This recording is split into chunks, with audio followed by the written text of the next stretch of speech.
Chapter 118. When the stonecutters from the Wanlong gambling house were called out to watch the stonecutters, and it was that shield tortoise at that, they found it somewhat inconceivable. Wasn't the twin soul stone already broken? What kind of soul stone could be cut? There were many magical beasts on the boundless continent, which correspondingly gave birth to many special professions. Stonecutters belonged to a very special profession. Some of these people were hunters in their early years, and some were butchers in their early years. No matter what profession they were in, they all had incredible stone-cutting skills, which was why they were invited to the Wanlong gambling house with high salaries. When that shield tortoise was first sent to the gambling house, it was already determined that there was a twin soul stone in its body. But because the shell of the shield tortoise was too hard, even if they used Dharma artifacts to cut the stone, it could damage the twin soul stone in the tortoise's body. All the stonecutters from the Wanlong gambling house unanimously determined that this shield tortoise was unable to cut the stone normally. That female summoner's failure to cut the stone with the lightning pearl also verified their words. But this sorcerer who came out of nowhere actually said that the shield tortoise's soul stone had not been taken out yet. That's ridiculous. Most tortoise soul stones grow in the heart and abdomen. That twin soul stone was also taken out from its heart. Anyone with eyes can see that this shield tortoise has long lost its soul stone. The stonecutters mocked one after another, looking down on Yunsheng. Then I will personally cut the stone once. Open your eyes and watch carefully. Yunsheng was completely unbothered by the mockery. It was hard to shut up the crowd. What she wanted was a promise from steward Longhua. Longhua only just found out that there was actually a soul stone in this shield tortoise's body. Yunsheng took out her oddly shaped scalpel. Seeing that she was going to use such a nondescript scalpel to dissect a 100-kilogram magical beast turtle, this person really thought that she was playing house. With the scalpel in hand, Yunsheng did not immediately start cutting the stone.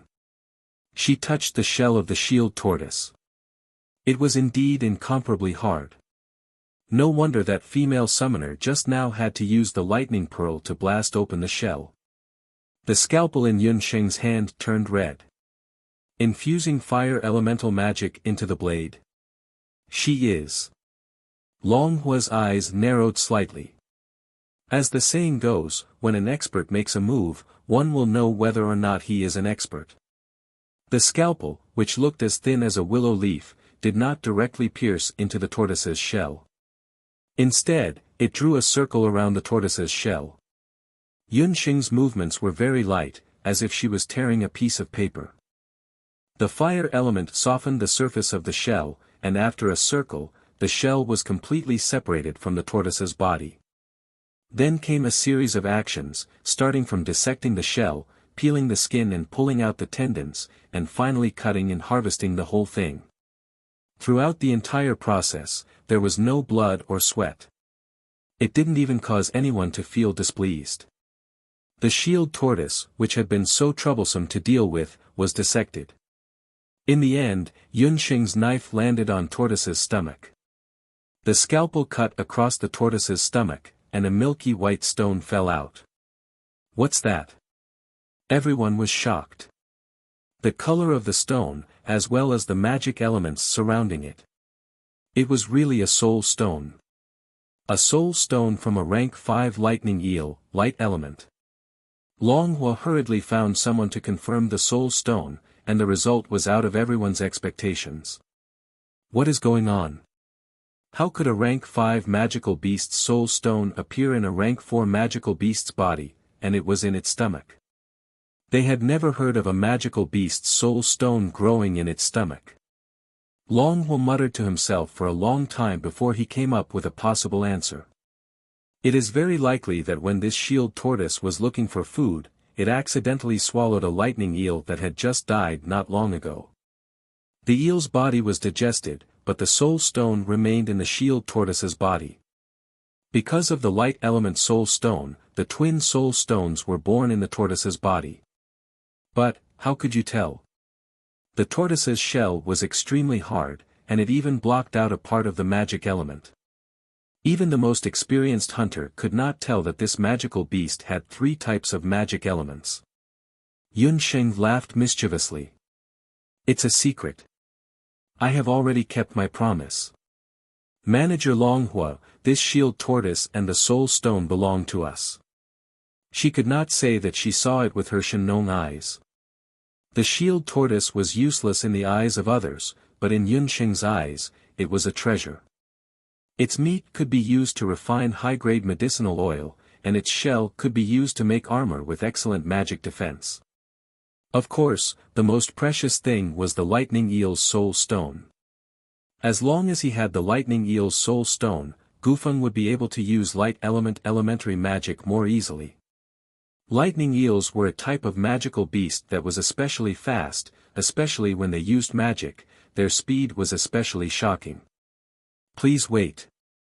Longhua saw that Yun Sheng was being taken away, and hurriedly stepped forward to block her way. What? There will be a day when Wanlong Gambling House goes back on its word. Yun Sheng's voice suddenly became cold. She had a good impression of Wanlong Gambling House, and did not want to have a conflict with Longhua. A rank 5 light element soul stone is very precious, but it is still not in my eyes. I only admire this mage's first-rate stone dissecting technique, and I admire it very much. I want to hire you as the chief stone dissecting master of Wanlong Gambling House. Longhua's eyes flashed with admiration. Yun Sheng's stone dissecting technique was bold and novel. Longhua had never seen anyone combine magic and stone dissecting together. Yun Sheng used the fire element to combine with a sharp knife, and easily cut open the hard tortoise shell.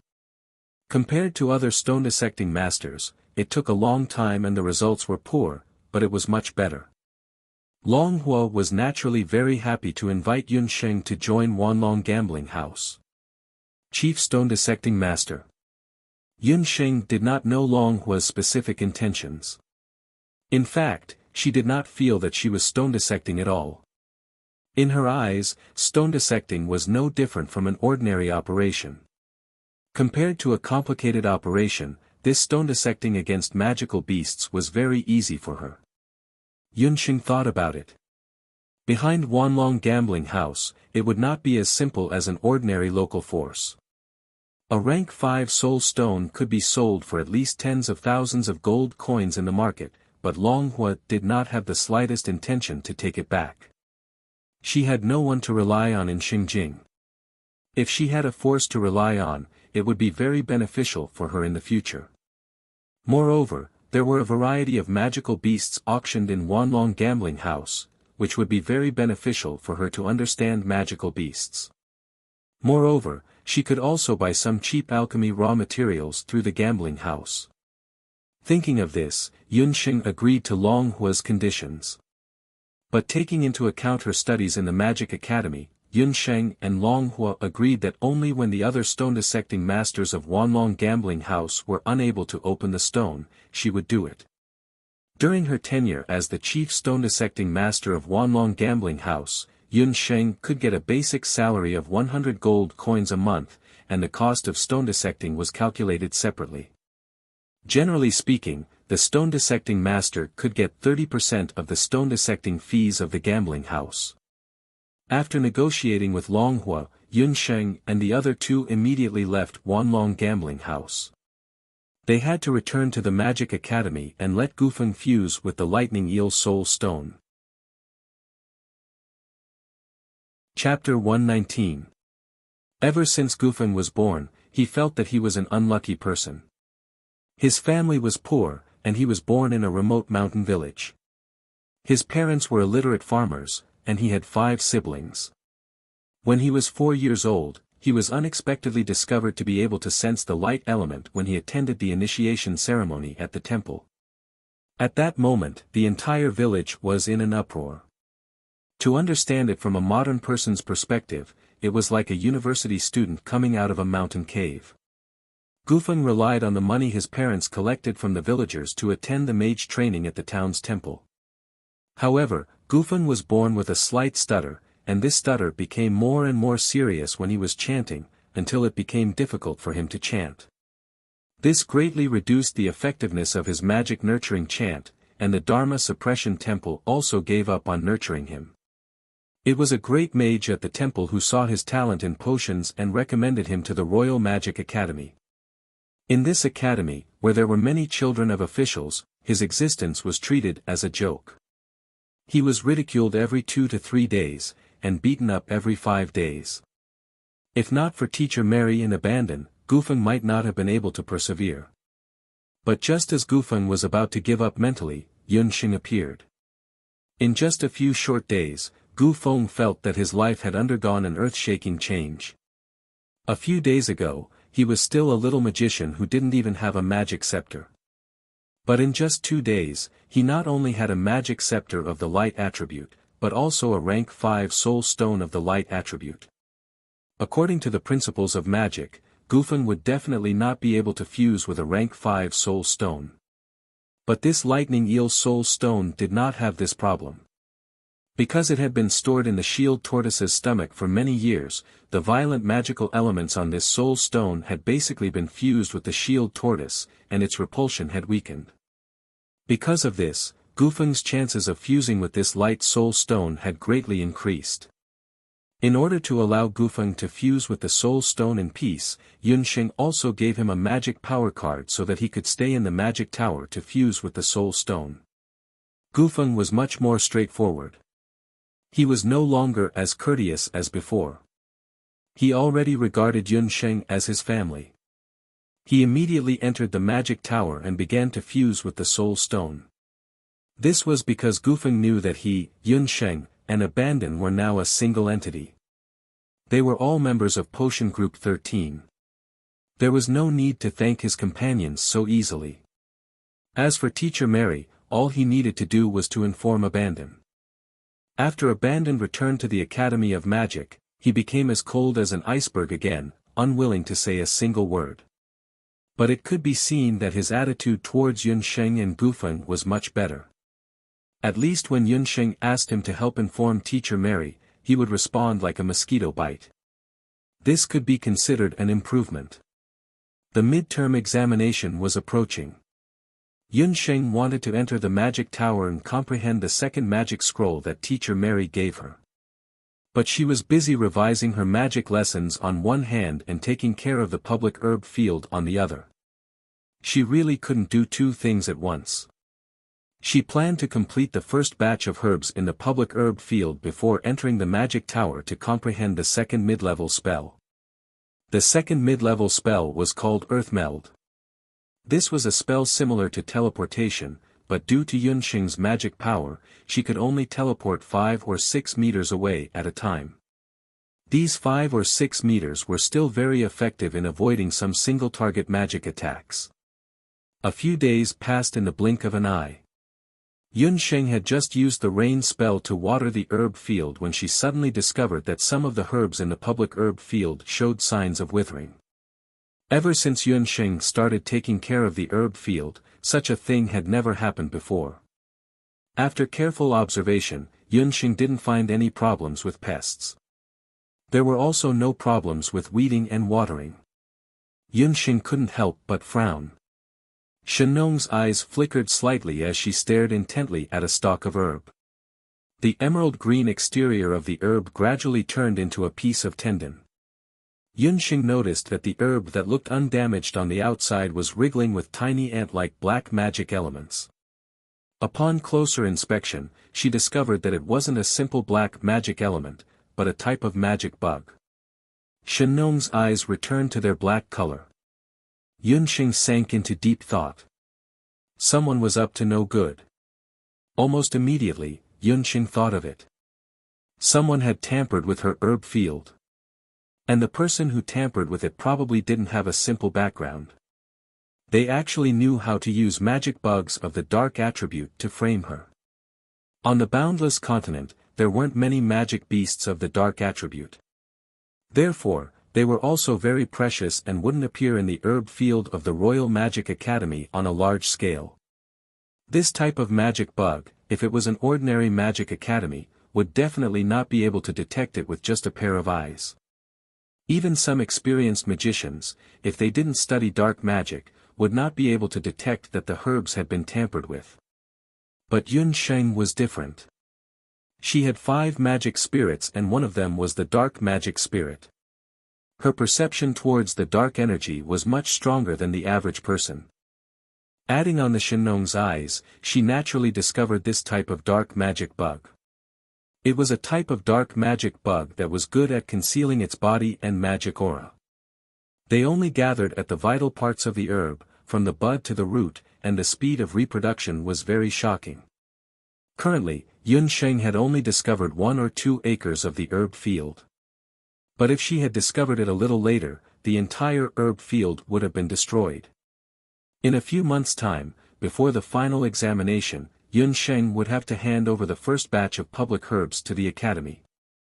The person who did this definitely didn't want Yun Sheng to hand over the herbs successfully, so they tampered with it in the dark. What Yun Sheng wanted to do was to catch the culprit.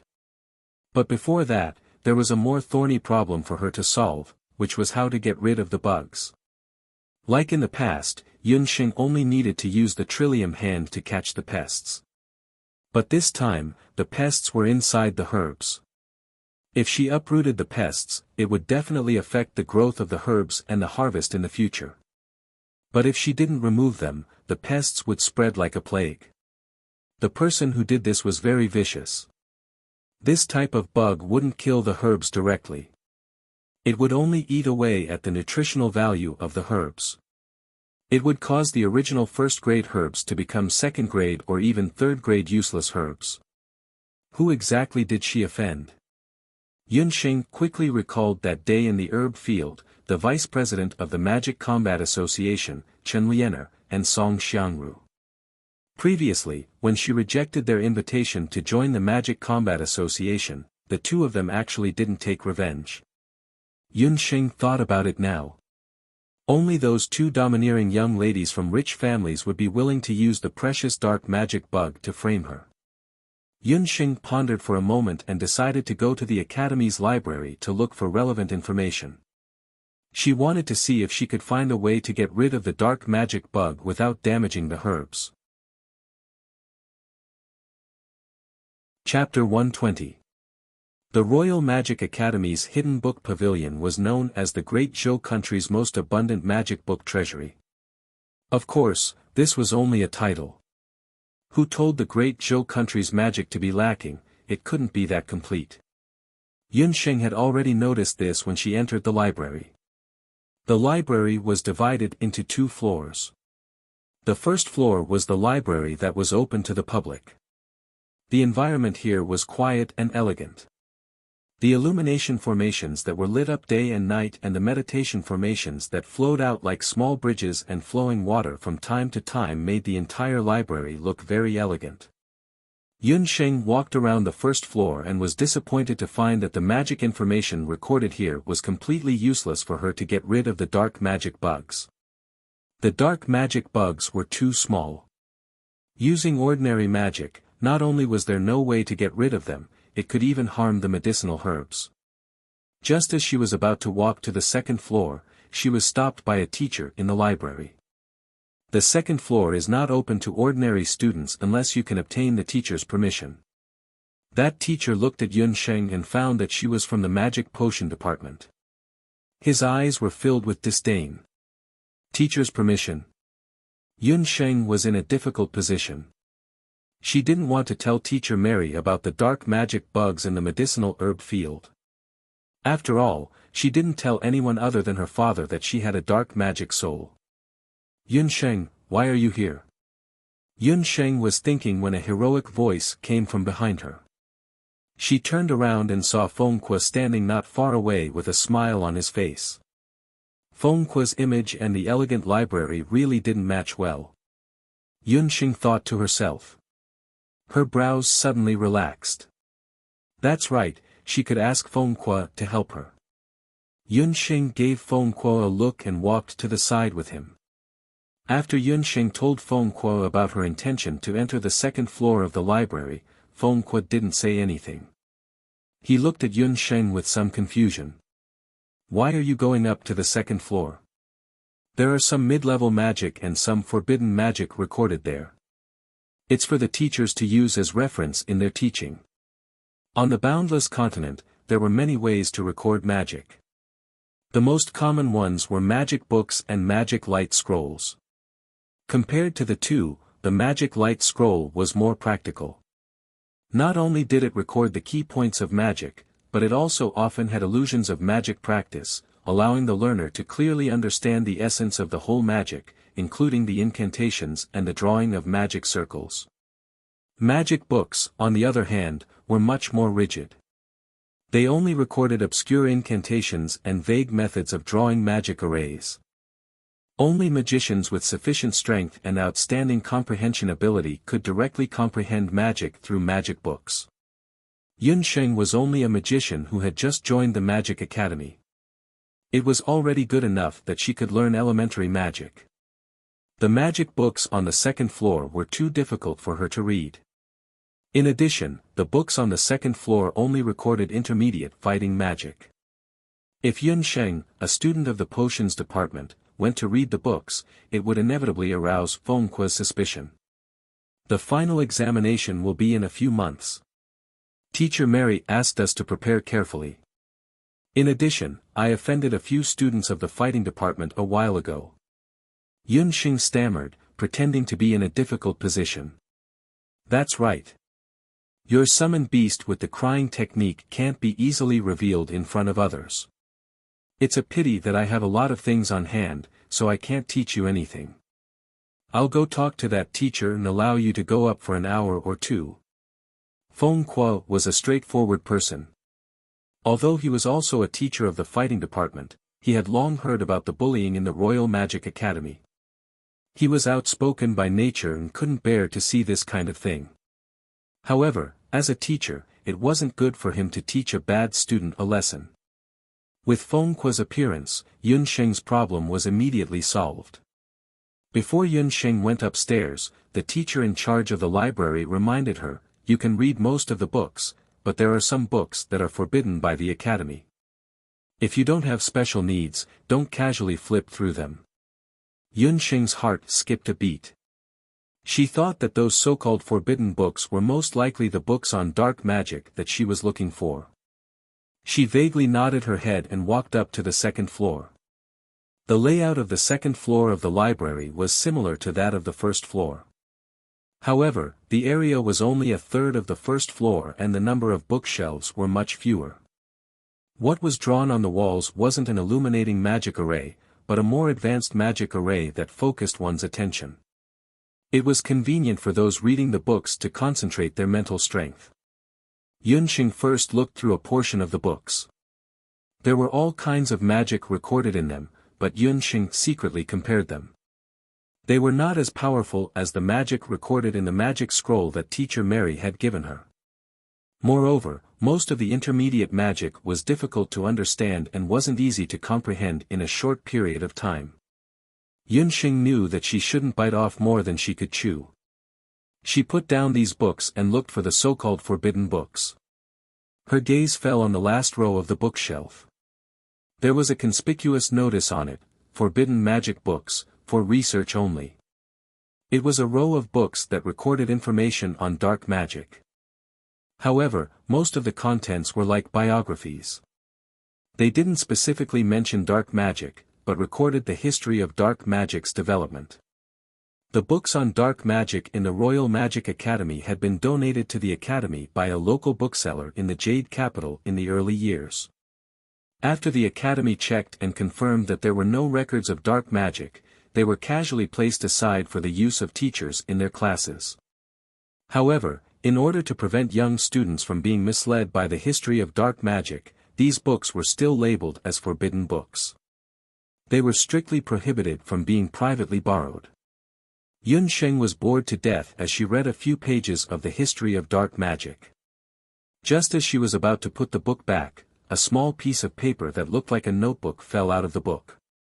The small piece of paper was only the size of a leaf. The paper had already turned yellow, but the messy runes written on it were still bright.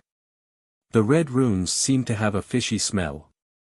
Just looking at them made one's hair stand on end. Looking at the handwriting, this piece of paper seemed to have been casually copied down by someone.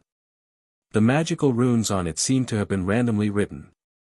They were messy and didn't seem to have any pattern to them.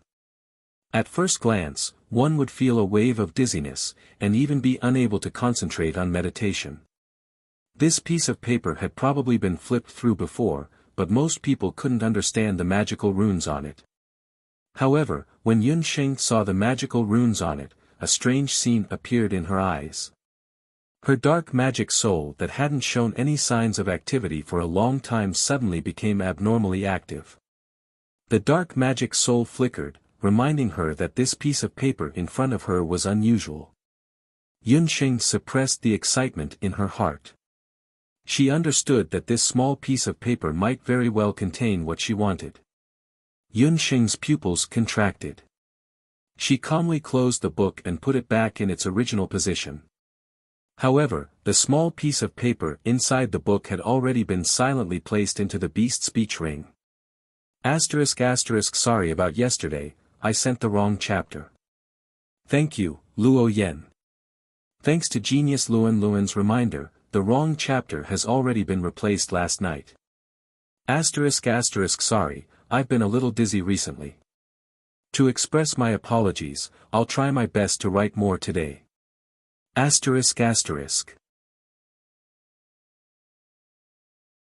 Chapter 121. Yun Sheng left the library with a calm expression. Only the heavens knew that her heart was beating like a drum at this moment, and the reason was the small piece of paper lying in the beast language ring. After some consideration, she decided to go to the public medicine field since there were too many people in the public student dormitory. In order to make it convenient to take care of the public medicine field, the academy had built a small storeroom there. After arriving at the storeroom, Yun Sheng took out the small piece of paper that she had just received. Once the small piece of paper was in her hand, the dark magic soul in Yun Sheng's body started to boil like water with firewood added to it. Her mental strength was like a tentacle, probing into the small piece of paper in her hand. At this moment, if someone were to see Yun Sheng's appearance, they would definitely be shocked. Her originally jet-black pupils became even darker, and her eyes appeared extraordinarily large. Her pupils were like two black holes. Under her half-length bangs, her small face was sparkling and translucent, like a top-grade jade artifact. Her pair of eyes had a bewitching beauty that would make people gasp in amazement. The magic runes on the piece of paper changed from a mess to an orderly one. Very quickly, a brand new magic appeared in her mind. Magic thorns, elementary dark magic. Soft and formless, coming and going without a trace. It can silently kill enemies and magical beasts. Her palms couldn't help but sweat. This was the first time Yun Sheng came into contact with dark magic. Even though she possessed a 5-elemental magic soul, Yun Sheng had never practiced any dark magic under the warning of her father, Yun Songhai. In her mind, dark magic was more or less an unknown magic. Just as Yun Sheng was hesitating, she discovered a brand new magic concept on the piece of paper. It was the principle of the mutual suppression of magic attributes. Among the 4 elemental magic beasts, water and fire restrained each other, while earth and wind went against each other. More importantly, light and dark magic beasts were mostly immune to the 4 elemental magic, but the damage they dealt to the 4 elemental magic was doubled. After reading this sentence, Yun Sheng thought that she had no choice but to learn dark magic. Otherwise, she wouldn't be able to get rid of the magic insects in the medicine field. Yun Sheng's comprehension ability was very high. Coupled with the fact that she had learned several kinds of elementary magic earlier, she quickly learned this kind of dark magic. They came to an open space outside the public medicine field. Yun Sheng wanted to test the difference between the mysterious dark magic and ordinary earth magic.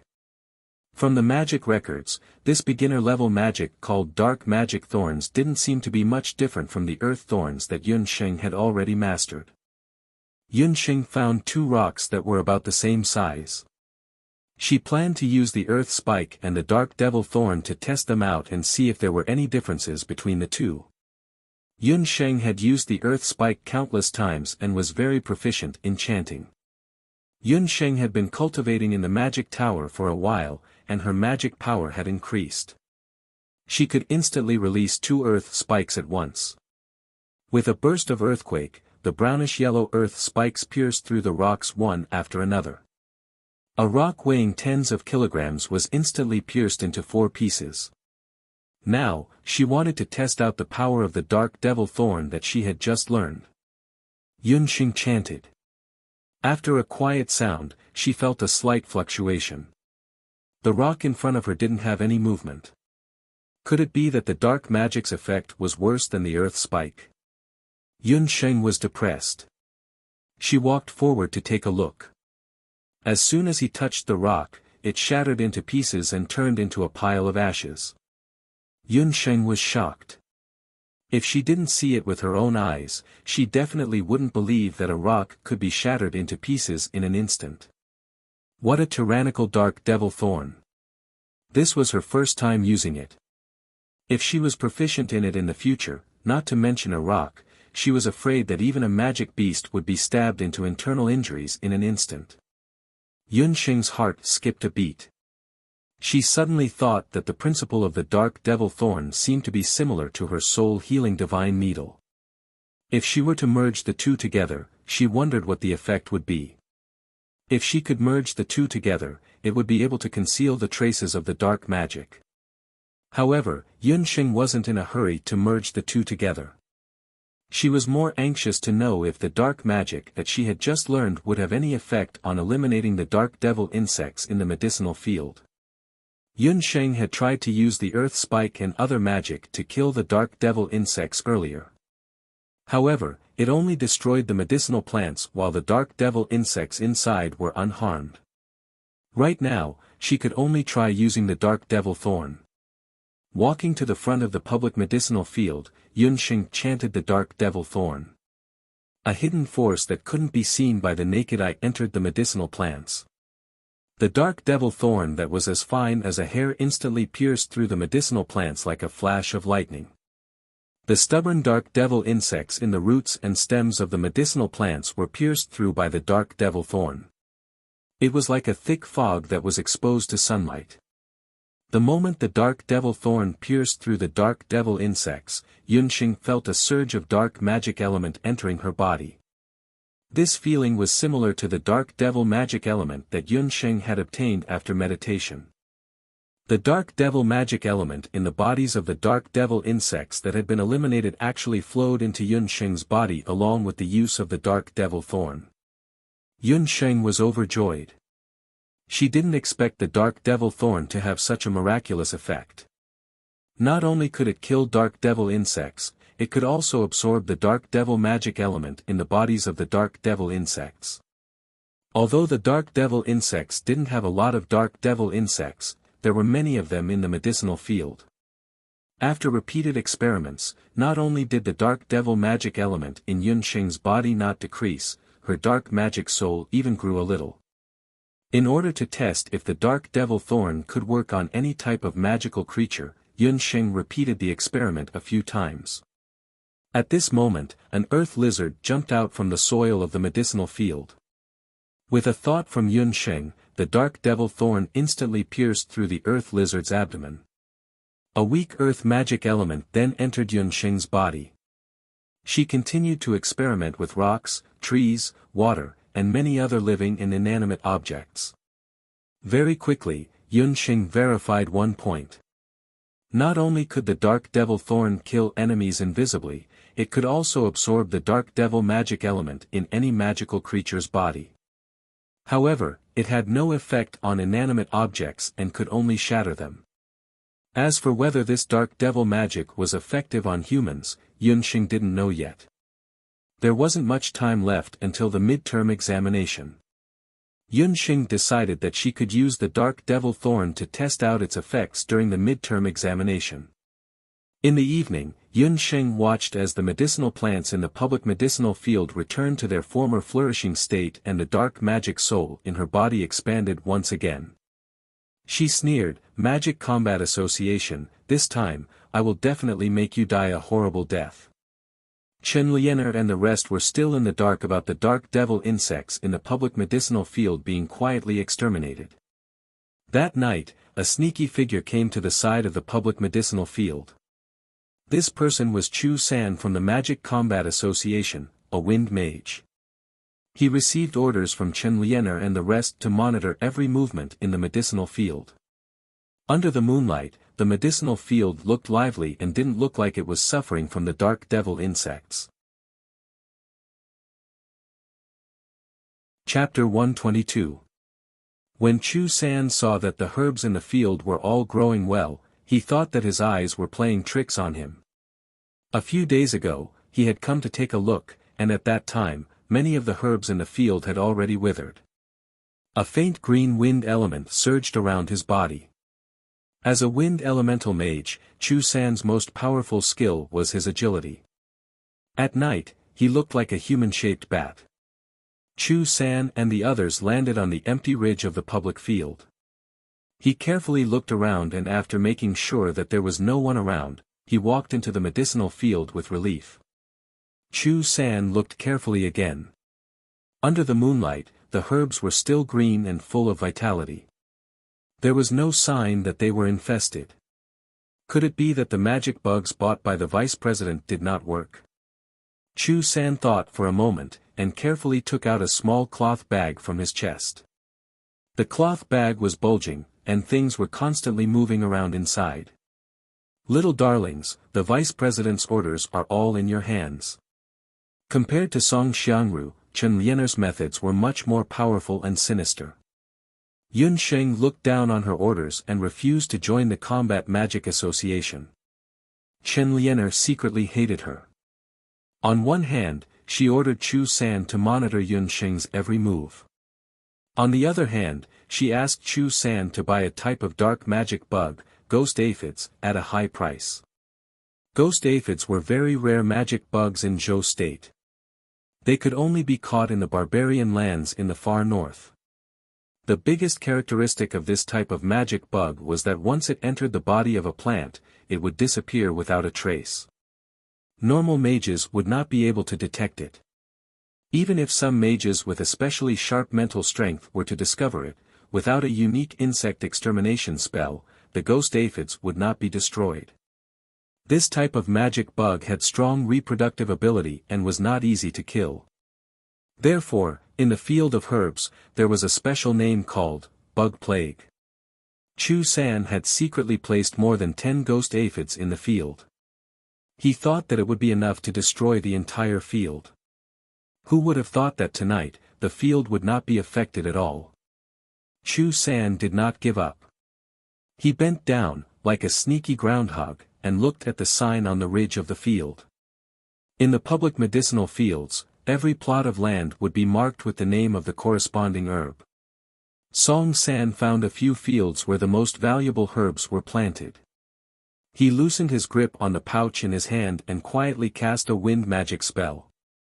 Dozens of flying insects that were only 1 to 2 millimeters in length flew out of the bag, fighting to be the first to fly out. Dozens of ghost aphids were blown far away by the wind and attached themselves to different medicinal herbs. Once the ghost aphid came into contact with the herb, it would drill into the body of the herb and absorb its essence. Within a few days, the herbs in the public medicinal fields would become worthless weeds. Chu San sneered, "You potioneers who don't know what's good for you. Let's see how you'll die this time. Daring to offend our combat association, you're courting death." Suddenly, the smile on Chu San's face froze.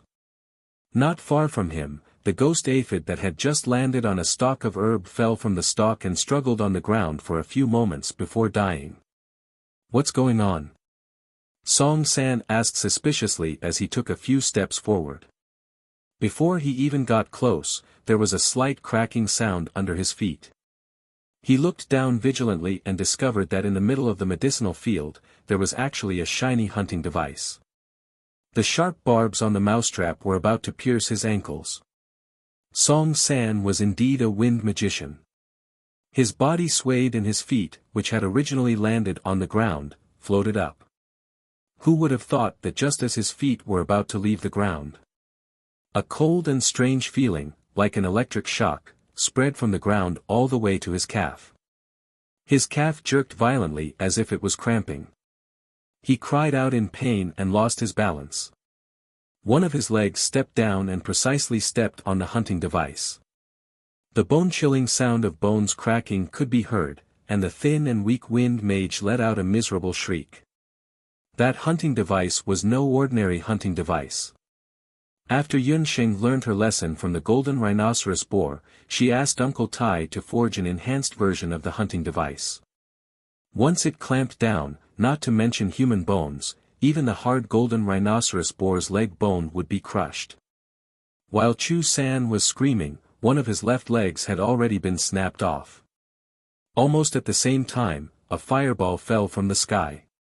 Song San, who was in so much pain that he was hovering between life and death, had no strength to resist. He did not even have time to scream a second time before he fainted. Before he fainted, he only had time to hear a shout, "Catch the thief, there's a thief in the public medicinal field." This shout spread far and wide in the spacious public medicinal field. After a while, a few teachers and students who had heard the news rushed over. "What's going on?" A few teachers and students saw a messy medicinal field that had obviously been trampled over. In the medicinal field, a student from the combat department had already fainted. Below his left thigh, there was a hunting device clamped down. The sharp steel teeth had pierced into the student's leg. His leg bone was already badly mutilated and the broken bone was exposed. The most tragic thing was that his clothes had been burned by the fire. His head and body were also pitch black. It was obvious that he had been burned by the fire. Someone recognized that person as the combat department's wind magician, Chu San. On the ridge of the field, there was also a magic potion department student whose face was pale with fright. "Aren't you the new magic potion department's public student? What's going on?" Within the campus, private fights were strictly prohibited. The teachers had stern faces. The pitiful, magic potion department's public student, Yunxing, shuddered. There seemed to be a glimmer of light flickering under her eyes. I don't know either. A few days ago, there were traces of wild beasts trampling on the public medicinal field. I thought that a wild beast had broken in, so I set up a few hunting devices in the medicinal field. Tonight, just as I finished applying the fertilizer and was about to leave, I heard some movement in the medicinal field. I saw a shadow in the medicinal field and thought that it was a wild beast, so I released a fireball spell. Who knew?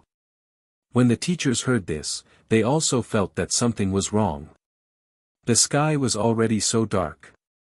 What was Chu San, a student from the combat department, doing in the public medicinal field? The few of them entered the medicinal field and carried Chu San out.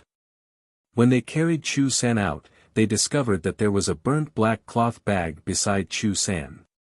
Next to the cloth bag, there were a few dead ghost aphids. After examining the ghost aphids, the teachers' faces changed. The teachers' knowledge was naturally not comparable to the average magic student. They looked at each other and first ordered people to send Chu San to the infirmary. At the same time, they comforted the frightened public student Yunxing, repeatedly telling her that tonight's events must not be spread out. They hurried to the academic affairs office to report what had happened tonight. Chapter 123. After the mentors left, Yunxing walked to the herb field unhurriedly. She looked at the blood-stained soil and the trampled herbs with a mocking expression. The horror on her face faded away like the tide. Magic Combat Association, I hope tonight's incident can be a reminder to you. If you are stubborn, I will make you regret being born into this world. After cleaning up the herb field, Yunxing returned to the public student dormitory. The news of what happened in the public herb field had not spread yet. As soon as Yunxing returned, she saw Gufeng standing outside the dormitory. Beside him was Abandon, whom Gufeng refused to let go. Yunxing, you are back. Abandon and I have been waiting anxiously. Gufeng's face was full of joy. Needless to say, his fusion with the soul stone must have been successful. Your stuttering is cured. Yun Sheng was surprised. Gufeng had a slight stutter when he spoke, and when he recited magic, he stuttered greatly. Now, he could not tell at all. Gufeng laughed foolishly.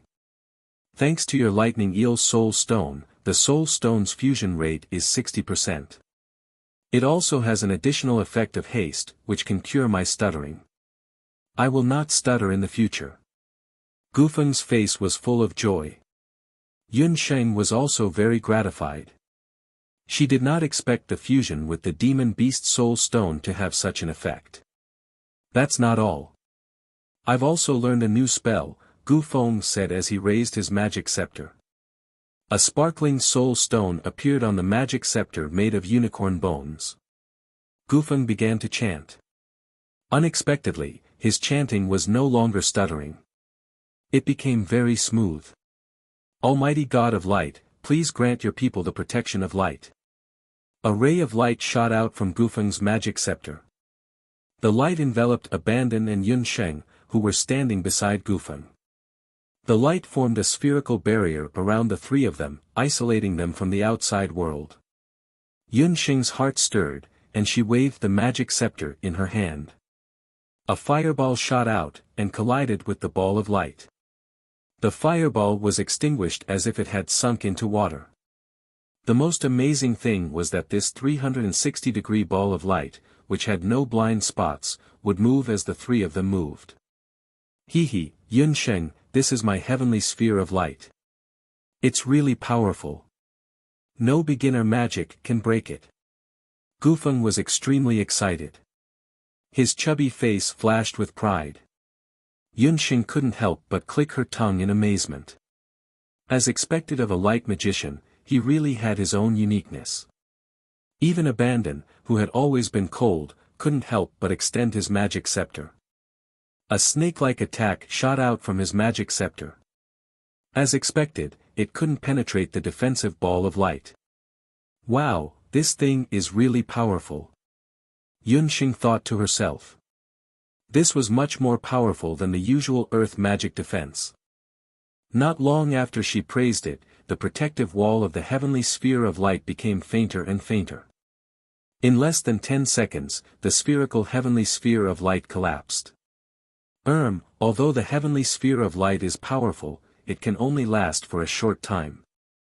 With my current magic power, it can only last for 3 minutes at most. Gufeng touched his head embarrassedly. Yun Sheng and Abandon looked at each other. Yun Sheng burst out laughing, and Abandon also coughed a few times. Alright, a mobile group defense spell is already very impressive. I believe that with the appearance of this new spell, the path of magic will be much smoother in the future. Yun Sheng comforted Gufeng. I hope it won't be a burden to everyone when the time comes. Gufeng said embarrassedly. Yun Sheng, why are you back so late? Yun Sheng didn't hide much from Gufeng and Abandon. She told them about what happened in the public herb field. Too despicable. It must be the people from the Combat Association. Let's go find Mentor Mary. When the little fatty Gufeng heard that the Combat Association had used such a despicable method, he was so angry that he waved his magic scepter and wanted to tell Mentor Mary about it. If it wasn't for Yun Sheng's cleverness, she would definitely have been kicked out of the academy. It's too late. You've underestimated the people from the Combat Association. After listening, Abandon interrupted coldly. Go to the treatment room immediately. Yun Sheng's heart skipped a beat. She understood what Abandon meant. The three of them immediately rushed to the treatment room. Half an hour ago. In the Combat Association, Chen Liener, who had just received the news, sat in the meeting room of the Magic Combat Association with a gloomy face. Chu San failed. Where is he now? Song Xiangru rushed into the meeting room after hearing the news. The Magic Combat Association had spies all over the academy. The incident that happened in the public herb field 15 minutes ago had already reached Song Xiangru's ears. Song Xiangru had already heard about Chen Lianer sending Chu San to put ghost aphids in the public herb field. In her opinion, it wasn't a big deal. The Magic Academy was already used to the Combat Association bullying the potioneering department. She didn't expect Chu San to be exposed in the public herb field. What was worse was that not only did he fail, but he also exposed the ghost aphids. At this moment, the Academy already knew that Chu San had released dark magic bugs in the public herb field. He's in the treatment room. Our people were among the students who were sent there. They said that he's still unconscious. After treatment, there's nothing wrong with his body. However, his leg bones are already broken and there are many burn wounds all over his body. Chen Lianer relaxed her brows and poured a cup of tea. Song Xiangru still didn't understand. That Chu San was a distant relative of the Song family. Although Chu San wasn't an intermediate student and was only a normal mage, his wind magic was very powerful among the beginner students. Because of this, he was chosen by Song Xiangru and recommended to Chen Lianer to be their pawn to suppress the potioneering department. Now isn't the time to investigate this. Using dark magic bugs privately is a big mistake. The Academy has already started investigating the origin of the ghost aphids. If Chu San wakes up and is questioned by the Academy, they will definitely expose us. At that time, we'll also be in trouble. Song Xiangru's face was anxious. Chen Lianer snorted, they won't be able to find out. Hearing Chen Lianer's words, Song Xiangru was suspicious. Lianer, what do you mean? A dead person won't confess anything. Go to the treatment room and find a few people to clean up the traces of the public herb field. Chen Lianer yawned, her beautiful face not showing the slightest trace of anxiety. Song Xiangru was slightly stunned, but quickly understood Chen Lianer's meaning. But, he's still my distant relative. Song Xiangru couldn't bear it. Either you die, or he dies. Ru, he's just a distant relative. Don't tell me you want to die with him. Chen Lianer's gaze was like a knife, scraping across Song Xiangru's face. Song Xiangru gritted her teeth and walked out of the meeting room without a word. Yun Sheng. Humph, this time our grudge is really big. Chen Lianer said word by word. Some girls asked if there was a chapter missing. Sorry, I forgot to remind everyone. There were 2 overlapping chapters of 50, and the night before yesterday, there were already chapters 51 to 52. Girls who feel that the plot can't connect can go back and take a look. Asterisk.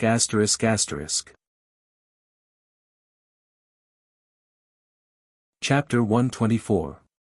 Abandon's intuition was very accurate. When Yun Sheng and the other 2 rushed to the treatment room, the room was already engulfed in flames. When the fire was extinguished, Chu San, who had just been sent to the treatment room, was already burned to death. A corpse that had been burned beyond recognition was carried out. The cause of the fire was said to be a magic potion array in the treatment room that exploded for no reason. A few teachers from the academy rushed over and after examining Chu San's body, they confirmed that he died of suffocation in the fire. In Chu San's dormitory, they also found a book that recorded dark magic. It proved that Chu San, a wind mage, secretly hated the academy because he failed the intermediate student examination twice. He secretly bought ghost aphids, prepared to take revenge on the academy, and put them in the academy's public medicine field. The whole incident was quickly defined as Chu San's moral corruption, destroying the atmosphere of the academy, and had nothing to do with the Magic Combat Association. Chen Lianer even brought people to the Academic Affairs Office and apologized to the Academy in the name of the Magic Combat Association. On the surface, it was a dignified and impeccable act. The whole incident was completely pushed to Chu San. He was first killed and then set on fire. After Yunxing saw Chu San's body, she came to this conclusion when she was alone with Gufeng and the others. Although his body was covered in burns, Chu San's mouth and nose were very clean. If he really died of suffocation, there would be a large amount of soot around his mouth and nose. That's the Magic Combat Association's usual trick. You can't fight back against the Magic Combat Association alone. Compared to Gufeng's uneasiness, Abandon was much calmer. He had been in the Magic Academy longer than Gufeng and Yunsheng. To Abandon, the Royal Magic Academy was not much cleaner than the Wandong Casino, a place where dragons and snakes mixed together. After the incident, Teacher Mary even specifically asked Yunsheng about it. Yunsheng brushed off the matter cleanly, but in her heart, she was even more wary of Chen Lianer and the others. She had originally thought that the Magic Combat Association was just an ordinary school bully. She didn't expect that they would be so merciless when it came to committing murder and arson. After Mentor Mary heard this, she did not say whether she believed it or not. She only earnestly warned Yunsheng, do not have a direct conflict with the Magic Combat Association. Behind them is not as simple as just the Chen and Song families. Behind them is the royal family. That Chen Lianer is also a two-faced character. She has already been internally selected as the crown princess of Zhou State. You can't beat her. Royal family. Yunsheng didn't expect that a small combat association would have such a complicated relationship. Mentor Meili said earnestly, Yunsheng, you've only been in the Jade Capital for a short period of time. There are some things that you don't need to know, but you must know that there are a few places in the Jade Capital that you shouldn't offend. Because of Yun Sanhai, Mentor Meili treated Yunsheng. Other than the feelings of a mentor towards a student, there was also a special kind of care and concern. There were some things that she had originally planned to tell Yunsheng only after she became an intermediate student. However, after the incident with Chu San, Mentor Meili had also discovered that Yunsheng was a vigilant and intelligent child. However, due to her age, she was still not thorough enough in dealing with people. In the Jade Capital, there are a few great powers that you cannot provoke. One is the royal family, one is the Medicine Emperor Pavilion, and the other is the Wushuan Limitless School. Mentor Meili said slowly. The dignity of the royal family could not be offended.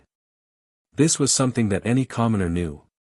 As for the Medicine Emperor Pavilion, it was the famous core of medicine in the entire continent. The reason why it could not be provoked was also very clear. But what was the reason for the Wushuan Limitless School? Speaking of the Wushuan Limitless School, we have to talk about your grandfather, the Marshal Saint Old General Yunba. The Wushuan Limitless School had nurtured many generals of the Zhou State, and it could be said that half of the generals of the Zhou State came from the Wushuan Limitless School. In the early years, there were rumors that the reason why the royal family supported the Magic Academy was to suppress the Wushuan Limitless School. Yunsheng, promise your teacher that you will never clash with Chen Lianer and the others again. That way, you and your father's identities might be exposed. As a mage and a teacher of the Magic Academy, Mentor Meili had long been filled with righteous indignation towards the bureaucratic style of the Magic Imperial Academy.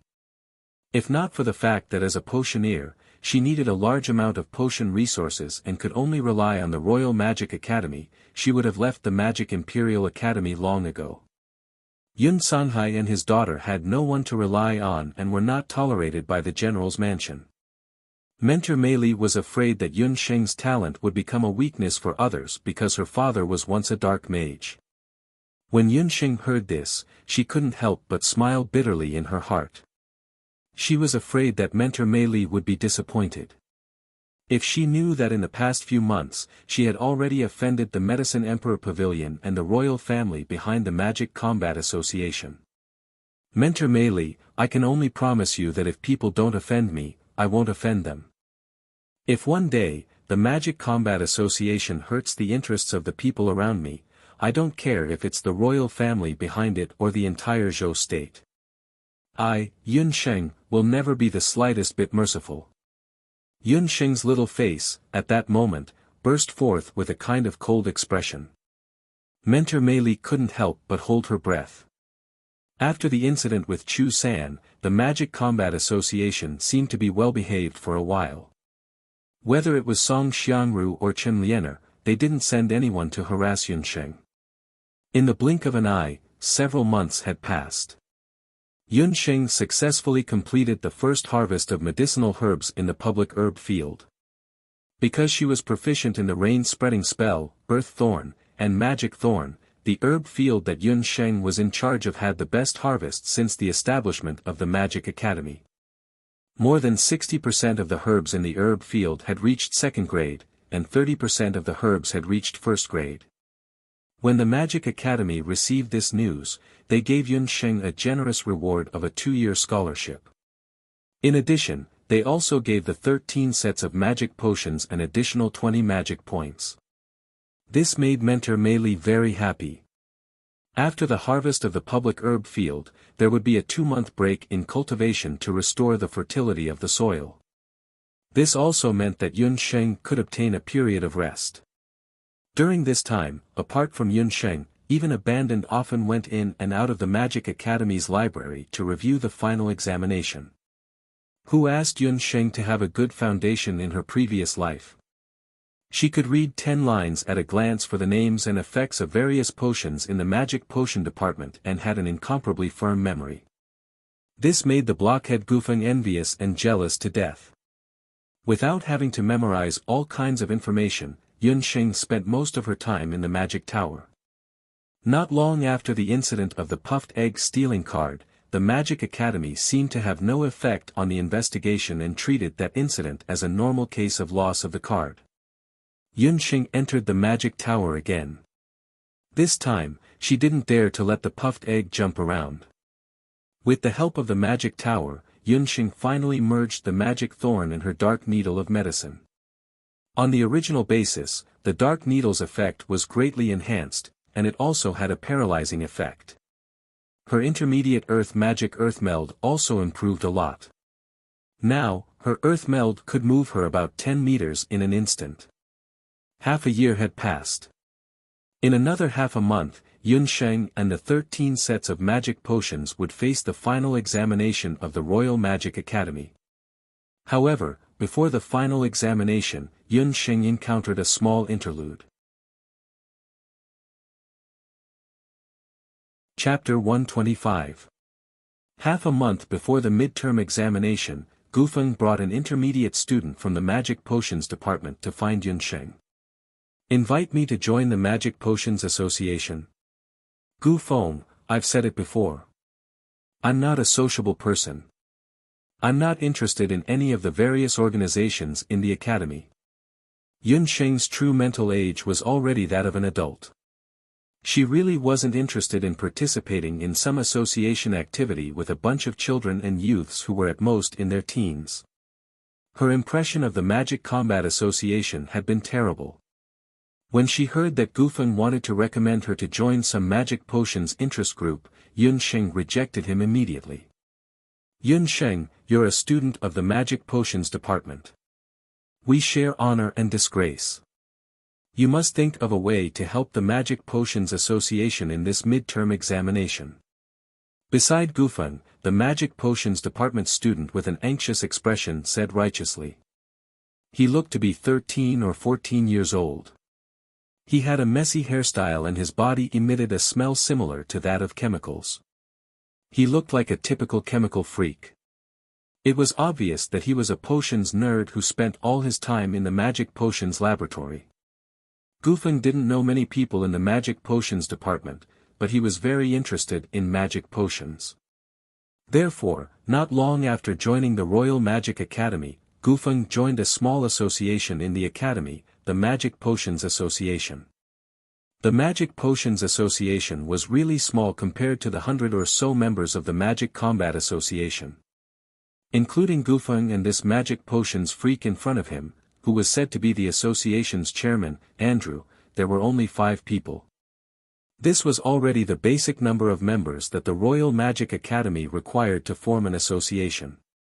Yunsheng, I really had no choice this time. I only brought Chairman Andrew to invite you to join the Magic Potions Association. As long as you're willing to join the association, Chairman Andrew will agree to let you become its chairman. If you don't join the association, the Magic Potions Association may very well be disbanded.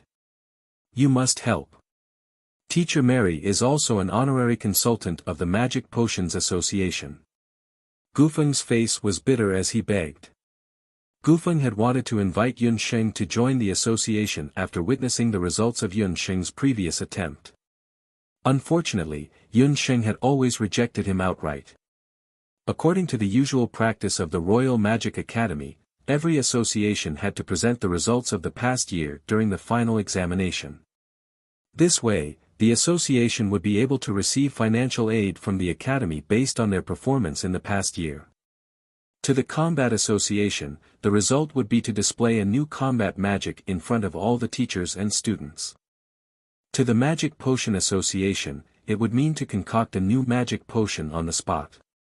In the past few years, the Magic Potion Association had not performed well in the development of new potions, so the funds of the Magic Potion Association had always been tight. As for the Combat Department, they had always claimed that the Magic Potion Association did not make any significant contributions.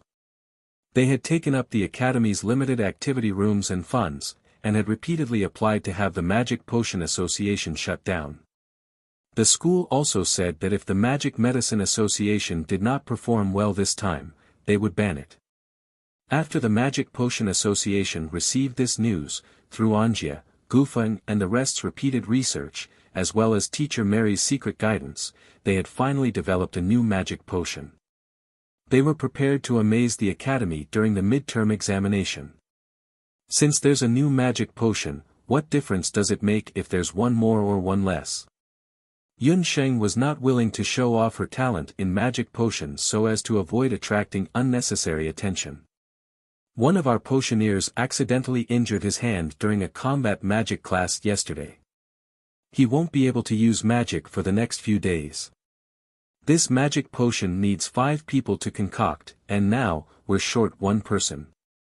Anjie was filled with righteous indignation. Needless to say, this was also the work of the combat department. Gufeng followed Yun Sheng's instructions and did not tell Anjie that Yun Sheng could concoct a high-grade potion of agility. However, he vaguely told Anjie that Yun Sheng was especially outstanding in the field of stabilizing magic potions. As everyone knew, stabilizing magic potions was the last step in the concoction of magic potions, and also the most difficult. There were many similarities between magical medicines and ancient medicines in terms of their medicinal effects, but there was a huge difference in terms of refinement. Ancient medicine was like modern Chinese medicine, which emphasized the balance of yin and yang. Magic potions, on the other hand, emphasized the fusion of various magic potion ingredients and magical elements. The final step for stabilizing magic potions was to fuse the various magical elements to form a finished magic potion. That was also the most crucial step. It required the potioneer to have a good grasp of the magical elements and the ingredients of the potion. Only then could they perfectly control each magical element at the last moment to prevent the magical elements from becoming chaotic and causing the potion to explode. The injured potioneer from the Magic Medicine Association was originally in charge of the last step of stabilizing magic potions. Now that he was injured, and Anjie heard that Yun Sheng was outstanding in this area, he came knocking on her door uneasily. Our opponent is the Magic Combat Association. If I remember correctly, the Magic Combat Association's advisor is Tsang Song. Yun Sheng and the Magic Combat Association had a grudge against each other for a long time. The so-called friend of the enemy was the enemy. This time, even if she didn't give face to Gufeng, she still had to give face to Mentor Mary. Alright, I'll agree to participate in this concoction. However, President, you don't have to give up your position as president. I'm used to being lazy, so I'm not suitable to be a president. First, tell me, what magic potion are you going to concoct? Yun Sheng agreed to their request. We haven't decided what kind of potion we're going to concoct yet. The two looked bitter. There was only half a month left until the final assessment, and these two medicine fools still didn't know what kind of potion they were going to concoct. Yun Sheng resisted the urge to ridicule them. How about this? I have a potion that I accidentally came across. It's a magic potion that can repair one's magical soul. It's called the Moon Goddess's Praise. The Moon Goddess's spiritual water was a high-grade magic potion. Its effects were about the same as the marrow cleansing pill used by warriors. The difference between the two was that the Moon Goddess's spiritual water was for mages, while the marrow cleansing pill was for warriors. Since the establishment of the Magic Medicine Association, they had never challenged the concoction of a high-grade magic potion. This time, the entire association was full of fighting spirit, ready to show their faces at the final assessment. Yunxing finished speaking and handed a magic potion formula to Anjia. She even reminded him, "You must remember, this magic potion formula must not be leaked." A magic potion formula was the core of a magic potion. If it was leaked, the value of the magic potion would be greatly reduced. Anjia glanced at the ingredients on the formula. Seeing that there were no major problems, he casually kept it. 10 days later, the most important final assessment of the year in the Imperial Magic Academy began. Yunsheng, Gufeng, and Abandon all took part in the basic magic medicine, beginner magic, and magic combat. In the combat assessment, after fusing with the lightning eel's soul stone, Gufeng passed the magic combat course, which was his biggest headache, without any mishaps. After 2 days of the final assessment, it was time for the Magic Medicine Association and the Magic Combat Association to duel. Chapter 126. The Royal Magic Academy's faculty assembly was one of the highlights of the year. On the day of the assembly, not only were all the students of the Royal Magic Academy required to return to school, the Combat Department and Potion Department would also present the results of the past year's Magic Combat and Potion Department. The Magic Potion Association and the Combat Association had made ample preparations for this demonstration day. The students used simple magic to tidy up their uniforms. Even Abandon was reprimanded by Professor Mary to change into a new green magic cloak. After the 3 members of Group 13 had their breakfast, they gathered at the square. The results of the theory and combat assessment from 2 days ago had already been announced. Gufeng squeezed into the crowd, sweating profusely. After he saw the results, he shouted happily, "Yunsheng, you're first in the potion department for basic potion. You're also in the top 10 for basic magic and top 20 for combat practical. Overall, you're third in both departments."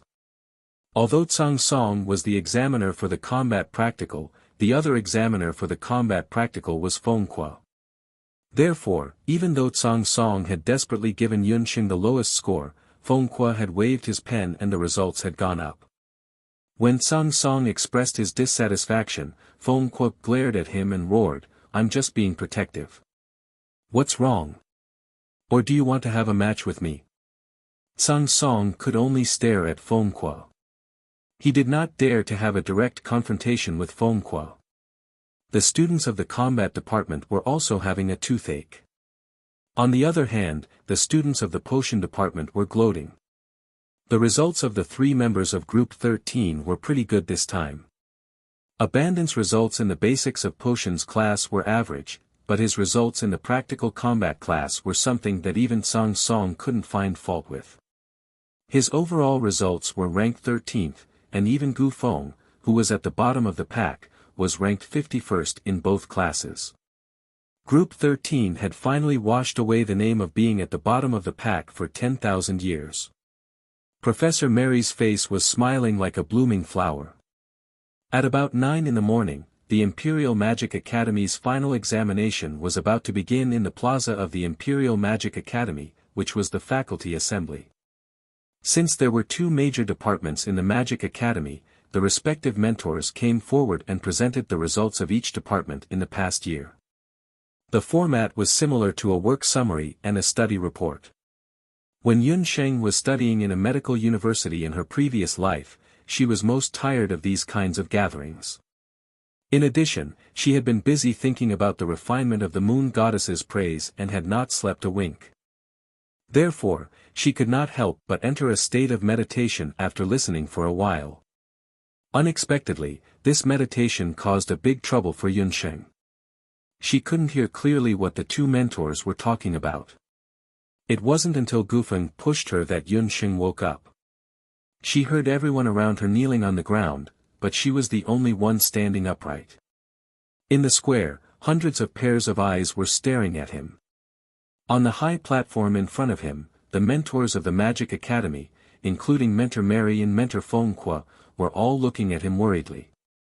Numerous pairs of mocking eyes looked over. On the high platform, a young man stood out like a crane in a flock of chickens. At first glance, that young man gave Yunsheng a sense of familiarity. He was about 10 years old and wore an apricot yellow robe. The robe was gilded with a four-clawed dragon pattern. His face was handsome, but there was a sinister look in his eyes, which made Yunsheng feel uncomfortable. Beside the young man stood Chen Liener, who looked like a peacock. Yunsheng was thinking in her heart, why did this person look so familiar? Where had she seen him before? How dare you not kneel when you see the crown prince? Chen Liener and the others took the opportunity to scold him.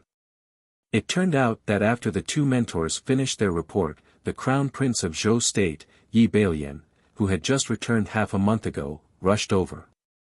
Yi Bailian had just returned to the academy when he heard Chen Liener and the others adding fuel to the fire and stirring up trouble. As the president of the Magic Combat Association, Yi Bailian had always looked down on the magic potion department. He had long wanted to ban the magic potion department. Today, when he saw a mere magic potion department beginner student who dared to doze off when he was on stage to give a speech, he could not help but be furious. Seeing a group of people from the Magic Combat Department eyeing her covetously, Yunxing then remembered that she was an ancient person. It was just that she had never truly bowed and kowtowed after coming to the boundless land.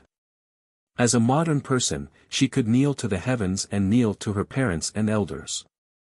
However, she was extremely unwilling to kneel to a crown prince who was obviously not a good person.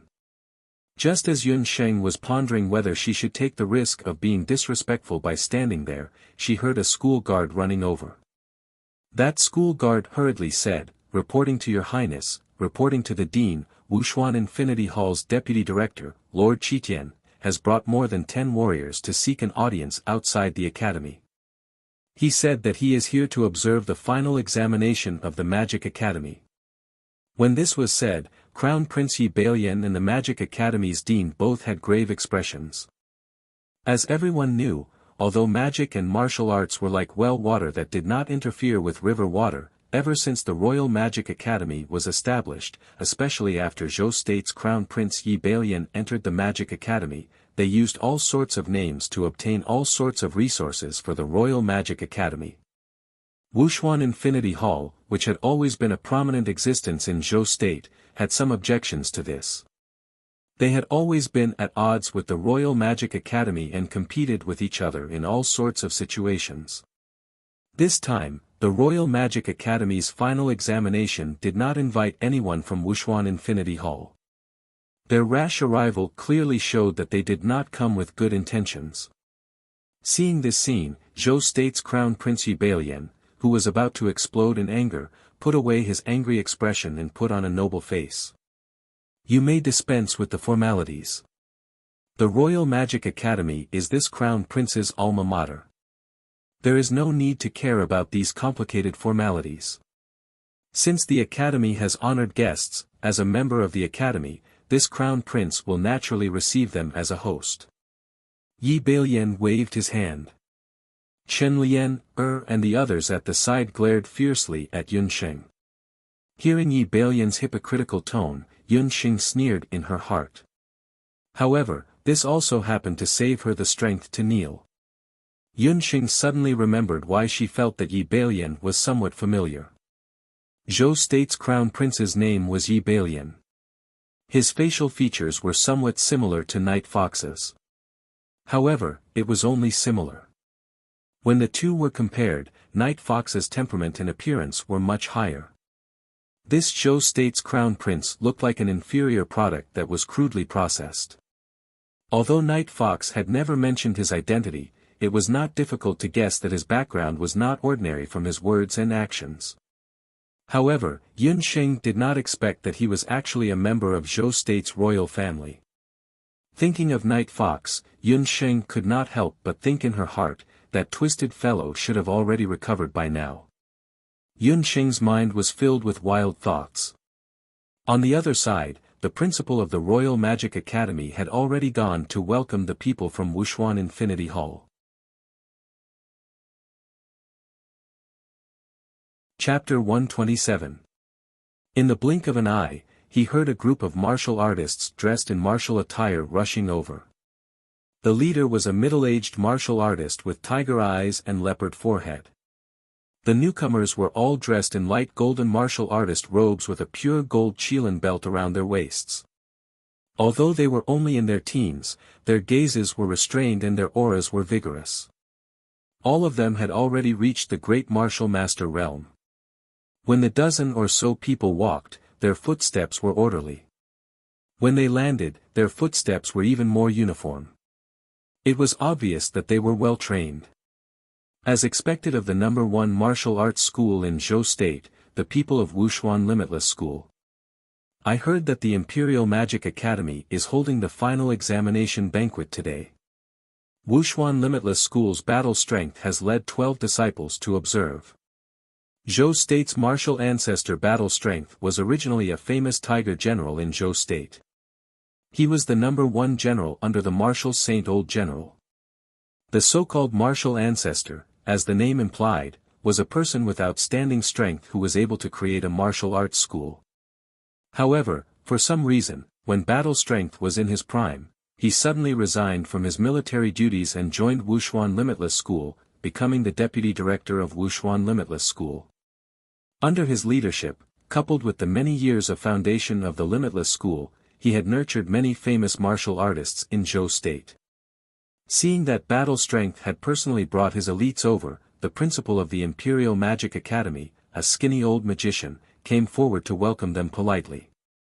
Looking at the dozen or so martial artists of Wuxuan Limitless School, they had a look of disdain as they casually sized up the students of the Imperial Magic Academy.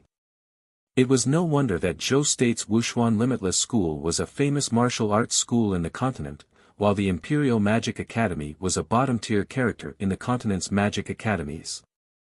Among the magic students present, the highest cultivation was only a great magician. Compared to Wuxuan Limitless School, who were all great martial masters, there were even a few people whose cultivation was above martial saint. The deputy director and the principal of the two sides exchanged greetings, exchanging meaningless pleasantries. Yun Sheng mixed in with the beginner magic students, secretly sizing up the guests of Wuxuan Limitless School. This was already the third time that Yun Sheng had come into contact with people from Wuxuan Limitless School. The last 2 times, Tang Yu, and the other time, the group of guards she had met at Wanlong's of the Eye. Every time, it would overturn Yun Sheng's understanding of Wu Profound Limitless School. Originally, Yun Sheng thought that the martial Profound Limitless School was just like the Imperial Magic Academy, recruiting some hedonistic disciples.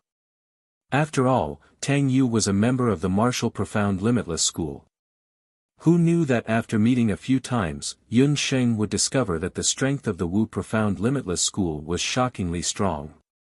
Out of the 12 martial warriors, 4 or 5 of them were actually stronger than the martial saint, and were even stronger than the guards of the Wanlong gambling house. Warriors were naturally stronger than magicians in terms of physique.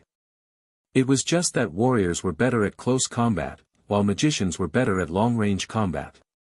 It was hard to tell who was stronger between a warrior and a mage in a short period of time. On the boundless continent, there was a general comparison of strength. Martial artists were divided into martial students, martial soldiers, martial grandmasters, martial saints, martial saints, martial saints, and martial gods, which corresponded to the 9 levels of magicians. Warriors were equivalent to great magicians, while martial saints were equivalent to great magicians. Martial saints were equivalent to great magicians, which was equivalent to the strength of an ordinary teacher in the Royal Magic Academy. With such a lineup, coming to observe the final examination of the Royal Magic Academy was simply like watching a monkey show. Just by standing there, the people of Wu Profound Limitless School gave the students of the Magic Academy a lot of psychological pressure. Among them, there were two youths who were tall and straight, like two javelins, who were the most eye-catching. Both of them were 12 or 13 years old, but they were already as tall as adult men. One of them had a fair complexion, a face like cream, and a pair of eyes that always had a smile in them. The other person had a dark complexion, eyes like torches, and a murderous aura. These two people happened to be the ones that Yun Sheng had noticed earlier, the martial saints above martial saints. When the people from the Magic Combat Association saw these warriors, their faces became even more gloomy. A rare blush appeared on Song Xiangru's face. She stole a glance at the handsome youth with dark complexion, then said to Chen Lian, in a low voice, "It's Bu Jiuxiao and Cheng Bai." Bu Jiuxiao and Cheng Bai, the two of them, one black and one white, were both outstanding young talents in the Jade Capital. Among them, Bu Jiuxiao was good at martial arts, while Cheng Bai was good at strategy. Both of them were good-looking people, so they were the hot topics of discussion among the young ladies of the imperial capital. Song Xiangru had always had a good impression of the cool and handsome Bu Jiuxiao. Chen Lian, on the other hand, smiled awkwardly. She couldn't be more familiar with these two people. Because she was the granddaughter of Elder Chen, Chen Lian had studied in the imperial study for a while before she was 6 years old. At that time, the current Crown Prince Yi Baiming and the former Crown Prince Yi Baiming were playmates at the same time. However, after Yi Baiming was deposed, Yi Baiming was detained in the palace. Bu Jiuxiao and Cheng Bai, however, broke off their relationship with Chen Lian, because of Yi Baiming. Bu Jiuxiao and Cheng Bai were both descendants of generals. After leaving the imperial study, they joined the Wuxia Limitless School, while Chen Lian, and the current crown prince entered the Imperial Magic Academy together. Yun Sheng, a commoner, naturally did not know about the relationship between these people. However, she was good at observing people's expressions, so she could see the enmity between the crown prince of Zhou State, Chen Lian, and the guests from the Wuxia Limitless School. "Principal, please forgive me. The reason why I came uninvited this time is to facilitate the interaction between the martial arts dojo and the Magic Academy and to promote our relationship." At this moment, the martial sect had already finished exchanging greetings with the principal of the Magic Academy. He seemed to have unintentionally glanced at the magic students, and when he realized that other than the crown prince, all of them were only intermediate students, his eyes couldn't help but reveal a hint of disappointment. However, that was only a flash of light as he cupped his fists and bowed. Since the Wuxia Limitless School was only here to observe, the principal naturally couldn't refuse. He ordered people to prepare more than 10 chairs, and even invited the Crown Prince of Zhou State, Yi Baiming, to the VIP seats to sit together with the teachers. The students of the Magic Academy were all discussing amongst themselves. Yun Sheng's position was not far from the VIP seats, especially from the students of the Wuxia Limitless School, who were only a few dozen meters away. Seeing that the people standing in front of him were only beginner mages with low cultivations, Cheng Bai couldn't help but roll his eyes, and unscrupulously whispered into Bu Jiuxiao's ear. "Tisk, it's such a hot day. Why did the deputy director drag us here? To watch a bunch of rookies use magic." Cheng Bai was lively and active, and had a straightforward temper. He hated going out on a hot day, and usually, in the martial arts dojo, he loved to slack off the most. Bu Jiuxiao, on the other hand, was the opposite. He was young and mature, so even if he sat under the sun, he was still as steady as a rock. It should be to prepare for that matter. I heard that the martial arts dojos of the other countries are planning to bring mages and even summoners with them. The words of the two floated into Yun Sheng's ears. Yun Sheng was just about to listen carefully when the principal of the Magic Academy announced that the Magic Fighting Association's demonstration was about to begin. Chapter 128. Wuxia Wuji School had also come prepared. They had already heard that there were two factions in the Royal Magic Academy, the Magic Combat Department and the Magic Potion Department. The two factions had their own associations. Under the leadership of Zhou State's Crown Prince Yi Bailian and Vice President Chen Lian, the Magic Combat Association was a flower vase supported by silver and pills. However, the Magic Potion Department couldn't even compare to a broken jar, let alone a flower vase. The arrival of Wuxuan Wuji School caught the Royal Magic Academy a little off guard. In order to not be disrespectful in front of the distinguished guests, Crown Prince Yi Bailian suggested that the Magic Potion Association, which was originally scheduled to appear first, be adjusted to appear later. The Magic Combat Association sent out Song Xiangru and a male student. Both of them were intermediate students. Song Xiangru was beautiful. She had changed into a brand new magic robe for today's magic demonstration, making her look even more dainty.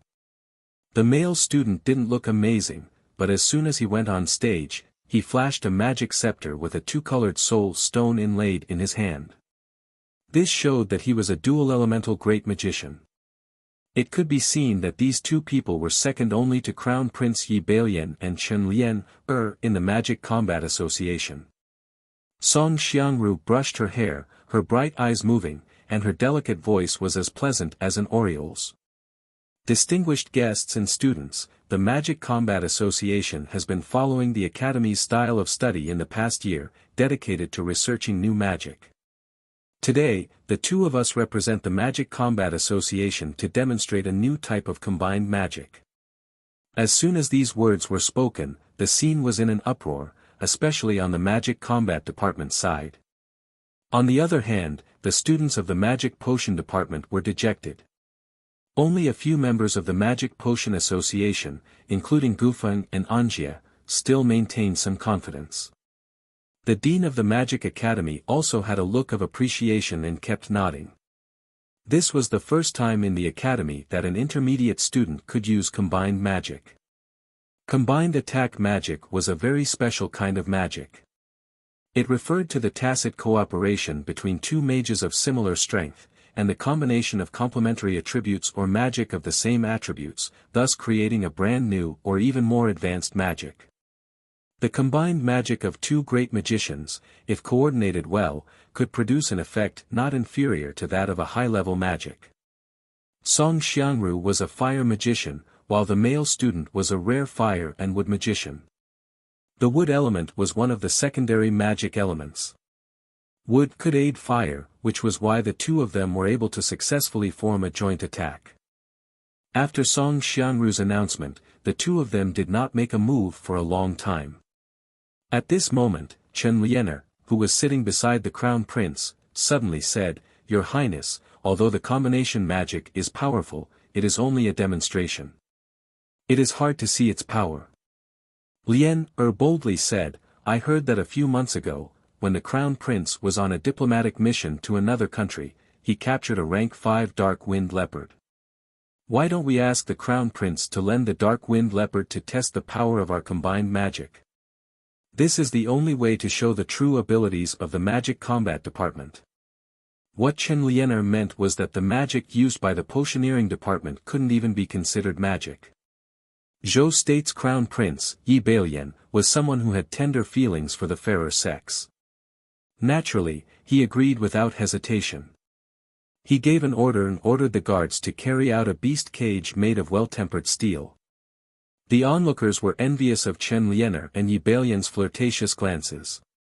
However, in the eyes of Bu and Cheng, it was very glaring. A pair of adulterous men and women. However, these adulterous men and women had extraordinary statuses. Cheng and Bu could only suppress their anger. Unexpectedly, at this moment, a voice as soft as a mosquito quietly floated over. "Sluts are so pretentious." The two of them were curious and looked over. Good scolding. That person who didn't want his life dared to be so righteous and bold to vent his anger.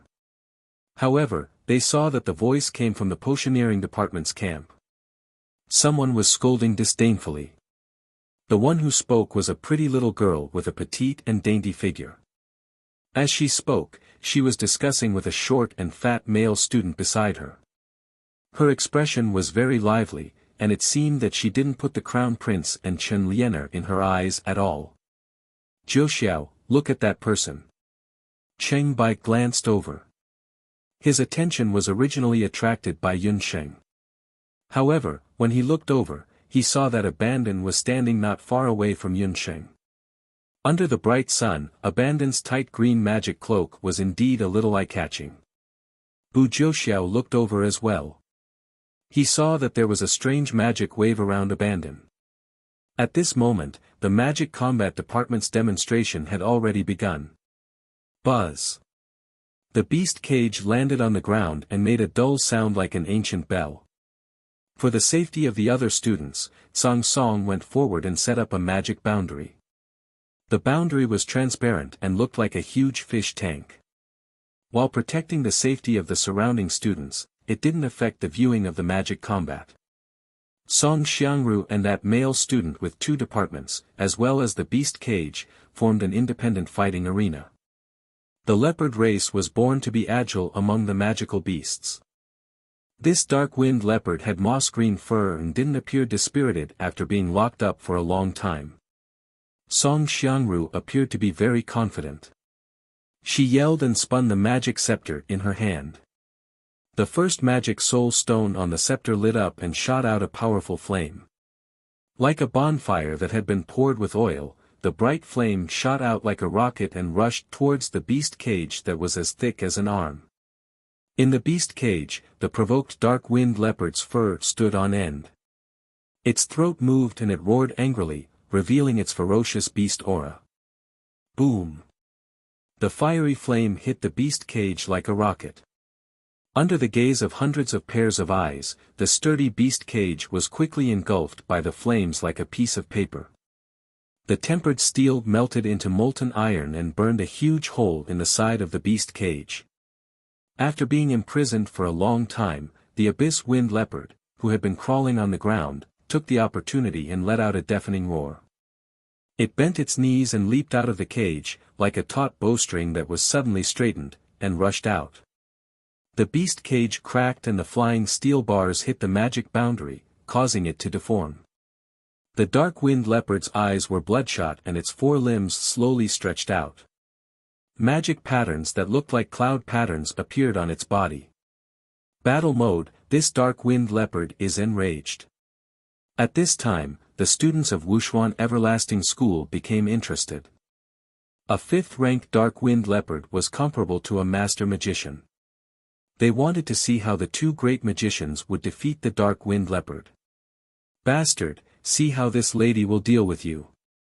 Song Xiangru gave the male student a look.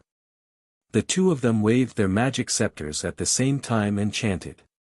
A magic array appeared under each of their feet. The 2 magic arrays rotated and intertwined.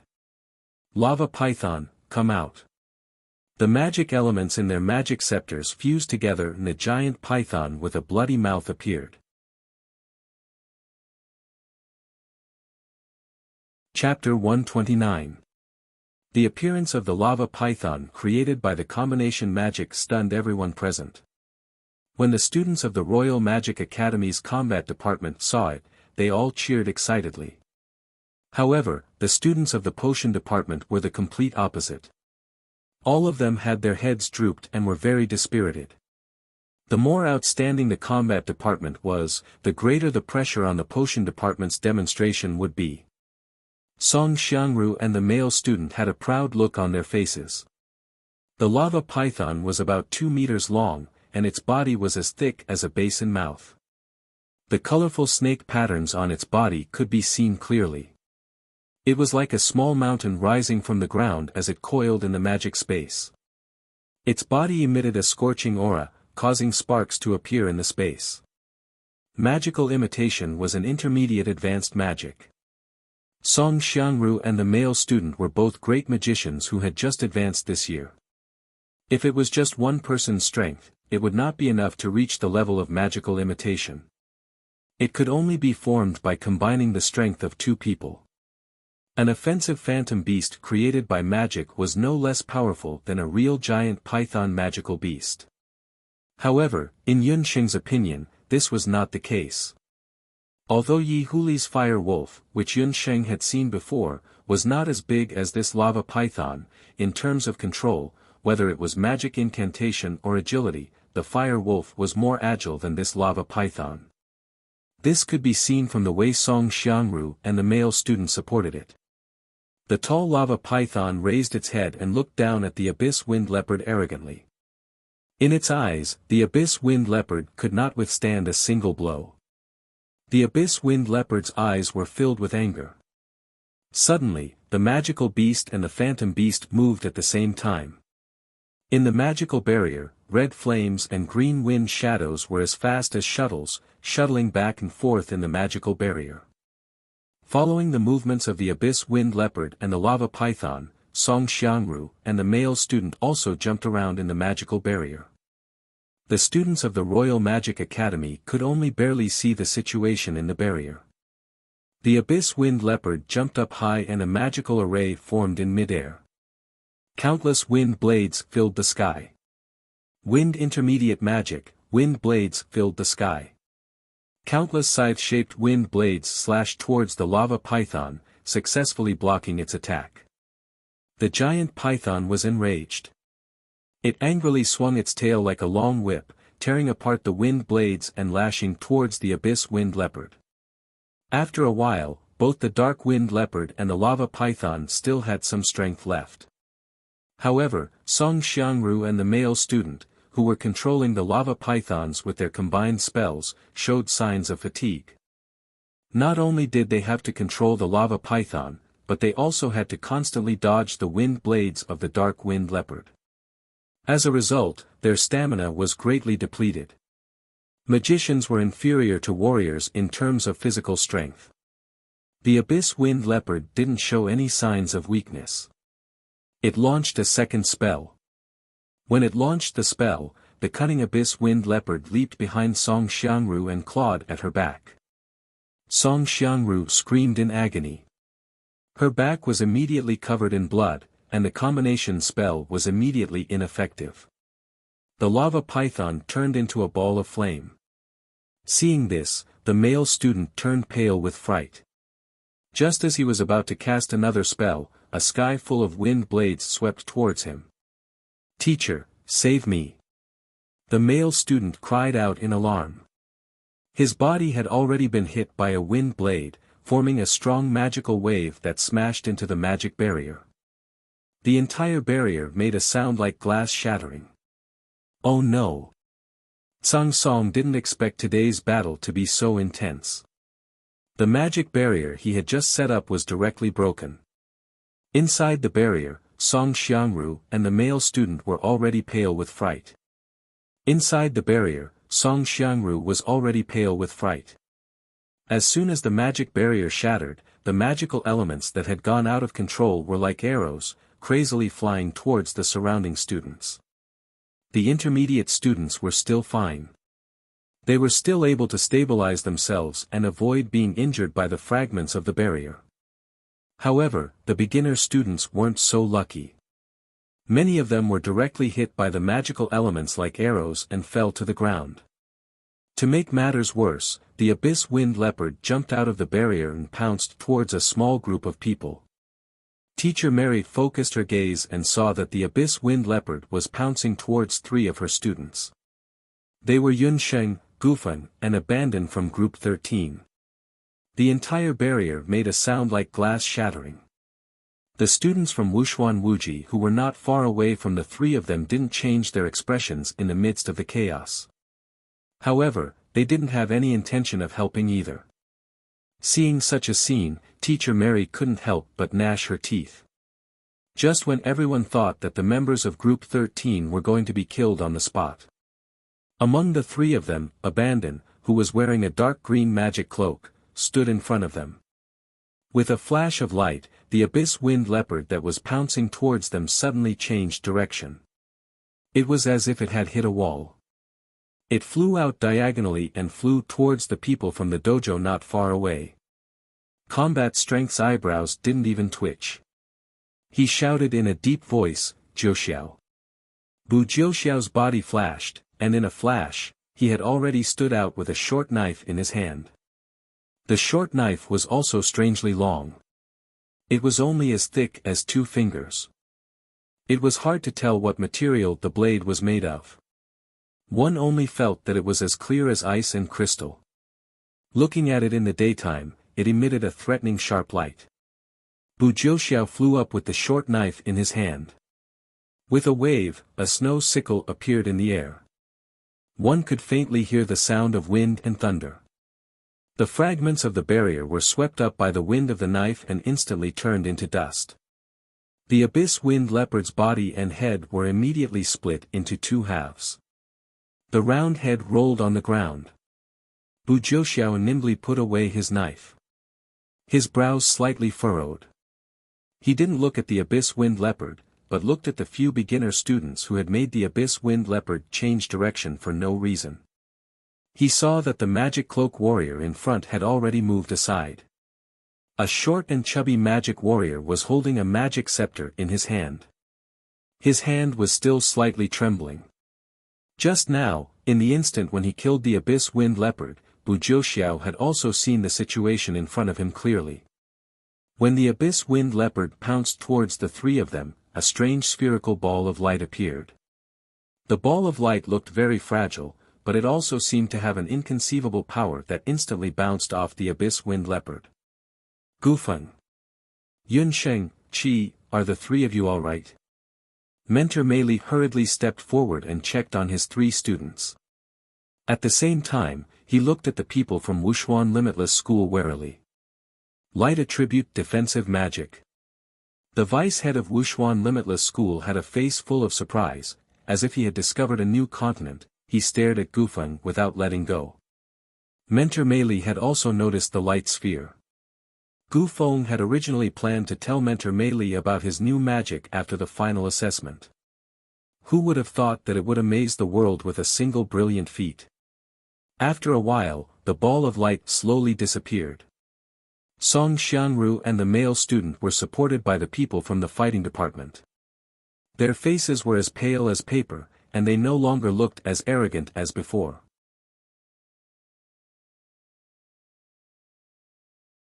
Chapter 130. The appearance of the light elemental magic and the defensive sphere allowed the Royal Magic Academy, who had lost a lot of face, to regain some of it.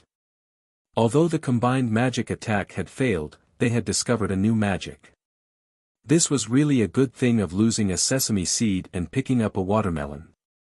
The light sphere was only a beginner defensive magic, but the defensive sphere was a new magic. Furthermore, it was comprehended by a mage. The dean of the Royal Magic Academy was beaming, and the students of the Magic Potion Department were also astonished. They didn't expect that the usually inconspicuous Gufeng would actually discover a new magic. Gufeng couldn't react to the sudden turn of events. He didn't want to be in the limelight in front of everyone. Just now, when the abyss wind leopard pounced over, Abandon's reaction was the fastest. While Gufeng was still in a daze, he heard Yunsheng's reminder. Gufeng, the sphere. Gufeng had always listened to Yunsheng's words. At that time, he didn't think much of it and raised the magic scepter in his hand. Now that everyone was staring at him, he felt a little embarrassed. Chen Lianer forced a smile and accompanied the injured Song Xiangru to the treatment room to check on her injuries. Crown Prince Yi Balian's expression wasn't very good. As the president of the Magic Combat Association, the failure of the Combat Association was like a slap to his face. However, he didn't understand why the Abyss Wind Leopard, which had been tamed by the Royal Beast Tamer, would suddenly become wild. Chen Lianer had already talked to him about today's combined magic attack with the Combat Association, and had specially chosen this Abyss Wind Leopard. Fortunately, Yi Balian was also concerned about the overall situation. He stood up and comforted the frightened students, not forgetting to say, Wuxia Everlasting School is really something. Jiu Zhao's 9 heavens / already has the demeanor of a grandmaster. What he meant was that he didn't think much of the magic potion department, as if he didn't see Gufeng's new magic at all. Bu Jiu Zhao's sword technique just now was called Battle of the 9 Heavens. Martial artists were different from magicians. Every time a magician advanced to a higher realm, he would comprehend a different type of magic. However, after a martial artist broke through to martial master, most of them would specialize in developing a personal battle technique. A person's battle skill differed from person to person. Bu Jiuxiao's Sky Breaker was the battle skill that made him famous. Legend had it that it was divided into 9 blades. He had only comprehended the second blade, but he was able to kill a rank 5 dark-wined leopard with a single blade. Its power was astonishing. Combat strength inevitably had to be courteous. Bu Jiuxiao did not say a word. The abyss-winged leopard had already been carried away by the crown prince's attendants, so he didn't have the chance to investigate the doubts in his heart. He was very clear about the power of his saber technique. He originally only wanted to repel the dark-winged leopard, but he didn't expect that the dark-winged leopard's reaction speed was much slower than usual, and it couldn't dodge his saber. It was as if the abyss-winged leopard had been severely injured. With Bu Jiuxiao's eyesight, he could determine that the 2 great magicians from the Royal Magic Academy didn't cause too much damage to the abyss-winged leopard. The abyss-winged leopard was still normal when the magic barrier shattered. However, when it pounced towards the few students from the magic potion department and was blocked by the sphere of light, it became a little strange. It was impossible for a light magic warrior to use 2 types of magic at the same time, one for attack and one for defense. Therefore, it could only be said that one of the 2 magic warriors with Gufeng had done something. Bu Jiuxiao secretly sized up the other 2 members of Group 13. It seemed that the magic warrior in magic robes was the most likely to have done something. While Bu Jiuxiao was pondering, Yun Sheng heaved a sigh of relief when she saw the abyss-winged leopard being carried away. It was really dangerous just now. She had a premonition when the magic barrier was on the verge of collapse. In the instant that she reminded Gufeng to release the sphere of light, she quietly used the dark thorns that she had been practicing over the past few days. The result of the fusion of the soul-healing needles and the dark thorns was that the traces of the dark elements were almost completely concealed. An invisible dark thorn needle pierced the abyss-winged leopard's forehead. After the dark thorn needle entered the body, because it was a dark thorn needle, it would slowly melt with the blood. In addition to Bu Jiuxiao's last strike, Yun Sheng was certain that even if Crown Prince Yi Baiyan found someone to investigate the cause of the abyss-winged leopard's death, they would only be able to find the wound caused by piercing 9 heavens. Just now, the Crown Prince and everyone from Wushuan Wuji School were really shocked. The combat department's demonstration will come to an end first. After a short rest, our Magic Potion Association will refine medicine in front of everyone. The Dean of the Royal Magic Academy had already gotten wind of this before today. He had also prepared a double insurance today. The Combat Association had failed miserably, but the Magic Potion Association wouldn't fail again. At this time, Gufeng had also recovered from his earlier surprise. He and Yunxing temporarily separated from Abandon and prepared to refine the Moon Goddess's praise with the Magic Potion Association. In the treatment room, Song Xiangru's face was full of dejection. She had wanted to show her face in front of Bu Jiuxiao today, but who knew that she would end up making a fool of herself and embarrass the Combat Association instead. What she couldn't accept even more was that the Magic Potion Association's brat had actually comprehended a new magic.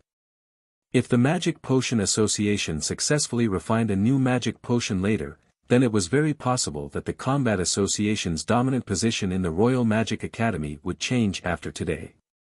Lian Er, I'm very sorry. I didn't think that I would fail. After sending Song Xiangru to the treatment room, Chen Lian Er neither condemned nor comforted Song Xiangru. Her expression was uncertain, and no one knew what she was thinking. What's the use of apologies? It has already happened. Right now, we can only pray that the Magic Potion Association will make a similar mistake. Chen Lian Er was modest and polite in front of outsiders, but in reality, she was a narrow-minded person. She wanted to be first in everything. She would never allow the Magic Potion Association to take advantage of this opportunity to counterattack and seize the initiative. But, I heard that the Magic Potion Association found 5 people to refine the potion together. They are very confident. They have already successfully refined new potions many times. It's just that the process is very secretive, so no one knows what they are refining. When Song Xiangru heard Chen Lian'er's tone, she knew that Chen Lian'er was already hostile towards her. She felt uneasy. If it was just you useless people, the combat association would have collapsed long ago. Fortunately, I have already made preparations. Chen Lian'er finished speaking and clapped her hands. An intermediate student wearing a Magic Potion Association robe walked in. It's her. After seeing the person, Song Xiangru couldn't help but be stunned. She didn't think that Chen Lian'er would have a backup plan. The person who came seemed to be hesitant. Don't worry. If you succeed today, I will definitely ask my grandfather to recommend you to the royal hospital. This way, your family won't have to stay in the mountain village and starve and suffer anymore. Chen Lian'er finished speaking and smiled.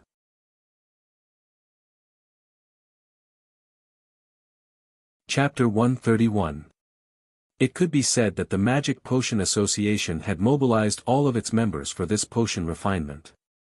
In addition, the newly joined Yun Sheng was making the final preparations for the refinement of the tribute of the Moon God. His Highness the Crown Prince and the people from Wuxia Everlasting House are all here. This time, the Magic Potion Association will definitely be able to hold their heads high. And Jia was making the final mobilization. He felt that even the heavens were helping them this time. The Combat Association's joint attack had failed. Their Holy Spirit water would definitely be able to win the glory that the Magic Potion Association deserved. On the Magic Potion Association side, other than the mage who had been injured and could not participate earlier, Yun Sheng had seen the remaining people a few times during her previous refinements. Although she could not say that she was familiar with them, she could recognize their faces. The other 2 people from the Magic Potion Association were the 11-year-old junior student, Wang Hua, and the other was an intermediate student like Jia, Hua Kiki. The division of labor between the 5 of them had also been determined during the previous refinements. Potioneers were different from healers because refining potions required a large amount of magical elements. The reason why the tribute of the Moon God was difficult to refine was that it required a lot of magical elements. Under normal circumstances, it required a mage at the level of a master mage to successfully refine it.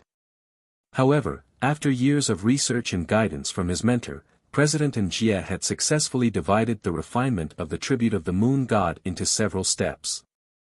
I believe that everyone is already very familiar with the refinement of the tribute of the Moon God. Later, Wang Hua will do the preliminary processing of the materials.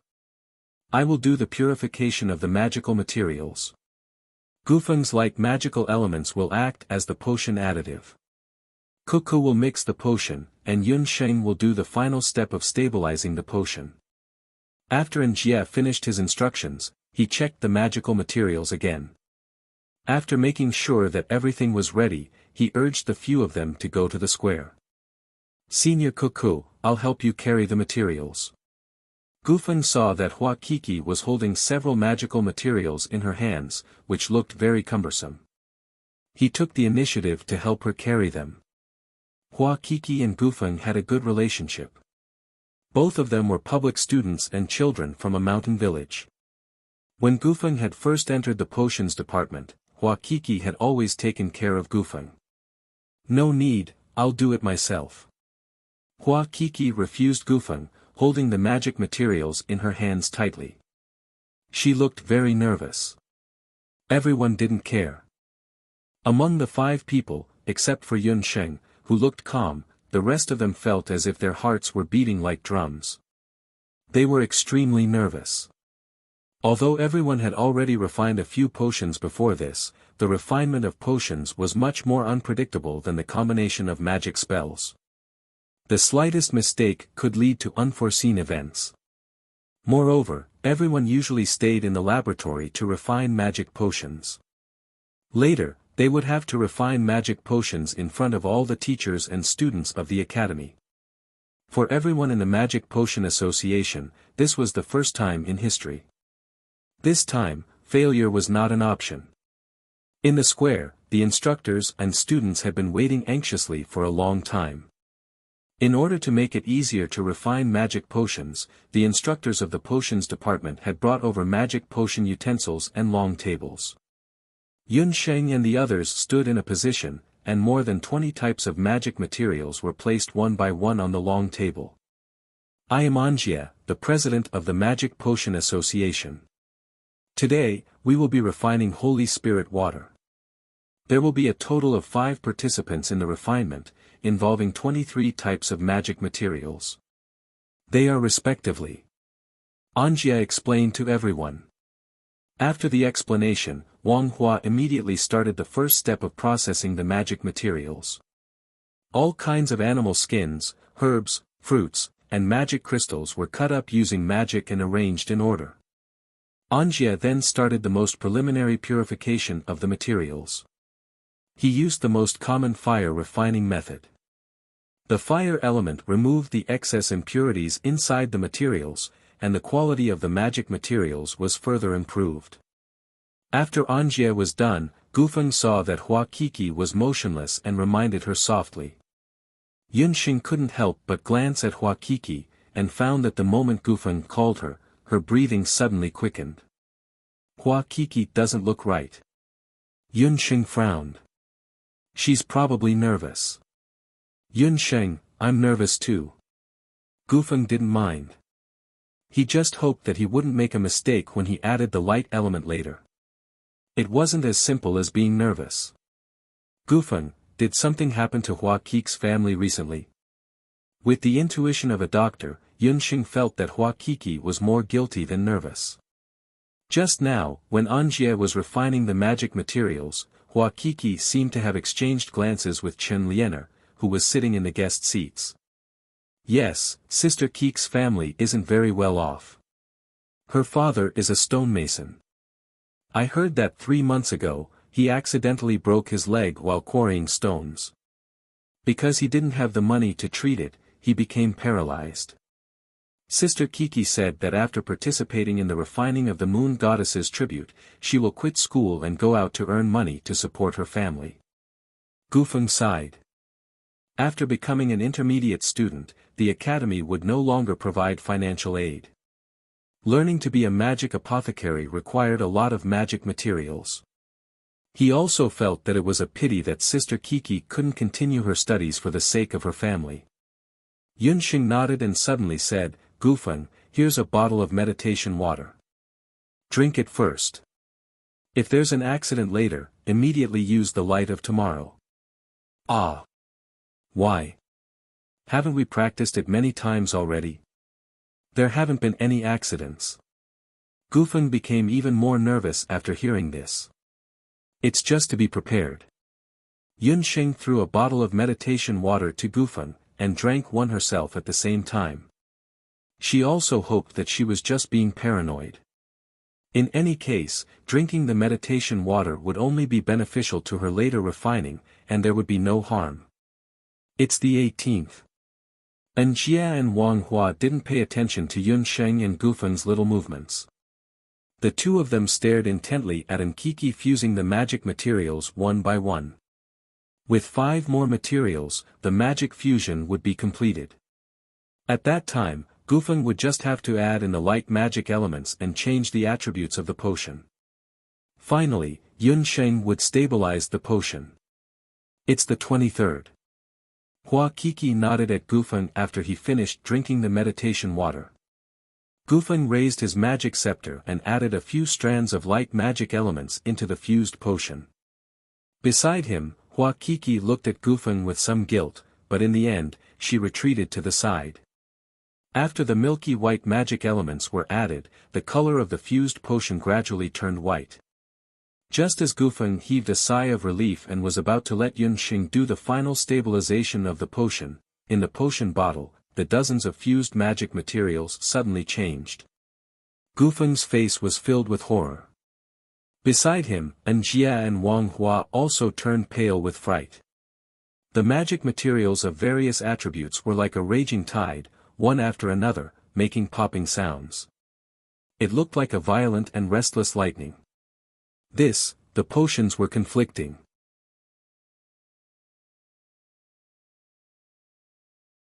Chapter 132. Potion conflicts were the last thing any potion master on the continent wanted to see. The most difficult step in the refinement of magic potions was to fuse magic materials of different attributes together. But if the potion fusion failed, or if the potion master did not do any of the steps correctly, it would lead to the failure of the potion refinement. But if a normal potion refinement failed, it would at most be a waste of magic materials. But if someone mixed magic materials of different attributes together, such as water, fire, wind, earth, light, and dark magic materials, or elements that violated the laws of nature, it would lead to a potion conflict. When magic materials of different attributes were forcefully fused together, the effect would be no less than the explosion of a small nuclear bomb in the modern sense. In front of them, the potion bottle that was a few steps away from Gufeng was brewing a terrible potion conflict. Several magic elements of different colors were repelling each other. The potion bottle seemed to have grown wings as it kept scurrying around the square. Gufeng was pulled aside by Yunsheng, and the rest of the people from the Magic Potion Association were scared out of their wits. Evacuate the crowd immediately. The dean of the Magic Academy felt a headache coming on. What was going on today? Not only did the Combat Association fail, the Magic Potion Association was even more ridiculous. They actually refined a magic bomb that could be detonated at any time. Hua Kiki, how much did the Combat Association give you? Yun Sheng's gaze suddenly turned cold as she questioned Hua Kiki. Hua Kiki was also panicking. She stammered, I don't know what you're talking about. If you don't know what I'm talking about, then what's that in your sleeve? Yun Sheng grabbed Hua Kiki's sleeve and tore it forcefully. A jade pendant fell to the ground. That jade pendant looked ordinary, but upon closer inspection, one would discover that it was a magic tool that contained some turbid magic elements. Yun Sheng could even feel the slight presence of dark magic elements in it. Even if there was only a tiny bit of darkness element, it would be enough to cause an earth-shattering change in a purified potion. Needless to say, Gufeng still needed to add light element into the potion. Once she wore this jade pendant, Hua Kiki would be contaminated with turbid air when she used magic. When the turbid air entered the magic potions and met with the light element, it would inevitably cause a conflict between the magic potions. It was no wonder that the Holy Spirit water would clash at the last moment. I didn't know it would be like this. I thought that this magic item would only cause the magic medicine to fail. Hua Kiki was also anxious. Chen Lianer didn't tell her that it would cause the magic medicine to clash. What are you all still standing there for? Leave the square immediately. The various teachers of the Royal Magic Academy immediately regained their composure after their initial panic and instructed the students to leave the square. Taking advantage of the fact that the potions had yet to explode, they had to set up a barrier beside the square. It's over, it's all over this time, President Jia said with a long face. Hua Kiki lowered her head in shame under everyone's stares. No matter the outcome of the tribute of the moon god this time, the Magic Medicine Association was completely finished this time. As Chen Lianer retreated, she gloated at the members of the Magic Medicine Association who were at a loss for what to do. She never left any leeway when she did things.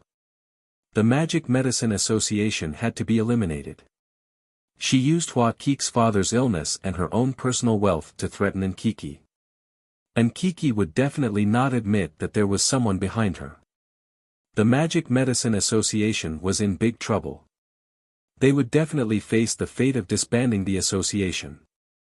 Don't worry, we haven't failed in the refinement. As long as we can disperse the turbid magic elements in the magic potions, it will be fine.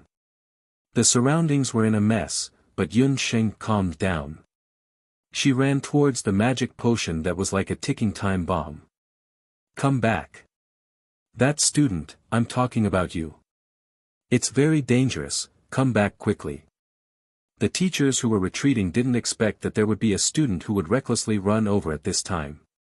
Yun Sheng, I'll go with you. Gufeng thought for a moment and also rushed over. Not far away, abandoned cursed, idiots. Those two damned fellows only knew how to cause trouble for him. However, after cursing out loud, Abandoned gritted his teeth and followed after them. In the blink of an eye, the three of them rushed in front of the magic potion that was scurrying around like a headless fly. Yunxing flew into the air, and a ball of bright flame appeared in her hand. She grabbed a magic potion bottle that looked like a ball of lightning. The magic potion bottle cracked.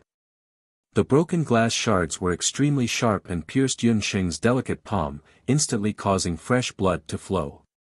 Yunxing. Gufeng was shocked. He didn't expect Yunxing to dare to use her hand to grab the restless magic elements. Hiss hiss hiss. The magic potion that was constantly scurrying around couldn't struggle in Yunxing's hand. Yunxing, Gufeng, abandon, are you trying to anger me to death? Yunxing, withdraw immediately, it's too dangerous. After Teacher Mary evacuated most of the students, she found that her three troublemakers had disappeared again. She turned back to look and was almost scared to death by the scene in front of her.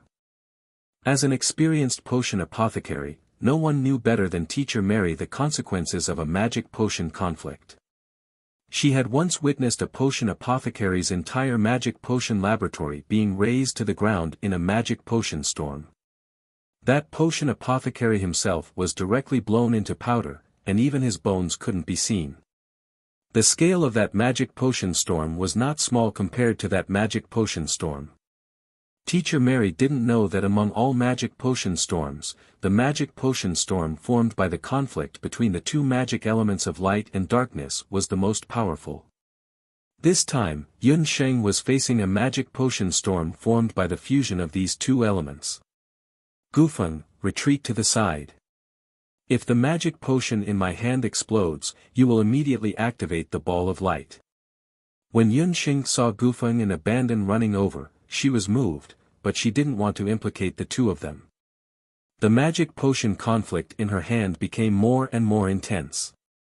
The constantly jumping lightning was like a drill, and Yunxing felt that her hand was about to be pierced.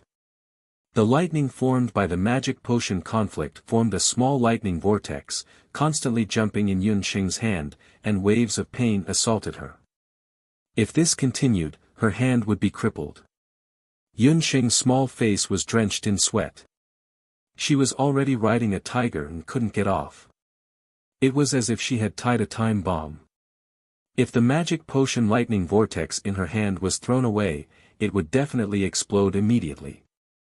Deputy Director, why aren't we leaving?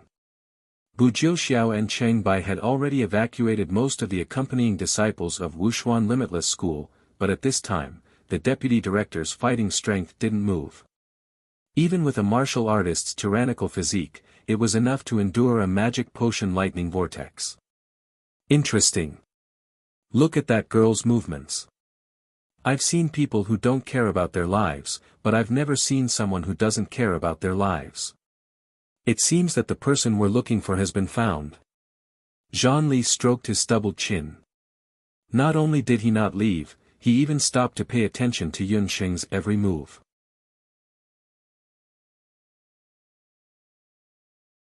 Chapter 133.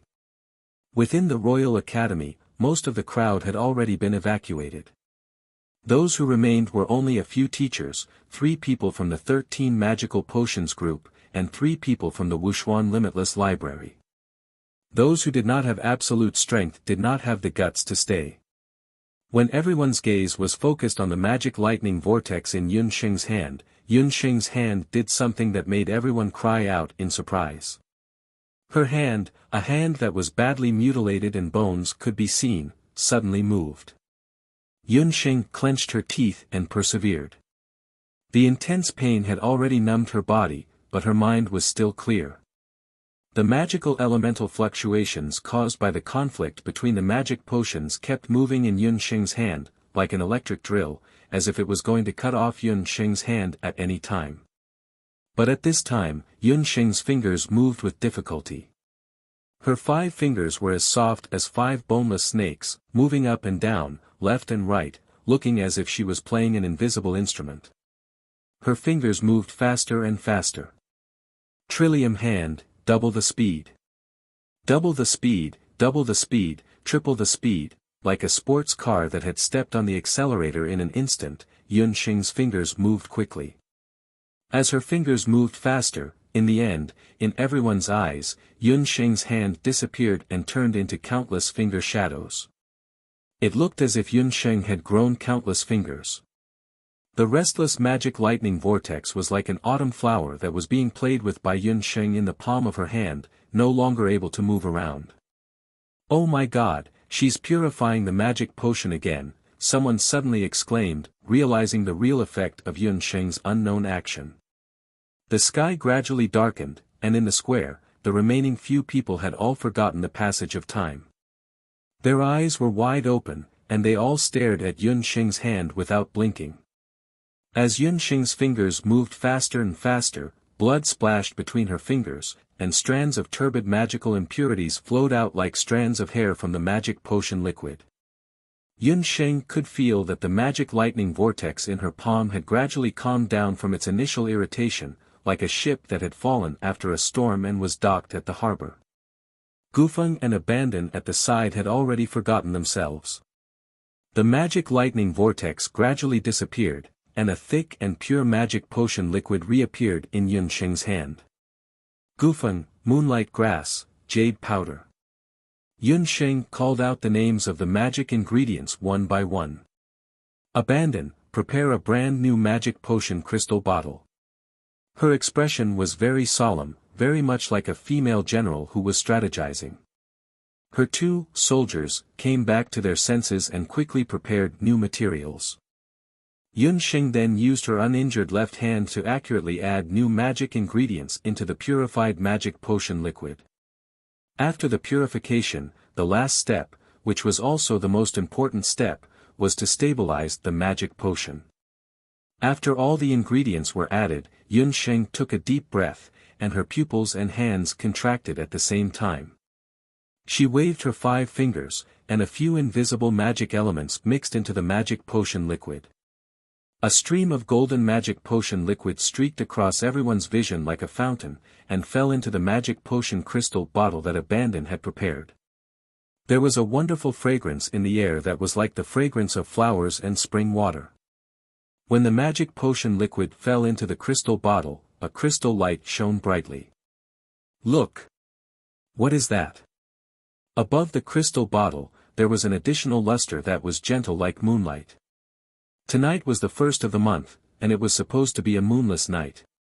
But in everyone's eyes, they clearly saw a slowly rising moon. It was a full moon, emitting a bright light. The transparent magic potion crystal bottle with a long neck was emitting an indescribably beautiful and moving light. Red, without a trace of impurities, the magic potion that was more dazzling than the rising sun in the east, emitted a tempting light. High-grade magic potion, Moon God's praise, done. Yun Xing's voice fell, and a satisfied smile appeared on her face. At that moment, her whole person was like the moon god descending to earth, emitting a mysterious and gentle light all over. While Yun Xing was still immersed in the joy of refining the magic potion. A head-on knock landed on her head. Mentor Mary's tiger-like face was infinitely enlarged in front of her eyes. Yun Xing. Gufeng, Abandon, the 3 of you, all 3 members of Magic Potion Team 13, all of you are grounded. You are not allowed to leave the public student dormitory for a week. She was furious, and like a whirlwind, she pulled the 3 troublemakers and left with a bottle of newly refined magic potion, leaving everyone who was still immersed in the beauty of the moon god's praise. Deputy Curator. That bottle of potion. Bu Jiuxiao and Cheng Bai's faces were filled with surprise and joy. There's no need to guess. That kind of aura, ordinary people who smell it once will never forget it for the rest of their lives. When I was in the Medicine Emperor Pavilion, I once saw a potion of the same grade refined by the great national hand. On the face of the deputy curator, there was an unfathomable smile. High-grade magic potion, this time, the Royal Magic Academy had made a huge profit. A young mage who could refine a high-grade magic potion, TSK, this was definitely a heaven-defying rhythm. Mentor Mary's performance just now seemed to be angry that a few students didn't listen to her, but in fact, she was protecting them, especially the female student who was refining medicine. Today's matter would definitely be covered up by the Magic Academy in various ways. However, this was also good. The real purpose of their visit today had been achieved, and they didn't have to worry about the Magic Academy not agreeing to the request of the martial arts school. Unexpectedly, the suitable candidate was not from the fighting department, but from the magic potion department, which had always been at a disadvantage. Only then did the few people from Wuxia Limitless School leave. The plaza was in a mess. After Mentor Mary sent Yun Sheng and the other two back to their dormitory, she immediately brought the bottle of praise of the moon god to the academy.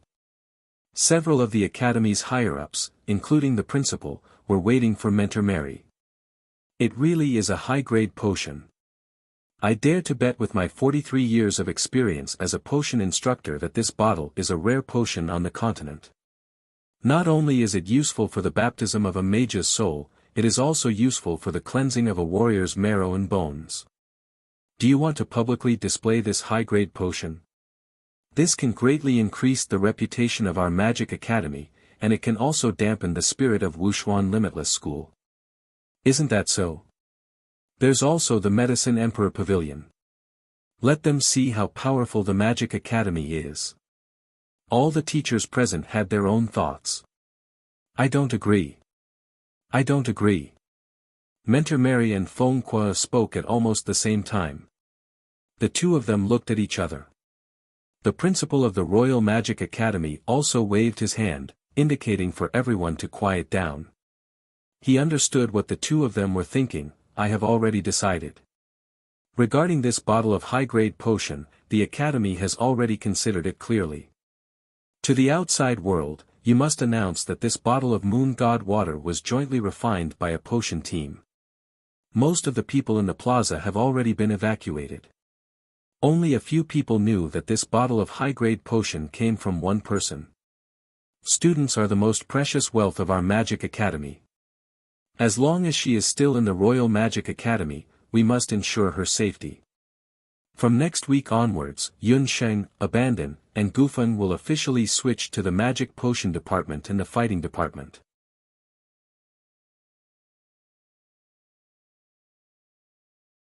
Chapter 134. When the news of the 3 members of the 13 Magical Potions team turning into a dual cultivation of fighting and potions and directly transferring to classes with the intermediate magic students spread out, it was like a drop of water falling into a pot of boiling oil. The Royal Magic Academy immediately exploded. The ones who had the biggest reaction were the intermediate students of the fighting department led by Chen Lianer. As for the specific reason for the Academy's arrangement, the teachers were all silenced, and no one was willing to reveal it. The Fighting Association treated this matter as a great humiliation. I feel that the Academy's arrangement is more beneficial to us. So what if they know light magic or alchemy? They are just mages after all. In our hands, they are still at our mercy. After Chen Lianer received the news, she laughed it off. Although the teachers were unwilling to reveal it, she had already vaguely gotten the news from the Crown Prince. Something must have happened during the last refinement. Even the Crown Prince of the Magic Medicine Association, Yi Balian, who had allowed her to teach the Magic Medicine Association a lesson, changed his tune this time and reminded Chen Lianer to stop, especially that person called Yun Sheng.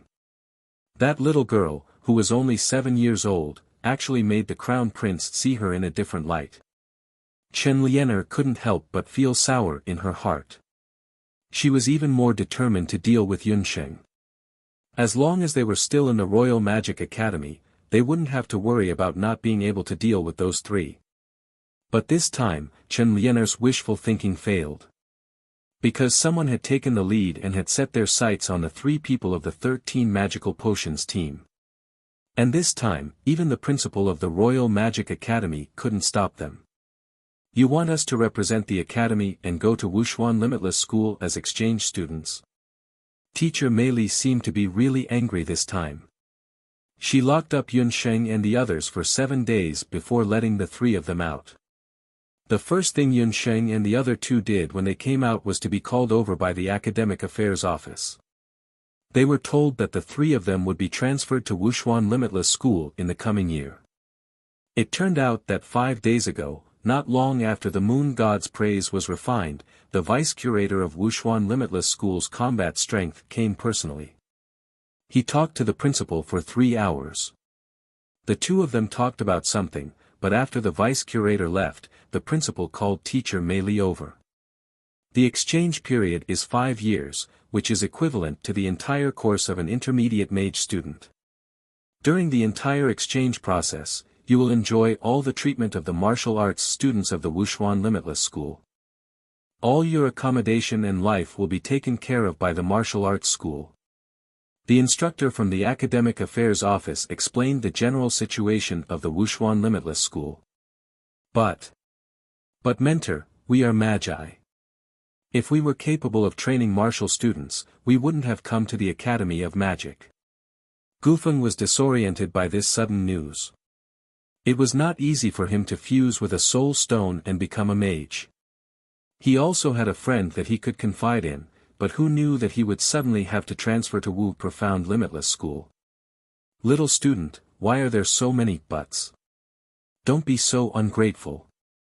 This is the first time since the establishment of our school that we've had an exchange student exchange program.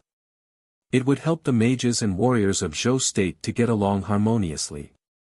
You guys are going to Wuxia Limitless Dojo, the best dojo in Zhou State, one of the top 5 first-rate dojos in the Limitless Continent. The instructor from the Academic Affairs Office consoled her earnestly. In her opinion, this was definitely a pie falling from the sky. Mentor, since we are learning and training together with the Academy of the Martial Arts School, we must also take the examination together.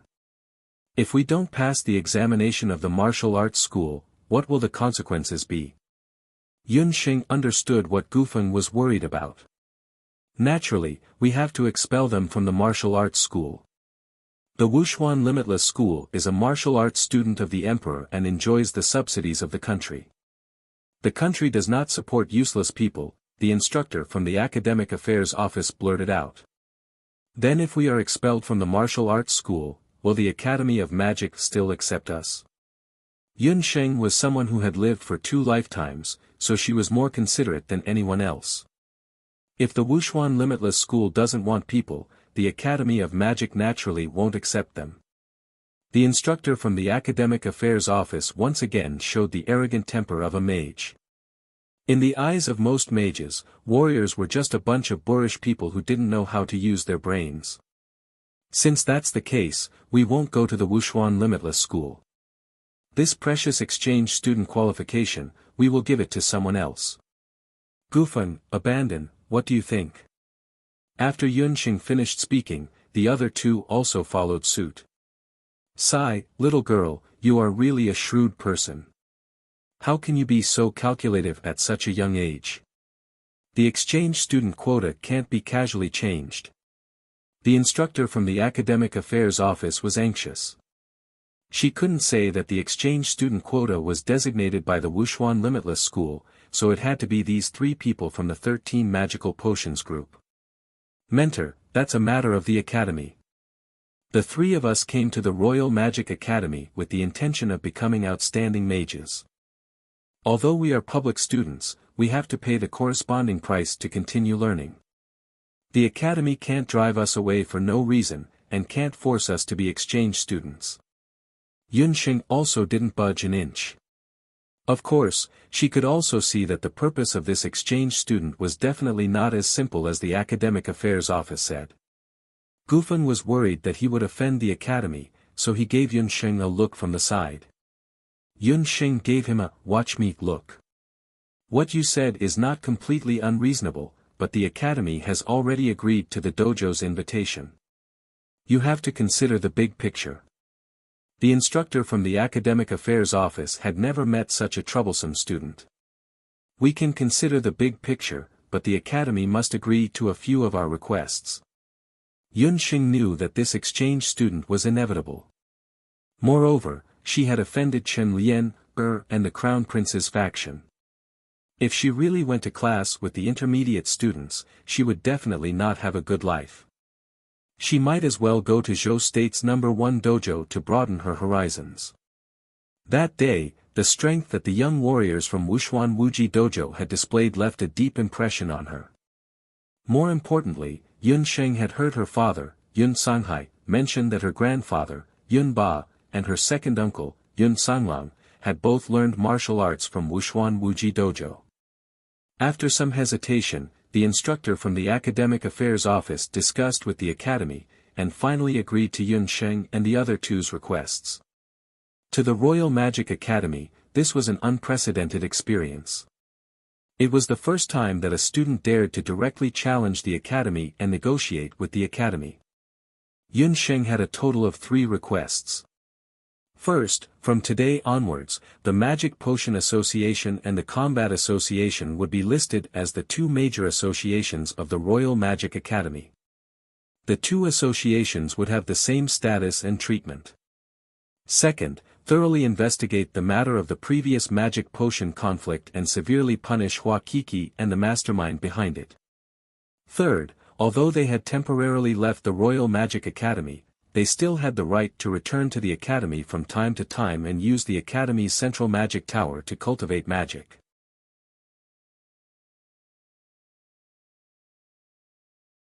Chapter 135. She did not object to Yun Sheng's 3 conditions, but Gufeng had some objections, especially to Yun Sheng's second condition. He felt that Yun Sheng was petty. Although Hua Kiki had betrayed the Magic Potion Association and everyone else, she had to go against her conscience for the sake of her family. Yun Sheng's request for the academy to punish Hua Kiki was equivalent to cutting off her path to survival. A tainted potion apothecary would not be able to survive in the world of magicians. Before Yun Sheng could explain, Qi, who had always been a man of few words, spoke up. Gufeng, Yun Sheng did not do anything wrong. That day, her hand was almost crippled. When you were soft-hearted towards Hua Kiki, did she ever think of being kind to us? Qi Bing's cold voice was like a bucket of cold water, drenching Gufeng in a daze. Gufeng looked at Yun Sheng's hand in shame. He would never forget that during the few days of confinement, Yun Sheng's right hand was wrapped up like a steamed bun. The lethality of the magic lightning vortex was terrifying. Yun Sheng said that she had learned a unique family technique, and that was how she managed to neutralize most of the magic power. If it had been anyone else, their hand would have been crippled long ago. For a magician, the right hand was as important as the heart. Yun Sheng could not help but look at Qi gratefully. This kid, at least he still had some conscience. That day, almost everyone's attention was attracted by the high-ranking moon god's praise. Only Qi, who had quietly handed over a bottle of hemostatic potion on the way. Yun Sheng's hand was indeed severely injured, but she relied on the Shinong medical bangle to combine it with the special technique of Trillium's hand to forcefully refine the potion. However, the destructive power of the magic potion lightning vortex formed from the clash of magic potions was indeed astonishing. Even with the heaven-defying Shinong medical bangle combined with Mentor Mary's healing technique, Yun Sheng's hand was wrapped in bandages for a full 3 days and 3 nights before it healed. Gufeng was still young, so it was understandable that he couldn't understand Yun Sheng's way of doing things. However, Qi was at most 1 or 2 years older than them. He agreed with Yun Sheng's way of doing things, which surprised Yun Sheng. Yun Sheng thought to herself that Abandon must have gone through some kind of painful experience, which was why he was so wary of others. Gufeng, I admit that my method is a bit extreme, but if there is one Hua Kiki, there will be another Hua Kiki. A potioneer with evil intentions may harm many innocent people.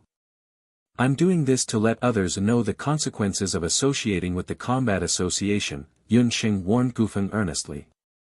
When the three of them returned to the public student dormitory, they happened to meet Mentor Mary. Looking at her appearance, she seemed to have been waiting for the three of them for a long time. The three of you, come with me, Mentor Mary brought the three of them to her residence. The three of you should already know about the exchange student matter.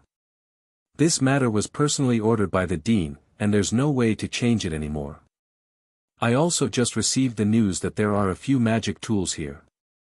Keep them by your side and bring them to Wuxia Everlasting School for self-defense, Mentor Mary sighed as she looked at the three students in front of her. After getting along with them for a while, she really liked the children in front of her from the bottom of her heart. It was a pity that the current situation did not allow her to be the mentor of the three of them. However, after experiencing the moon god water, Mentor Mary also knew that she didn't have much to teach the three of them in terms of magic potions. Fortunately, after a period of run-in, the three of them had also accepted each other. This would be very beneficial for the three of them during their exchange trip. Yun Sheng and the other two received the magic tools and discovered that these magic tools were all intermediate-grade magic tools. On the market, they were all valuable items that were worth at least a few hundred gold coins. Gufeng and Qi had never received such a valuable gift in their entire lives. The two of them couldn't help but jump for joy as they flipped the magic tools over and over again to check them out. Mentor Mary reminded them a few more times before letting the three of them go back.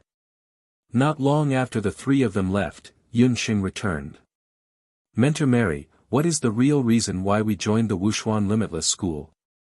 Yun Xing had long felt that something was wrong. Just now, Mentor Mary had a conflicted expression on her face as if she wanted to say something, so she carefully probed. As expected, I can't hide it from you, little girl. Mentor Mary was both angry and amused. She set up a barrier around the room to prevent anyone from eavesdropping. In her opinion, Yun Sheng's intelligence was enough to digest what she was about to tell her. There was nothing special about the matter of sending exchange students between the Magic Academy and the dojo. After all, outside of Zhou State, including later Qin, Penglai, Immortal Residence, and Tang Yuan, there had always been mutual exchanges between the dojo and the Magic Academy. Especially the summoners of Penglai, as a special group of mages, they even directly formed a master-servant relationship with the warriors and relied on each other. However, Zhou State had only developed magic for a short period of time. The relationship between the Yujing Imperial Magic Academy and the Wuxia Limitless School had been going on for so many years. To put it nicely, it was called being respectful to each other. To put it bluntly, it was that they didn't like each other. The two sides fought for resources, fought for fame, and used all kinds of methods. This time, Wuxia Limitless School suddenly proposed an exchange student, especially Yun Sheng and the others. The dean of the Imperial Academy originally didn't agree. One was a student who could refine high-grade magic potions, Yun Sheng.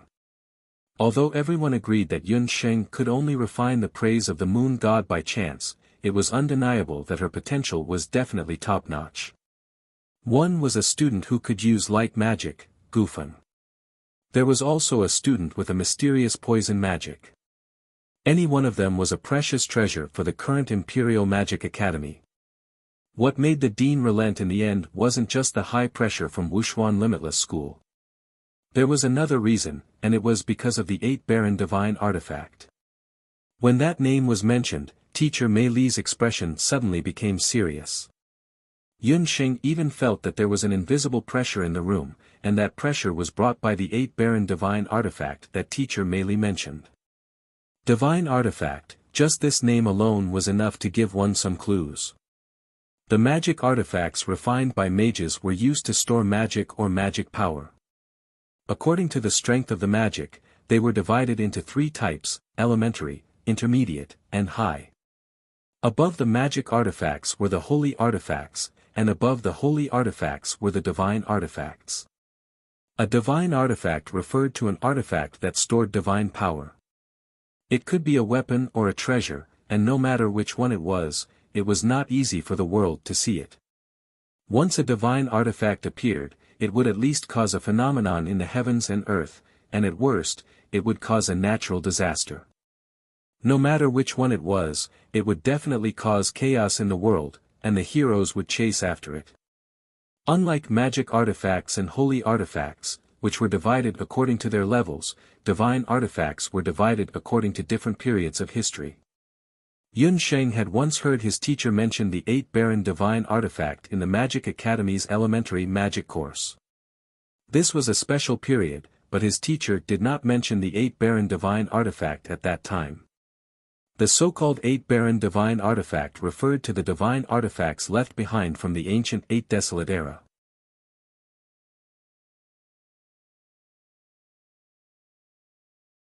Chapter 136. The memories of the 8 Desolation period from magic classes were still very clear. The so-called 8 Desolation period was a special period that happened on the boundless continent. At that time, humans and demonic beasts lived side by side and ruled separately. There were no vassal states on the continent, so humans were very weak. The demonic beasts were ruled by the 8 strongest dire beast tribes. For a long time, the demonic beasts treated humans as food and forced humans to the point where they could not survive. Then, 8 powerful humans appeared. They used 8 divine artifacts to kill the leaders of the 8 dire beast tribes and drove the demonic beasts away. They also sealed all the demonic beasts that were above the Lord level in the Dutian blood beast world.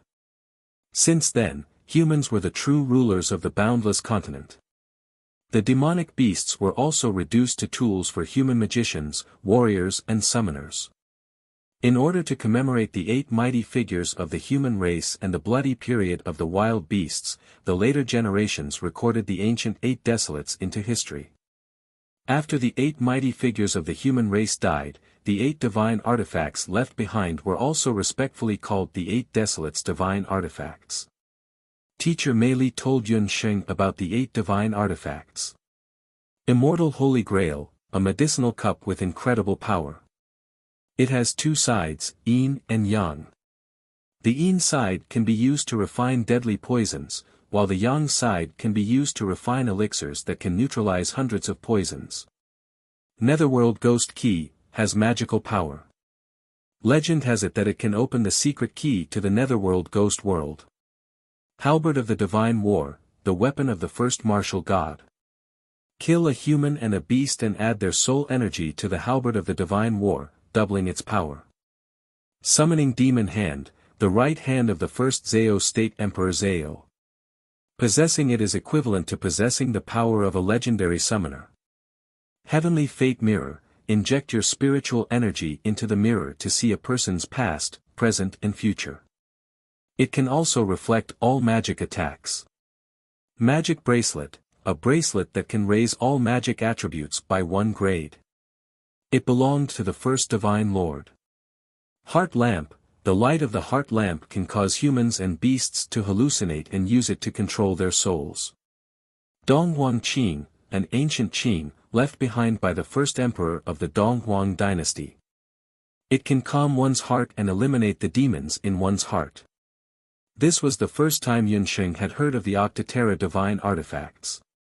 Her mind was shaken, especially when she heard about the immortal Holy Grail. In her heart, she thought that if she had the Holy Grail, she would definitely be able to cure the poison in her father's body. However, the Octaterra divine artifacts were divine artifacts after all. Presumably, not just anyone could obtain them. Where are the 8 divine artifacts now? The Shengnong medical bracelet on her hand was also considered a divine tool, but compared to this so-called Ba Huang divine tool, it paled in comparison. Yun Sheng naturally did not know that she had only unearthed 1/10 of the true use of the Shengnong medical bracelet on her hand. His whereabouts are unknown. Teacher Mei Li could not help but sigh. Yun Sheng's question was also the question of countless people. After successfully killing the chief of the Bakra orcs, the 8 almighty beings who had saved the human race had also exhausted their divine energy. The 8 of them took their respective divine artifacts and went into seclusion to cultivate. Among them, 4 of them benefited from the disaster and successfully broke through after their seclusion. They respectively established the Donghuang dynasty, the Zhao state, the Dharma temple, and the Longqian martial dojo. The remaining 4 were not so lucky. One of them failed in his seclusion and lost all his cultivation. One of them went berserk during his seclusion and was killed by his enemy. The other 2 were a couple. After their seclusion, the 2 of them comprehended the heavenly Tao and finally left the boundless land hand in hand. As for the 4 people who were either dead, crippled, or left, their divine artifacts also became ownerless and no one knew where they were. As for the couple, it was said that they hid their divine artifacts in 2 places on the mainland, waiting for the fated person to find them. As for the 4 divine artifacts that had owners, their owners passed away one after another about 100 years later. The descendants of the owners of the divine artifacts fought over them crazily. After many killings, after changing owners, after experiencing all sorts of changes, no one knew where they ended up. Teacher Mei Li, since everything is gone, then why did you say that the reason we are heading to Wu Profound Limitless School this time is because of the 8 Wastelands divine artifact? Yun Sheng was naturally very envious of the divine artifacts. However, she also understood very well that divine artifacts and the like were all spiritual objects. Only those who were truly comparable to the 8 supreme experts of the human clan in the past could truly obtain the approval of the 8 Wastelands divine artifact and display the effects of the 8 Wastelands divine artifact. In the hands of an able person, a divine artifact would only be a divine artifact. In the hands of an ordinary person, not only would it be useless, it would even bring about a fatal disaster. The battle strength of the Wu Profound Limitless School's vice head has received news that within 5 years, a divine artifact will be unearthed on the continent. Teacher Mei Li's eyes were filled with surprise. The power of a divine artifact was enough to make the world go crazy, and Teacher Mei Li was no exception. Then why was he so kind as to tell us the news? The people of the Wu Profound Limitless School can send their own people to snatch it. Yun Sheng did not think that the fighting strength was such a kind person. That uncle was obviously a shrewd person. Because he can't be sure which divine artifact it is that was unearthed. The 8 Wastelands divine artifact had a special characteristic. Other than the 4 divine artifacts that had been missing for a long time, the other 4 divine artifacts would only recognize people of the same profession as their first master. Only when the corresponding person appeared would they appear. In other words, 4 of the divine artifacts would only appear in the world when the summoner, mage, warrior, and the descendants of the Eastern Imperial Dynasty were present. What the Wu Profound Limitless School wanted the most was the war god halberd, but they were not sure if the divine artifact that was unearthed was the war god halberd. But if it's a divine artifact that they can't control, it's useless even if they snatch it away. Why bother to mobilize so many people? Yun Sheng asked in confusion. You don't know about this. Even if you can't use it yourself, you can't let the divine artifact fall into the hands of others or countries. Not to mention, there's another saying about the 8 Wastelands divine artifact. Back then, the 8 supreme beings of the human clan were all life and death friends. When a divine artifact was unearthed, it would trigger the other 7 divine artifacts to be unearthed one after another. Furthermore, as long as one has a divine artifact in hand, when they encounter other divine artifacts, the divine artifact will automatically warn them. Teacher Mei Li did not tell Gufeng and abandon because she was worried that the 2 of them were still young and would not be able to control themselves. However, Yun Sheng was different. She had a calm personality and was good at thinking. She could take on the role of the leader of the 13 Magic Potions group. When the battle strength received the news that the divine artifact had been unearthed, they had to find a suitable mage and summoner. He was a citizen of the Zhou state, so he naturally had to search within the Zhou state. Furthermore, the mage and summoner that he found had to ensure that they would completely obey the orders of the Wu Profound Limitless School. Therefore, after he chose Yun Sheng and the others, he proposed the exchange student request. The vice-curator of the battle strength agreed that if the 8 Wastelands divine artifact that was about to be unearthed was a divine bracelet that was suitable for mages, he would give it to the Royal Magic Academy. This was the reason why the Magic Academy agreed to the dojo in the end. I believe that no rational mage would be able to refuse this condition.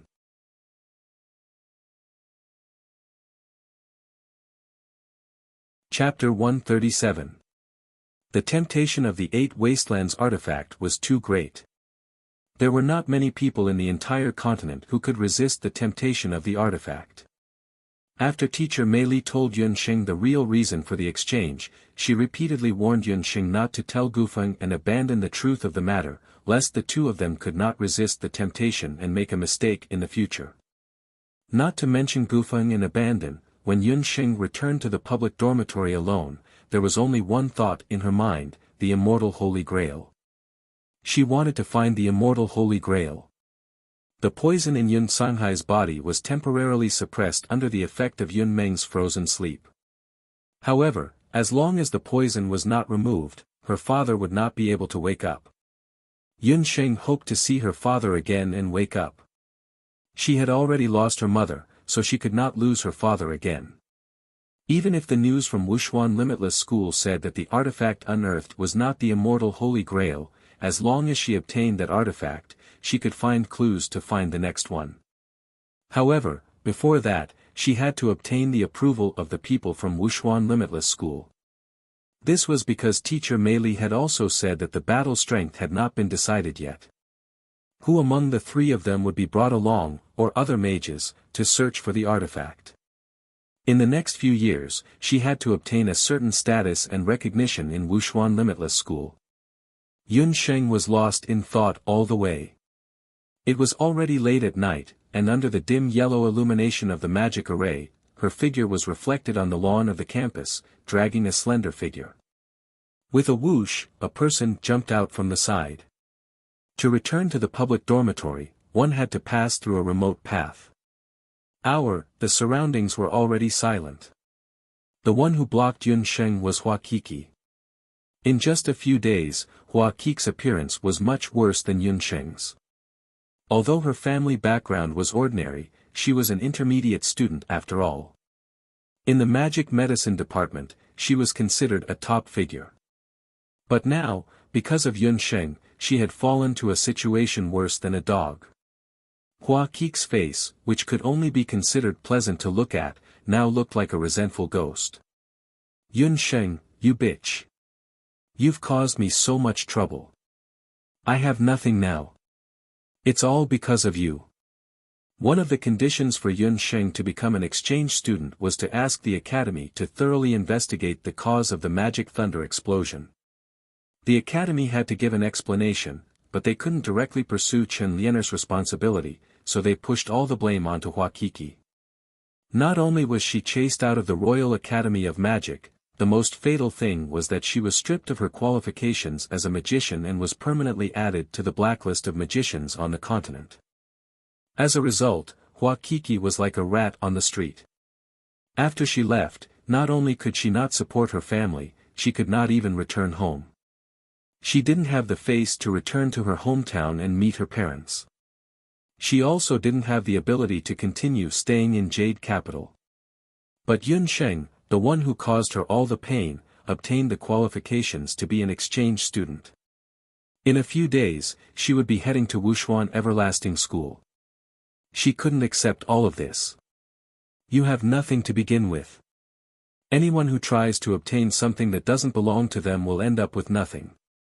Move aside, don't force me to call the school guards to chase you out.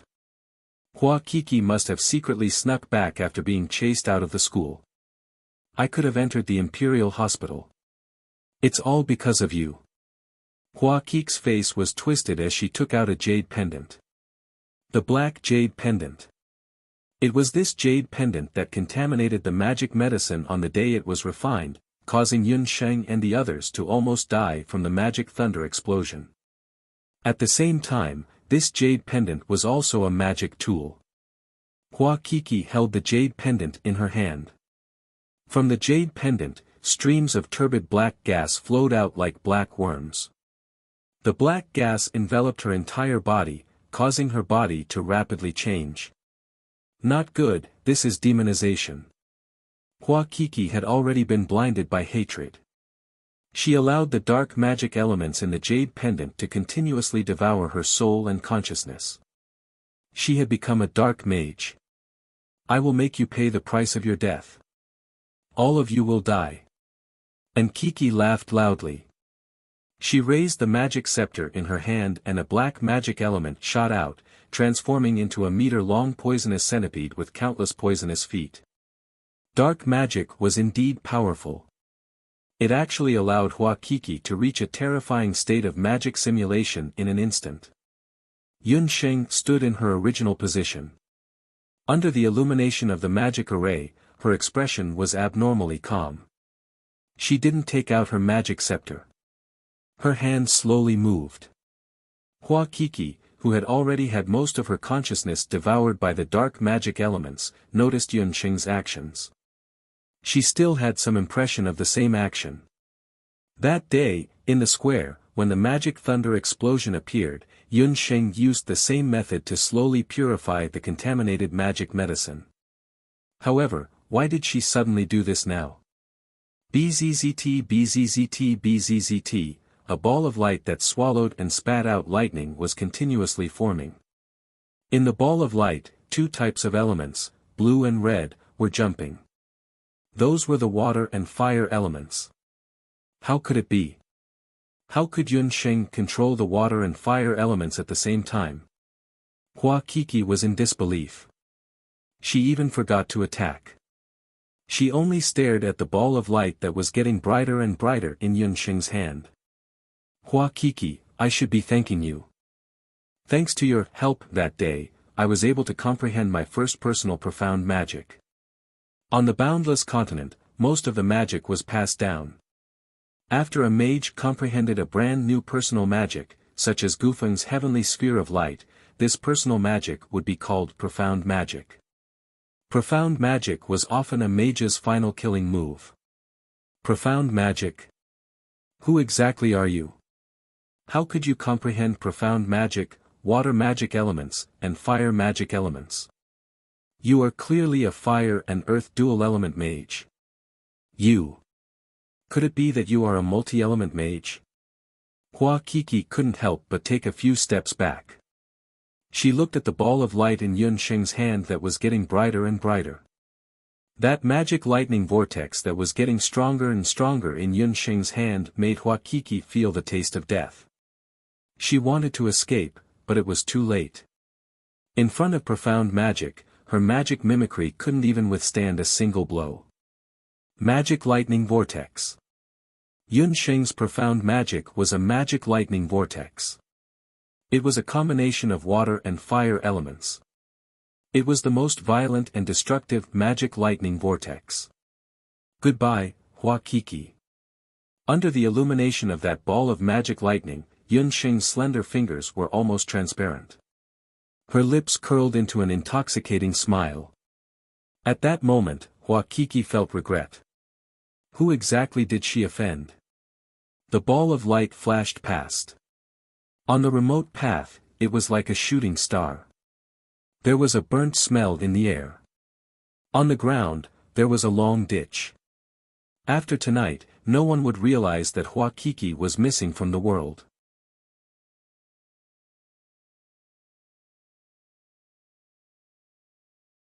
Chapter 138. It was her first time killing someone. The process was not bloody, but it was very violent. After killing Hua Qiki, Yun Sheng was stunned for a moment. This was her first time killing someone in the truest sense of the word. Yun Sheng was a healer. The huge contrast between saving people in her previous life and saving people in this life made her feel uncomfortable for a moment. Using part of the dark magic energy in her body made Yun Sheng feel a sense of loss of control. If she did not control dark magic properly, she would be like Hua Qiki just now and lose her humanity.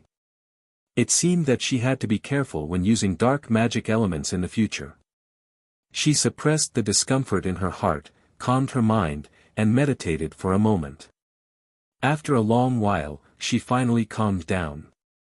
The situation just now was a critical moment where she would die if the enemy survived. Fortunately, Yunsheng controlled herself, or else she would have gone mad. Recalling the scene just now, Yunsheng had to admit that the magic vortex was much more powerful than she had imagined. Hua Qiki was already a mid-level archmage student. Under the effect of the jade pendant, her strength had reached the peak of archmage, and even the threshold of a master mage.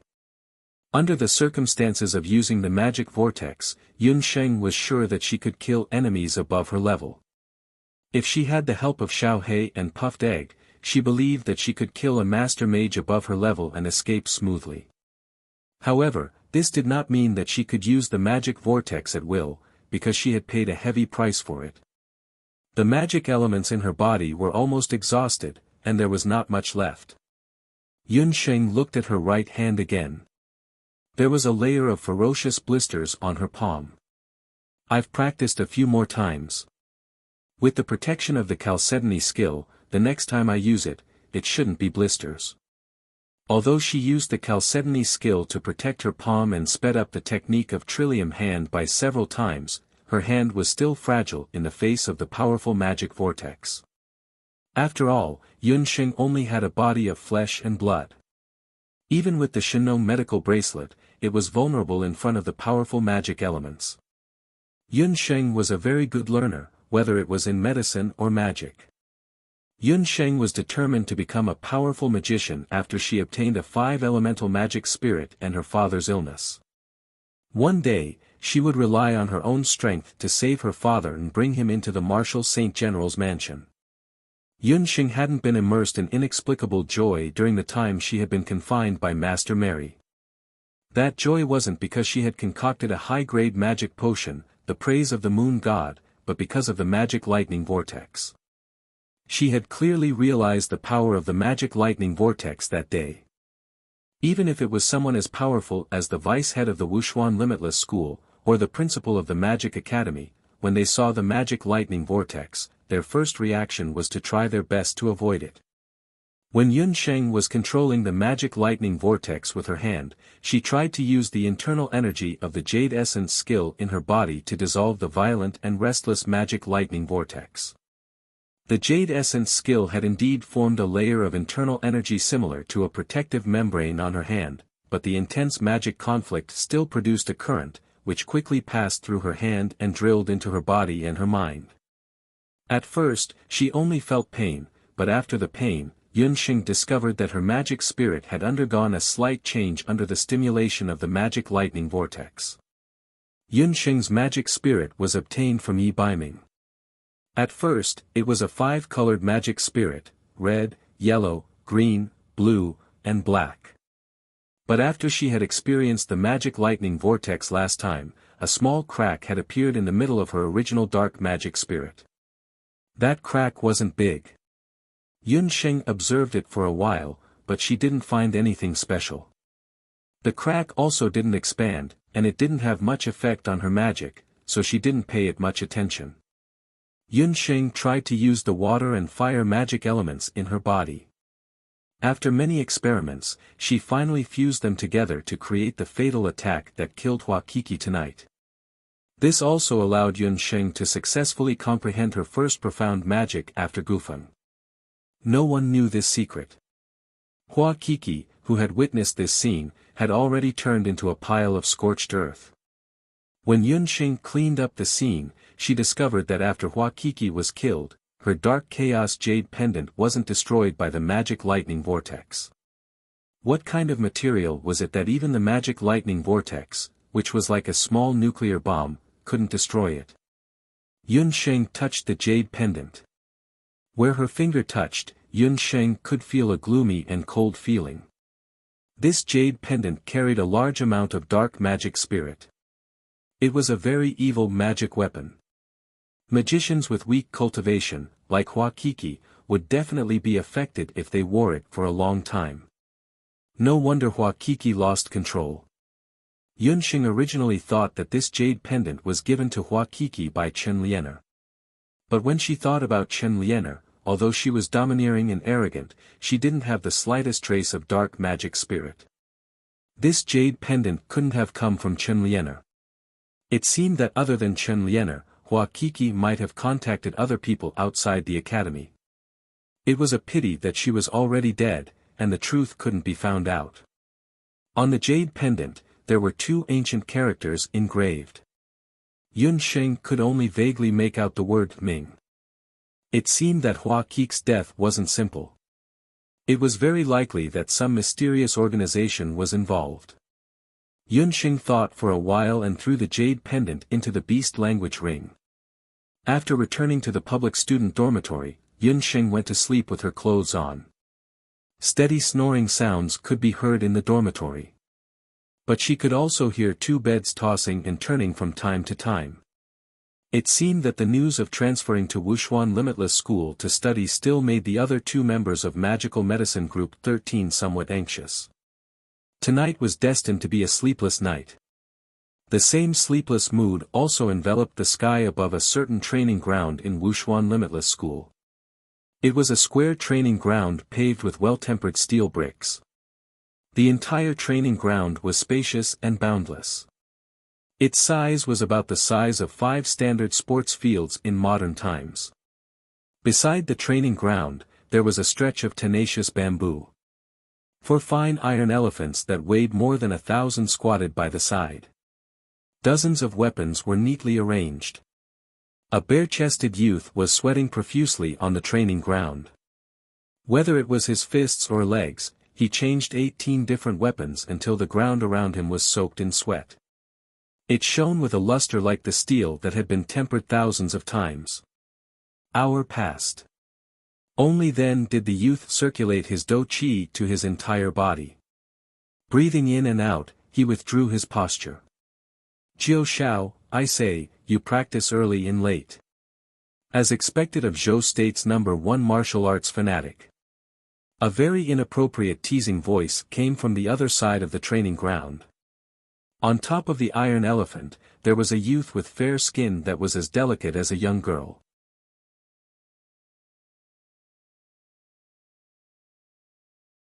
Chapter 139. If Yun Sheng was present, she would definitely recognize these two youths. They were Cheng Bai and Bu Jiuxiao, whom she had met at the Royal Academy of Magic.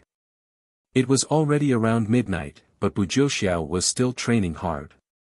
His title as the young expert of Wuxia Everlasting School was not just for show. I've trained early and late, but I still can't catch up to one of his toes. Even if he's lying down and sleeping, he's still many times better than me. Bu Jiuxiao originally had a poker face. As he spoke, his thick eyebrows glanced at the wall not far away in dissatisfaction. On the 5-meter-high wall of the courtyard, a corner of a robe was hanging down. A tall young man in a black robe was lying on the wall. His long hair fluttered in the night wind. Even in the dark night, his handsome facial features were like the most dazzling jewels, shining brightly. The training on the training ground seemed to have nothing to do with him. The youth had handsome eyes, a straight nose, and thin lips like a knife. Under the velvet purple robe, his muscles were clearly defined. A lazy and seductive aura was invisibly emitted from his body. Bu Jiuxiao frowned. With a shake of his wrist, a long spear beside him flew into the air like a snake coming out of its hole. With a tut, it pierced straight towards the wall not far away. The youth lying on the wall seemed to be in deep sleep. He did not notice the spiritual spear that was like a dragon coming out of the sea. Just as the long spear was about to pierce the youth turned over. The long spear suddenly changed direction and pierced the ground. Instantly, on the ground, a burst of metal sparks flew. The iron bricks that were several inches thick were pierced through like tofu. A large hole was pierced through them, giving off an ear-piercing sound. Perhaps because the sound was too loud, the youth opened his eyes. A pair of light gray eyes, in the dark night, emitted a deep light. Jiuxiao, your accuracy is getting worse and worse. The youth's low voice echoed in the empty training ground. His voice was not loud, but it was very powerful. Bu Jiuxiao only felt his chest tighten. His figure flashed, and the youth was already standing on the training ground. Baiming, Jiuxiao was forced by you. Tell me, after you returned to Jade Capital, how many times have you met up with us? It wasn't easy for Jiuxiao to call you over to spar with him, but you only cared about sleeping the moment you came. Cheng Bai clapped his hands and laughed. Yi Baiming, Bu Jiuxiao, and Cheng Bai had been good friends since they were children. Before the former crown prince Yi Baiming was dethroned, he used to study in the imperial study. At that time, Bu and Cheng were his study companions. Even though Yi Baiming was crippled and his status plummeted, Bu Jiuxiao and Cheng Bai didn't distance themselves from him because of this. After Yi Baiming was crippled, he was imprisoned in the Cold Palace for nearly 5 years.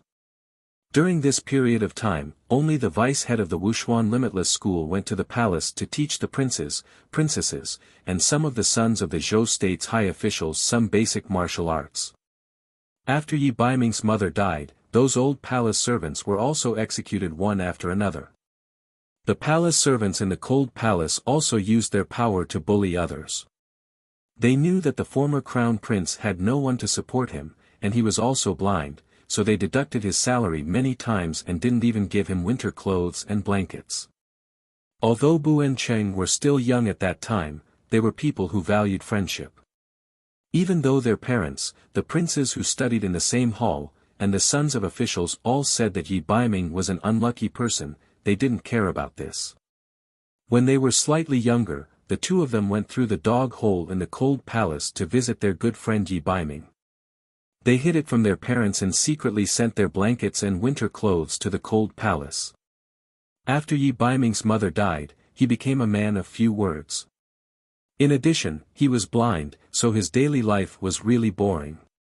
Bu and Cheng tried to teach Yi Baiming all the martial arts they had learned, hoping that he would have something to spend his time with. Who knew that Yi Baiming's talent in martial arts was outstanding? Although he didn't go through a systematic martial arts training, in just a few years, he surpassed Bu and Cheng's cultivation. Bu and Cheng really didn't have anything to teach, so they told the truth to the deputy head of Wuxia Everlasting Hall, Zhanli. Only then did Zhanli unexpectedly discover that Yi Baiming was a martial arts genius. Zhanli used this opportunity to suggest to the Zhou state's emperor that he teach the dethroned crown prince Yi Baiming martial arts. The Zhou state's emperor was in a good mood that day, and he also caught up with old General Yun and the others to plead for mercy for the dethroned crown prince, so he agreed to let Zhanli enter the Cold Palace and teach Yi Baiming martial arts. 5 years of cold and helpless life in the Cold Palace, it was Bu Jiuxiao and Cheng Bai who accompanied Yi Baiming that allowed him to survive like a weed. The relationship between the three of them had long since surpassed the concept of childhood playmates. About a year ago, the 10-year-old Yi Baiming suddenly disappeared. In the palace, no one cared about the whereabouts of the dethroned crown prince. The palace servants who were watching over him didn't dare to report it, so the matter was concealed. After Bu and Cheng found out, they did their best to search for him. Zhanli also had the martial arts school's forces search the entire country. Originally, they thought that Yi Baiming would never come back. Who would have thought that just a few months ago, Yi Baiming would come back? Not only did he come back, even his innate blindness was cured. What was even more surprising was that Yi Baiming's martial arts cultivation had also advanced by leaps and bounds. He had become the youngest martial marquis in the history of Wuxia Everlasting Hall. The 11-year-old martial marquis was a full year earlier than Cheng Bai and Bu Jiuxiao, who were 12 years old. This news was only officially announced in the Zhou state's imperial court 3 months ago. The military officials led by the Marquis of Jiayuan took this opportunity to request the Zhou state's emperor to revoke the 6 years of confinement order in the Cold Palace. The former crown prince of Zhou state, Yi Baiming, had officially joined Wuxia Limitless Hall and became the head of the Limitless 3 Young Masters of Wuxia Limitless Hall. The other two were Bu Jiuxiao and Cheng Bai. Even though he had never mentioned in front of anyone where he had gone in the past year. However, the tacit understanding that they had grown up together still allowed Bu Jiuxiao and Cheng Bai to discover something unusual.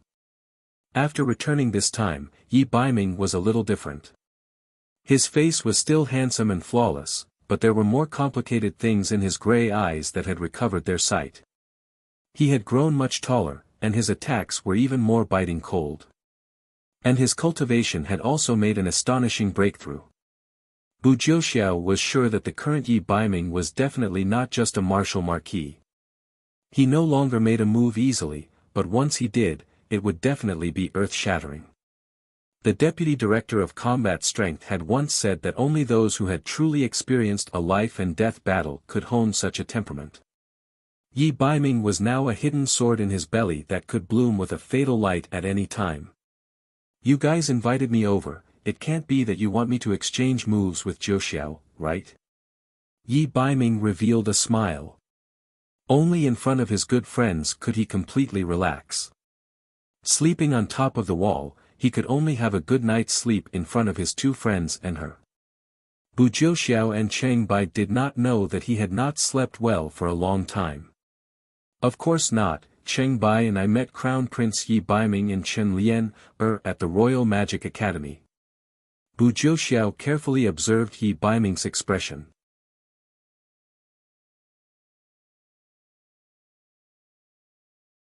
Chapter 140. Yi Baiming didn't react at all. One of them was the person who had taken away Yi Baiming's position as crown prince, while the other was Yi Baiming's fiancée. When Yi Baiming was still the crown prince, Yi Bailian had always tried to curry favor with him.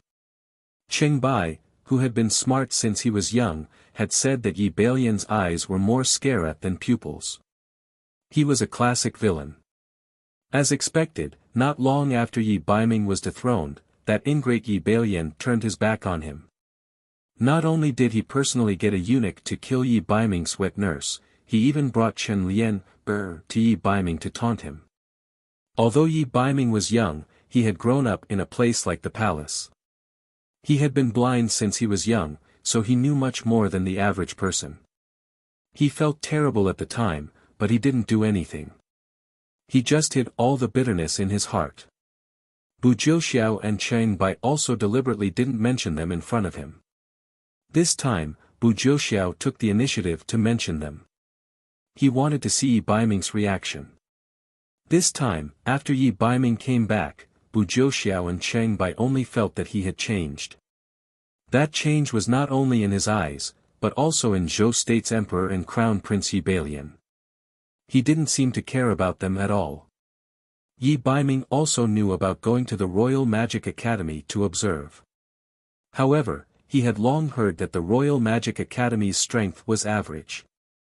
In addition, he had received news that Yi Bailian would go, so he found an excuse to decline. Yi Baiming used a very casual tone, but Bu Jiuxiao and Cheng Bai felt a chill when they heard it. After Yi Baiming regained his sight, his gray eyes always flashed with a flirtatious light. No one could guess what he was thinking. After Yi Baiming came back, he took the initiative to ask for permission to move out of the palace. Within Zhou State, it was impossible to confer the title of prince if one did not have outstanding military achievements. Even if one was a prince, it was the same. Other than the crown prince, Yi Bailian, who was favored by the emperor of Zhou State and had a courtyard in the Jade capital, the other princes did not have a residence in the city. Yi Baiming was temporarily staying in the dojo. After he left the palace, he asked his friends not to call him by his full name. He no longer had the aura of a member of the royal family. In the past year or so, he had been killing blood cloud beasts all over the place. His reputation had risen in Zhou State, and even the imperial city of Zhou State had begun to view him in a new light. However, he was still not given any official position by the dynasty. He was still a nosy prince. However, in the eyes of Bu Jiuxiao and Cheng Bai, this plainclothed Yi Baiming was the real king of Zhou State. Even though they did not know why the imperial city of Zhou State would oppress Yi Baiming, who was the most outstanding of his sons, Bu Jiuxiao and Cheng Bai had already made up their minds to follow Yi Baiming for the rest of their lives. They're doing well. Come to think of it, I haven't seen them in years. Yi Baiming changed his tone to one of indifference. It was as if he was discussing whether they had eaten that night. They're doing very well. They're the president and vice president of the Labor Combat Association in a trashy school like the Royal Magic Academy. Cheng Bai was very sarcastic. However, he thought about it again. Hey, you don't care at all. That adulterous couple is so mushy in front of others. I can't stand it anymore. Then tell me, what are you doing in that trashy school? Don't tell me it's just to visit an old friend. Yi Baiming changed his tone to a teasing one. Even though they were both men, the two of them felt their hearts beat faster when they saw Yi Baiming smile. The 8 Wastelands divine tool will be unearthed in a few years. The vice president wants to find a few outstanding mages to accompany him. I don't know if that guy's head was kicked by a magical beast, but he actually wants to find suitable candidates in the Royal Magic Academy. Bu Jiuxiao and Cheng Bai originally only wanted to watch a show when they went to the Royal Magic Academy. After all, they were very clear about the teaching standards of the Royal Magic Academy. They were all hedonistic sons of rich parents. The news of the 8 Wastelands divine tool being unearthed was not considered a big secret in the Wuxia Everlasting School. The old master of the Wuxia Everlasting School was someone who did not care about anything. He was never seen from the beginning to the end of the year. The news of the 8 Wastelands divine tool was sent back by the old master in a letter. The vice president was in charge of the daily affairs of the school. He had already announced to everyone that as long as they had the ability, everyone would be qualified to search for the divine tool group. However, everyone knew that in the entire Wuxia Everlasting School, there were 3 people who would definitely be qualified. That was the Wuji 3 young masters, the golden triangle of the school, Yi, Bu, and Cheng. Cheng Bai, pay attention to your words. The vice president must have his reasons for doing things. Also, the Royal Magic Academy is not as simple as you and Yi think. The 3 selected exchange students cannot be underestimated. Bu Jiuxiao originally had the same thoughts as Cheng Bai. However, what happened that day at the Magic Academy had completely changed his view of her. Jiuxiao, the one you said cannot be underestimated, is it that little fatty who only knows how to defend, or that little girl who was lucky enough to concoct a high-grade magic potion, or that strange cloaked man? Cheng Bai grinned, revealing a mouthful of sparkling white teeth. Oh, looks like the 2 of you have gained quite a bit from this trip. Those 3 people are the exchange students that the vice president said would come to the Wuxia Everlasting School to report after the annual break, right? Yi Baiming had long been used to the bickering style of communication between his 2 best friends. That's them. We still have to wait for another 2 months. I almost forgot that the annual break is about to begin. What are your plans for this year's break? Cheng Bai remembered that the winter was coming and Zhou State was also about to celebrate the new year. Zhou State's dojos and magic academies would have an annual break at the end of every year. The annual break lasted for 2 months. During these 2 months, most warriors and mages would return home to reunite with their families. Of course, there would also be some hard-working students who would arrange special training during these 2 months in order to raise their cultivation. I plan to make a trip to the south. There's a blood cloud beast in the south.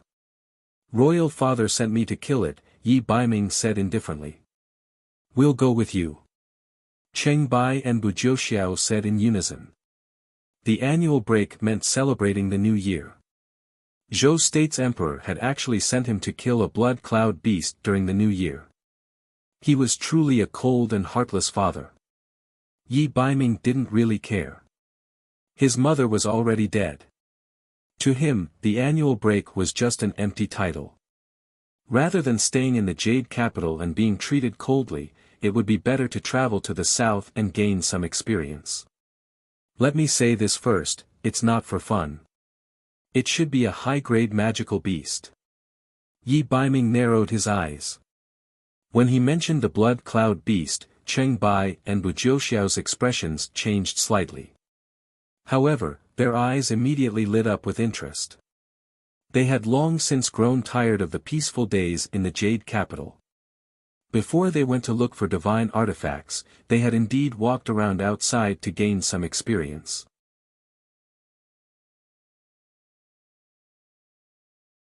Chapter 141. After the final examination, it meant that this year's magic studies had reached the end. The end of the year was near, and the new year was coming. The bustling campus suddenly became empty. The folklore of the boundless continent still paid attention to the new year.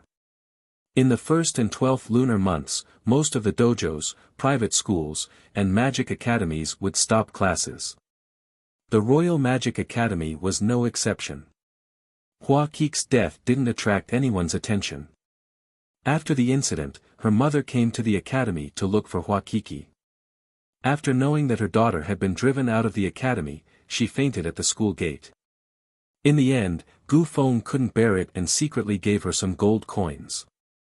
Yunxing didn't object to this. Hua Kik's family was innocent. Yunxing also specially asked Gu Feng to ask if Hua Kiki had made friends with some unknown people in private. Anton didn't have any impression and only said that her daughter hadn't returned home for many years. Last time, after her father broke his leg, she only asked someone to send some money home. She said that she found a job in a shop in the city, but Anton didn't know which shop it was. Seeing that he couldn't get anything out of her, Gu Feng comforted her and promised to help Anton keep an eye on Hua Kik's whereabouts before sending her back home. After Gu Feng had received the 10,000 gold coins from Yunsheng, his life improved a lot. He didn't send all of it home, saying that his parents had never seen so much money in their lives. He was afraid that his parents would worry about where the money came from. He still saved it for his younger siblings to study and start a family in the future. With Gu Feng's help, Yunsheng completed the last batch of herbs in the public herb field. The three of them also received the recommendation letter from the Academic Affairs Office. When spring came next year, the three of them could report to Wushuan Everlasting School with the recommendation letter. Gu Feng wanted to return home for the new year. Before leaving, he asked about Yunsheng and Qi's arrangements. Yunsheng wanted to go back to Huichun Hall to help, but Qi said the word gambling house, which was considered a reply. What a pity. I originally wanted to invite you to go home with me. Although my family is very poor, the village is very lively during the new year. Gu Feng reluctantly bid farewell to the two of them. After Yunsheng and Abandon sent Gu Feng away, they parted ways at the gate of the school. Abandon went to the Wanlong Casino in the city. As for Yunsheng, she started to make her own plans. She did not return to the medical center immediately. Instead, she went back to the public student dormitory first. During the annual break, the entire dormitory was almost empty. Yunsheng took out the skeleton of the berserk corpse cow from the beast language ring. After Yunsheng's Shenong pupil broke through to the second level, she could roughly tell the age of a magical beast. This set of berserk corpse cow's bones had reached 130 years old. It was a peak 4th rank magical beast that had yet to reach the 5th rank. Moreover, this set of bones was very complete. It could be said that it was perfectly collected. From the spine to the ribs, there was no damage at all. In this way, the magical elements and do qi in the bones were also very well preserved. If put on the market, it would be worth no less than 1,000 gold coins. After confirming the age of the beast, Yunsheng was even more aware that Night Fox's strength was extremely strong. He casually gave away such a set of bones and he did not feel any heartache. Yunsheng originally wanted to find Uncle Iron in Banana Leaf Village to help make a set of heart bone needles and scalpels. After all, the beast teeth of the golden rhino boar had been used many times and had been severely worn out. As a strict doctor, Yunsheng understood the principle that if a worker wanted to use a good tool, he must first use a good tool. In a situation where most people thought that Yunsheng was a magician, if she could skillfully use the soul-healing divine needle, then it would definitely have a good effect. But what disappointed Yunsheng was that after Uncle Iron looked at the set of bones, he embarrassedly said that he had no way to help Yunxing forge this set of bones. The bones of the boundless land's beasts, especially the high-grade ones, were much harder than the usual metal ores. The first scalpels of the golden rhino boar that Tai Gang forged for Yunxing were between the second and third rank beast bones. As long as it went through 100 hammers, it could be forged into a scalpels. But the berserk corpse cow was different. It could not be forged using normal forging hammers. It could only be refined using magical elements or do qi. Tai Gang was only an ordinary blacksmith and could not forge it. With no other choice, Yunxing could only store the 100-year beast bones in the beast language ring. When she followed her father, Yun Songhai, to the Jade capital, Yunxing also tried to ask around in various blacksmiths, but the answer she received was the same. She had to find a magician or a warrior to forge it into a magic weapon or weapon. A year passed in the blink of an eye, and this set of bones had been lying in the beast language ring for that long. After Yunxing had the experience of forging a magic scepter with a unicorn's bone, she knew that with her 5 elemental magic spirits, she could forge an unusual magic weapon. She decided to enter the magic tower again before leaving the Royal Magic Academy and try to forge the berserk corpse cow's bone again. She still had a high-grade magic card with her. Yunxing remembered that Puffed Egg had once said that the higher the level of the magic tower, the more abundant the magical elements were. She planned to explore the 6th level of the magic tower while she was still in the Magic Academy.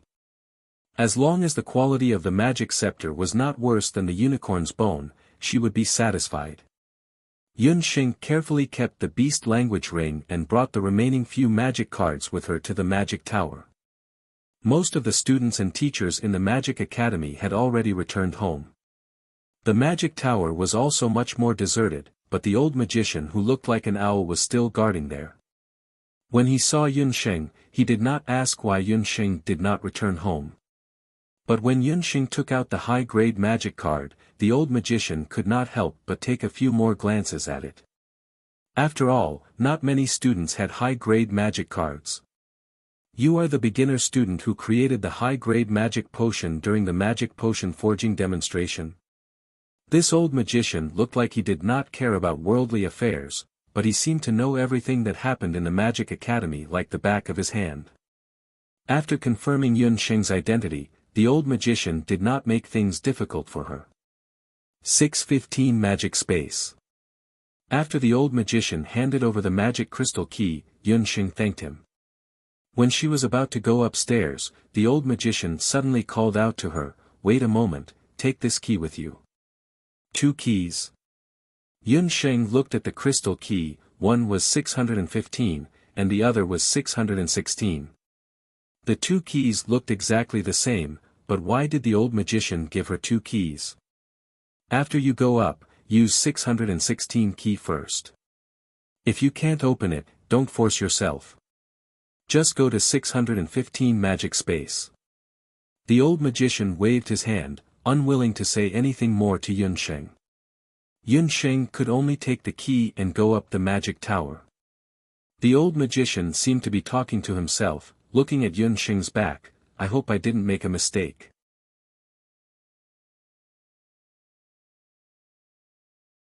Chapter 142. The advanced magic spaces were located on the 5th to 6th floors of the magic tower. The higher the floor, the richer the magic elements. When Yunxing arrived at the 6th floor, she discovered that the magic spaces here were different from the elementary magic spaces on the 2nd floor. The magic spaces here were divided according to different natural attributes. Holding the 2 keys, Yunxing could feel the magic elements flowing out from the different magic spaces. Some were hot, some were cool, some were cold, and some were heavy. The magic elements on the higher floors of the magic tower were completely different from the magic elements on the lower floors. Most of the magic elements here were divided according to the 4 main attributes, making them pure. Cultivating here would be 10 times faster than usual. When she arrived at the 616 magic space, Yunxing remembered the old magician's advice and decided to try to open the 616 magic space first. Yunsheng just took out the crystal key and was about to insert it into the keyhole, but just as her hand was about to touch the key, the crystal key in her hand shattered. A huge amount of magic power, enough to crush Yunsheng into powder, bounced out from the magic space. Yunsheng was shaken back a few meters before she could stabilize her footsteps. Failed, Yunsheng already understood that the 616 magic space must be a very special magic space. Not everyone could open it. In fact, since the magic tower stood in the Imperial Magic Academy for decades, no one had been able to open the door to this magic space. No one, including the old magician, knew what was inside the 616 magic space. It could only be to go to the 615 magic space to refine the bone needles of the berserk corpse cow. Although Yunsheng was somewhat curious, she didn't care much and walked towards the 615 magic space. Although it was only a few steps away, the 615 magic space was easily opened. Just when Yunsheng was hesitating whether or not to directly enter the 616 magic space, she remembered the puffed egg. She quickly summoned the puffed egg. As soon as it smelled the familiar scent of the magic tower, the puffed egg became excited. If Yunsheng remembered correctly, the puffed egg could break the magic restriction of the magic space. Puffed egg, can you find a way to enter the 616 magic space? Yunsheng pointed at the 616 magic space. My dear master, just you wait. The puffed egg proudly flapped its wings. The mana gate, which had shown a strong repulsive force to Yunsheng, seemed to be transparent in front of the puffed egg. The puffed egg drilled into the mana space, and after a while, the puffed egg struggled to fly out, carrying something on its back. Not only could the puffed egg pass through the magic barrier without any hindrance, it could even bring out the items inside. Yunsheng could not help but look at her own summoning egg in a new light. Other than its love of sleep and monstrous strength, the puffed egg was still useful. Yunsheng could not help but wonder if she could let the puffed egg bring her through the magic barrier in the future. Collecting her thoughts, Yunsheng paid attention to the item on the puffed egg's back. Tower. That's right, there was a finger-sized tower on the puffed egg's back. The shape of the tower looked familiar. Yunsheng pondered for a moment, then looked at her feet and suddenly understood. The tower brought out from the 616 magic space was exactly the same as the magic tower in the Royal Magic Academy. It also had 6 floors, but the size was thousands of times smaller. The strangest thing was that although the tower was small, it was shockingly heavy. Even with the monstrous strength of the puffed egg, it could only barely drag it. Yunsheng hurriedly let the puffed egg bring the tower into the 615 magic space. Only in the 615 magic space would it be safe enough. The puffed egg was exhausted.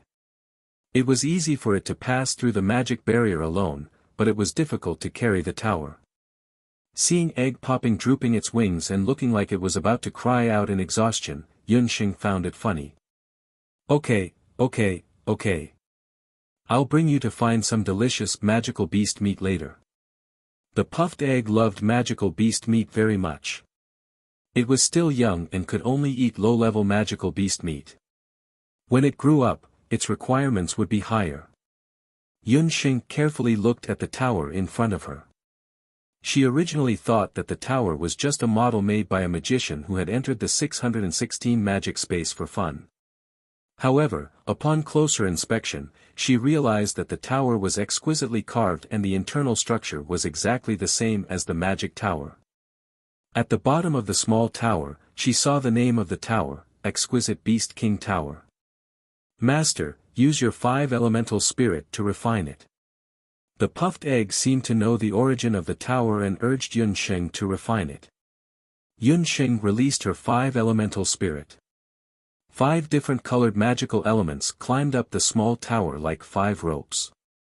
The small tower seemed to have realized that Yunsheng wanted to refine it. The small tower, which was originally standing still, seemed to have been hit by fire. It jumped up and down, trying to escape from the 615 magic space. However, Yunsheng was already prepared. Her elemental spirit enveloped the small tower. She and the tower seemed to be wrestling with each other, neither willing to let go first. Finally, the small tower's energy was exhausted. Yunsheng's magical elements were like countless tentacles that drilled into the small tower and obtained information about the small tower. Yunsheng found out that the exquisite beast tower had a great origin. It and the magic tower in the Imperial Magic Academy were originally twin towers. One was the exquisite human tower, which was used for human cultivation. The other was the exquisite beast tower, which was used for magical beasts to cultivate. Yunsheng had already refined the tower during the wrestling of magical elements. She also knew that the exquisite beast tower had been turned into this pocket-sized tower by someone using a special method. The 616 magic space was the seal that had been made with a special method. This seal was extremely powerful. Even if a sky magus came, they might not be able to open it. No one expected that Yunsheng's puffed egg would be able to break the magic barrier and pull the exquisite beast tower out. The exquisite beast tower's magic barrier was unintentionally broken because of this. Once the seal was broken, the exquisite beast tower was refined by Yunsheng using her elemental spirit. Its size could also be changed according to Yunsheng's will. Puffed egg, you really did a great job this time. Yunsheng had always wanted to bring Xiaohei into the magic tower to cultivate. However, she had always been wary of the old magician in the magic tower and did not succeed. With this exquisite beast tower, it was equivalent to having a portable magic beast cultivation tower. It was a tower specially built for magical beasts. Yunsheng could throw the puffed egg and Xiaohei into it. Yunsheng tried to control the exquisite beast tower. Big. The exquisite beast tower was like a leek that had eaten the spring rain and immediately grew a little taller. As long as the conditions permitted, Yunsheng could completely turn the exquisite beast tower into the size of a magic tower. After happily shrinking the magic tower and putting it into the beast speech ring, Yunsheng did not forget about today's business, which was to refine a new set of bone needles and scalpels.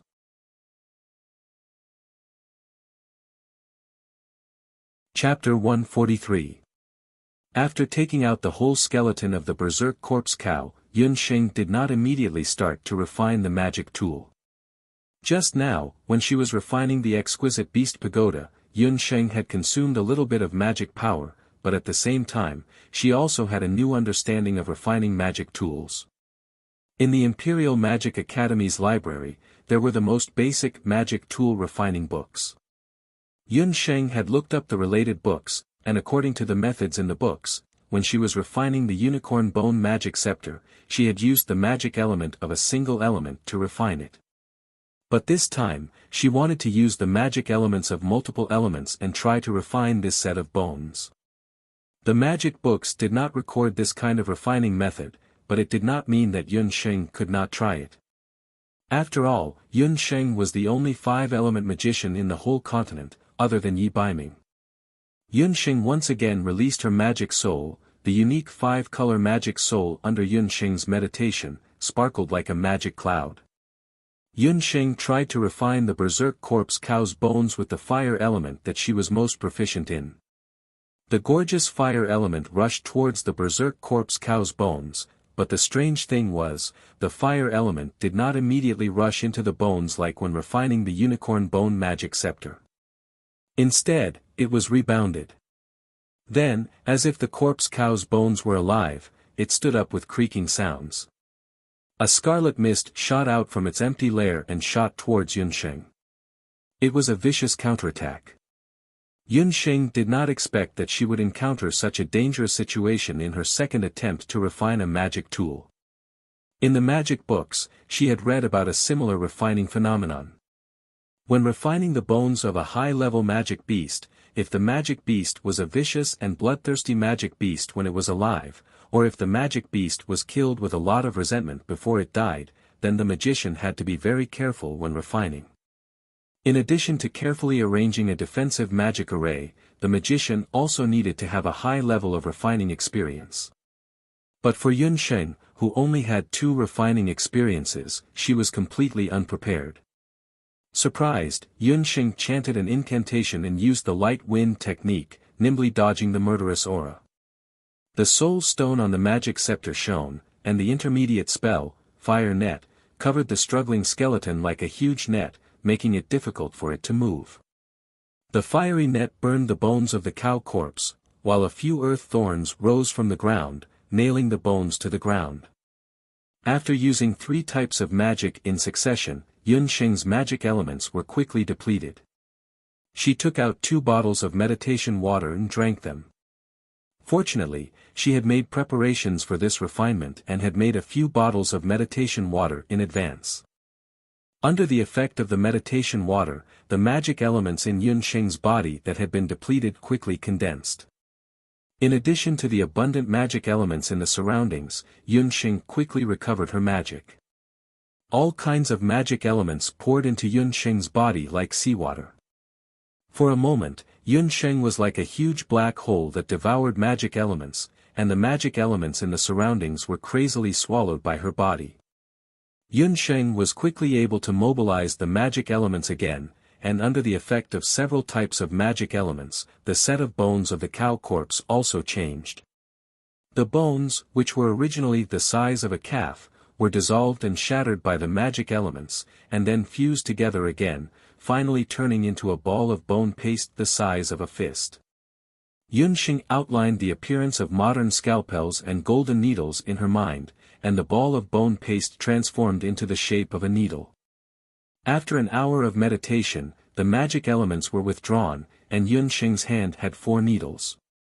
Unexpectedly, a complete set of bones of the berserk cow corpse could only be refined into 4 needles that were as thick as a cow's hair. The 4 needles, compared to the needles made by blacksmiths, were thinner and longer, and their colors were also very special. They were red, yellow, blue, and green respectively. The red needle was like a raging flame, and had a strong penetrating power, and was best used for attacking. The yellow needle had a steady aura of earth, and was best used for suturing wounds.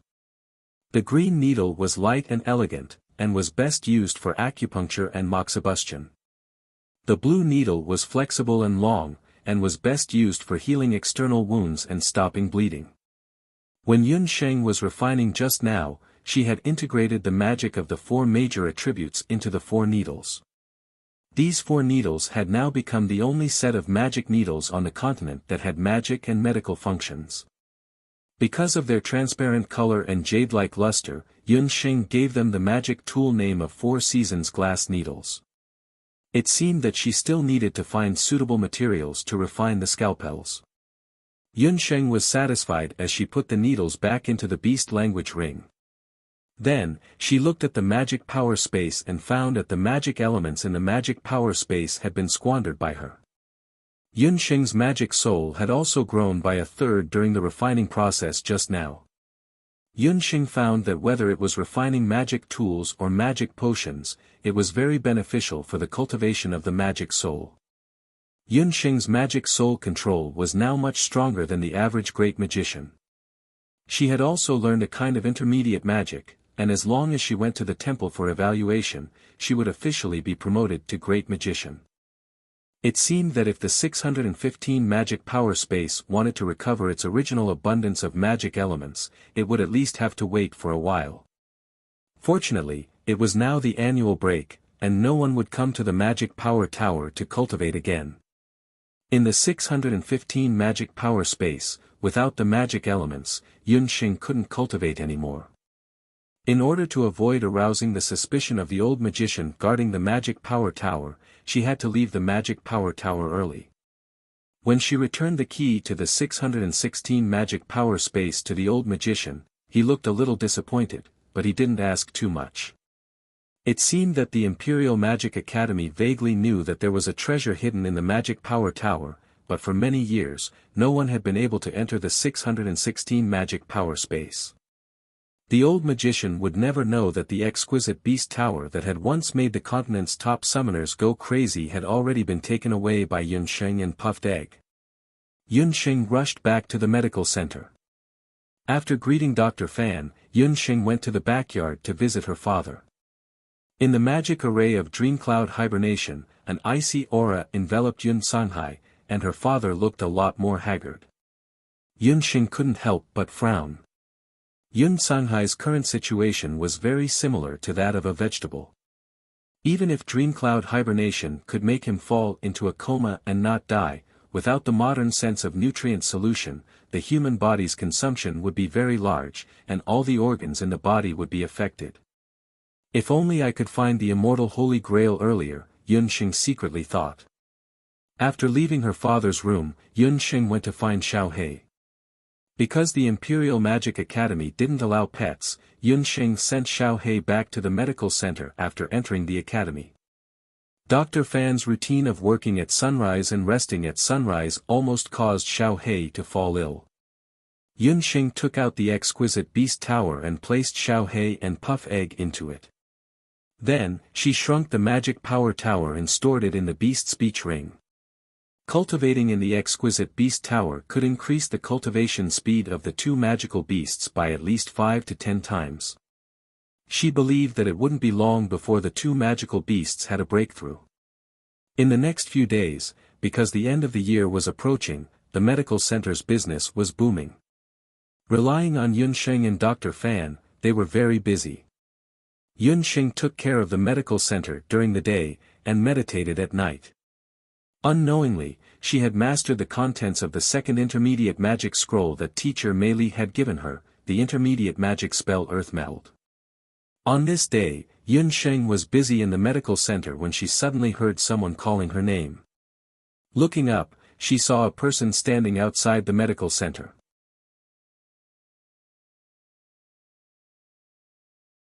Chapter 144. Outside the clinic stood a tall and burly woman. She was valiant and exuded a terrifying aura. That was the unique aura of a hunter. The patients who wanted to enter the clinic were so scared that they all stepped aside. Yun Xing couldn't help but smile. The person who came was Mu Nanyan of the Huangting hunting squad. Mu Nanyan had a fiery personality. She came to look for Yun Xing because she had just heard that Yun Xing had passed the various examinations of the Royal Magic Academy with excellent results in the final examination. This also meant that Yun Xing already had the ability to control beginner-level magic. It was also time for her to go with them to participate in the B-ranked hunting squad's examination.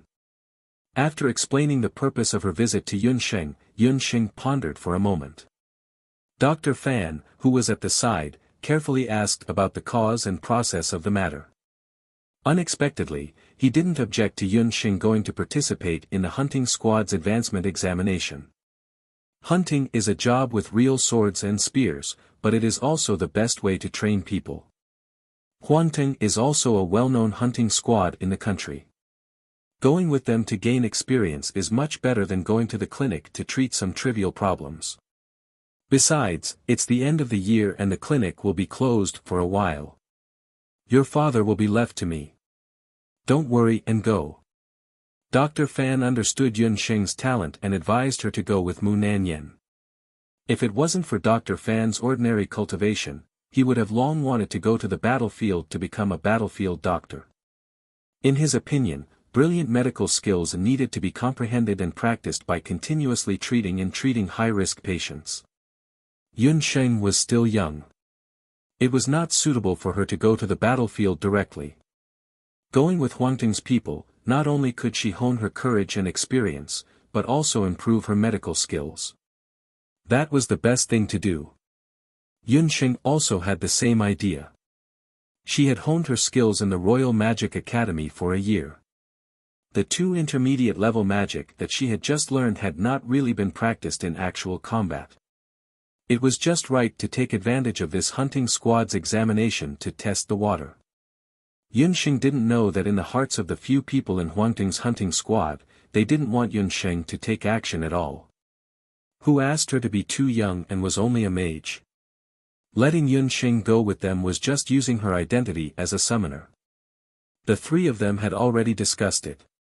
If Yun Xing was willing to go to the examination site, she would be the key target of protection.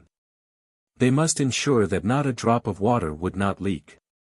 Yun Xing packed her luggage and prepared some medicinal herbs and magic potions. Before leaving, she didn't forget to say goodbye to her father, Yun Sanghai's father. "Father, forgive Sheng for not being able to spend the new year with you. However, Sheng will be a member of the B-grade hunting squad. In the south of Zhou State, you have told Sheng about the local conditions and customs in the south. Sheng will go this time." Knowing that her father wouldn't hear her words, Yun Xing still quietly said in her father's ear. After she personally performed a dreamy cloud ice sleep, she wiped her father's face. Only then did she go with Mu Nanyan to Wenren Manor to meet up with the other two people. Yun Sanghai, who was inside the dreamy cloud ice sleep magic array, still had a layer of frost on his face and was silent. As the new year approached, the weather in Yujing City also became cold. The lush trees on both sides of the street also gradually withered, and yellow leaves fell to the ground. A few days ago, it had just snowed. Fortunately, Yun Sheng and Mu Nanyan's physical qualities were extraordinary. At this moment, they were both wearing a single layer of clothing. Wenren Manor, which hadn't been here for more than half a year, also had a festive new year at this moment. Under the pure white snow, the red lanterns swayed unceasingly under the northern wind. Under the command of the old housekeeper, the servants had also renovated the manor from top to bottom. Wenren Chiu was still the same as before. When she saw Yun Sheng, she didn't forget to rub Yun Sheng's head, causing Yun Sheng to dodge incessantly. After the new year, Yun Sheng would be 7 years old. During this year, she had also grown a lot taller. However, on the outside, she still looked like a harmless little loli. This was also what made Yun Xing the most depressed. Just imagine an adult in her 20s who was almost 30 years old being treated like a little girl. No one would be happy about it. "Little girl, you are quite impressive. I thought that you would need to stay at the Imperial Magic Academy for at least 3 to 5 years before you could grasp elementary magic.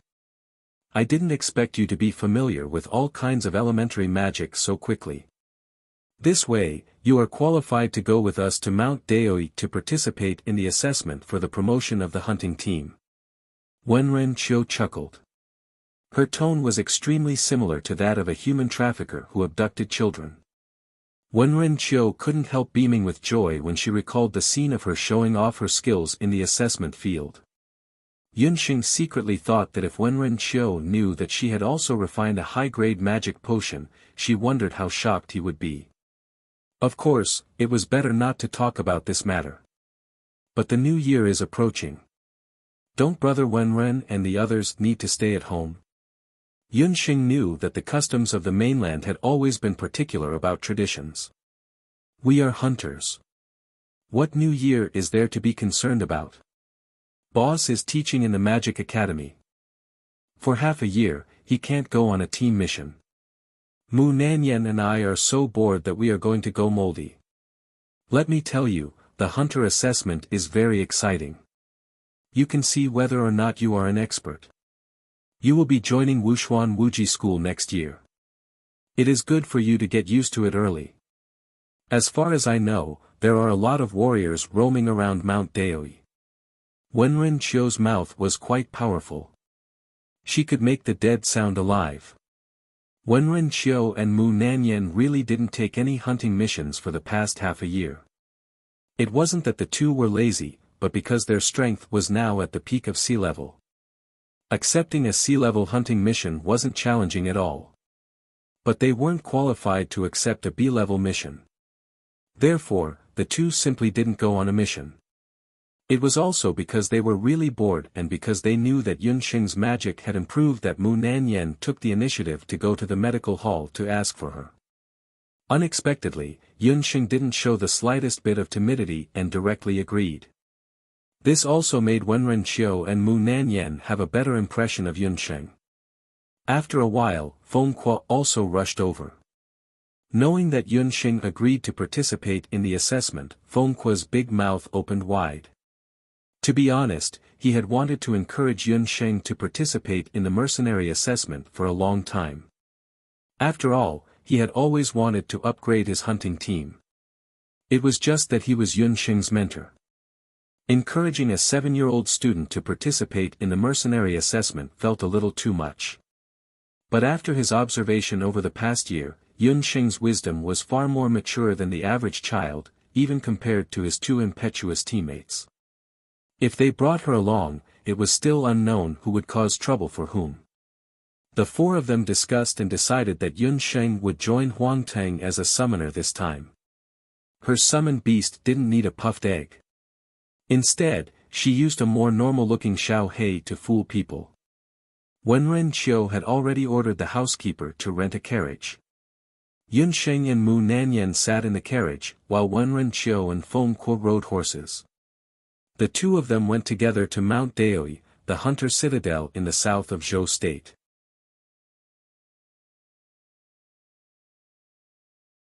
Chapter 145.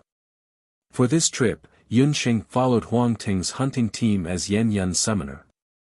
Bringing along Xiao Hei was also something that Yun Sheng had planned for a long time. Not to mention other things, Yun Sheng's real summoner, the puffed egg, was extremely unreliable. The appearance of the puffed egg was too shocking, so Yun Sheng didn't plan to summon it out easily. Xiao Hei was much better. Its swallowing the heavens combat skill could attack without warning. When facing an enemy, if it encountered a situation that it couldn't win, it could immediately run away. Yun Sheng released Xiao Hei from the Linglong Pagoda. Seeing that Yun Sheng brought along Xiao Hei, Huang Ting's trio, who had seen Yun Sheng's true face of the summoned beast, heaved a sigh of relief. 1 person and 1 dog followed Huang Ting's hunting team and left Jade Capital together. Yun Sheng, if you want to join Huang Ting, you have to become a hunter first. Hunters were divided into 6 levels, S, A, B, C, D, and E. As long as one had the identity of a warrior, magician, or summoner, one would be able to obtain a hunter armband from the local hunter's bank with the corresponding identity certificate. You can show your magician's badge or summoning ring. Feng Kuo was the leader of the 4. Along the way, he carefully explained to Yun Sheng about the mainland's Hunters Guild and hunters. Because of this, Yun Sheng came into contact with a new world that she had never seen before. It was a whole new world regarding hunters. Other than the levels of hunters, hunters were divided into 3 types: hunter teams, hunter groups, and freelance hunters based on the number of hunters and the number of hunters they belonged to. The first 2 could directly accept all kinds of individual and team missions, while the latter could only accept individual missions. Therefore, in order to facilitate the different types of missions, most of the hunters on the mainland would join a fixed team or hunter group. The hunter team was also divided into 6 levels, S, A, B, C, D, and E. Each level could only come into contact with missions of the corresponding level, and could not be skipped. The higher the level of the hunting team, the more abundant the hunting missions they would receive, and the higher the rewards and fame they would receive. Huang Teng had been in the team for 7 to 8 years. Under the leadership of Feng Kuo, the strength of the 3 of them was not bad. The 3 of them had advanced from rank E all the way to rank C. In the hunting world of Zhou State, they were considered to have a little reputation. However, due to the rules of the hunter union, Feng Kuo and the other 2 could only stay in the C-grade hunting team. This time, after finding Yun Sheng, the whole team was overjoyed. Unlike individual hunters who only needed to go through the assessment at the city-level hunter branch, if a hunting team wanted to level up, they had to go to a few specific hunter citadels. On the continent, there would be such a citadel at the border of every country. The Daoi mountain city that Yun Sheng and the others were about to arrive at was a hunter citadel. The hunter citadel's existence had 2 meanings. One was to facilitate the assessment of hunters, and the other was to increase the hunter's strength. When Feng Kuo said this, Wenren Xiu and Mu Nanyan were rubbing their hands together. Wenren Xiu said indignantly, "Finally, I can hold my head high. This time, I must beat up the C-grade hunting team so badly that even their own mothers won't recognize them." Yun Sheng was still a little confused. Weren't they here to take part in the assessment? Why did it sound like they were here to fight? It didn't take long for Yunqing to understand what Wenren Xiu meant. Zhou's state was vast. Its area was about the same size as Yunqing's modern motherland, Country Z. The terrain in the country was also very diverse. After passing through many steep mountains, a sky-blue stone oval-shaped building appeared in front of them. When she saw the building, Yunqing realized that the so-called Hunter Citadel wasn't a real city. It was a huge gymnasium-like building. Boss Feng, this is Daoi Mountain City. It looks like an arena. Yunqing was sure that this was an arena. The arena was very similar to the ancient Roman Colosseum. It was huge, about half the size of Yujing City. It was bigger than any modern sports stadium that Yunqing had ever seen. Little Xing's experience is not bad. This is an arena. Zhou states aloud arena. Daoi Mountain is the name of this place. Feng Kuo bought a map at the entrance of the arena and handed it to Yunqing. Like any orderly country on the mainland, Zhou state prohibited life-and-death fights, especially for special groups such as magicians, warriors, and summoners. Their fights were not allowed to affect the civilians. But in other words, fights were unavoidable. If a country's powerhouses lost the will to fight, then the country's decline was inevitable. To prevent this from happening, the 5 major countries came up with the idea of Hunter Citadel. Hunter citadels were mostly located in remote mountainous areas or areas with beasts.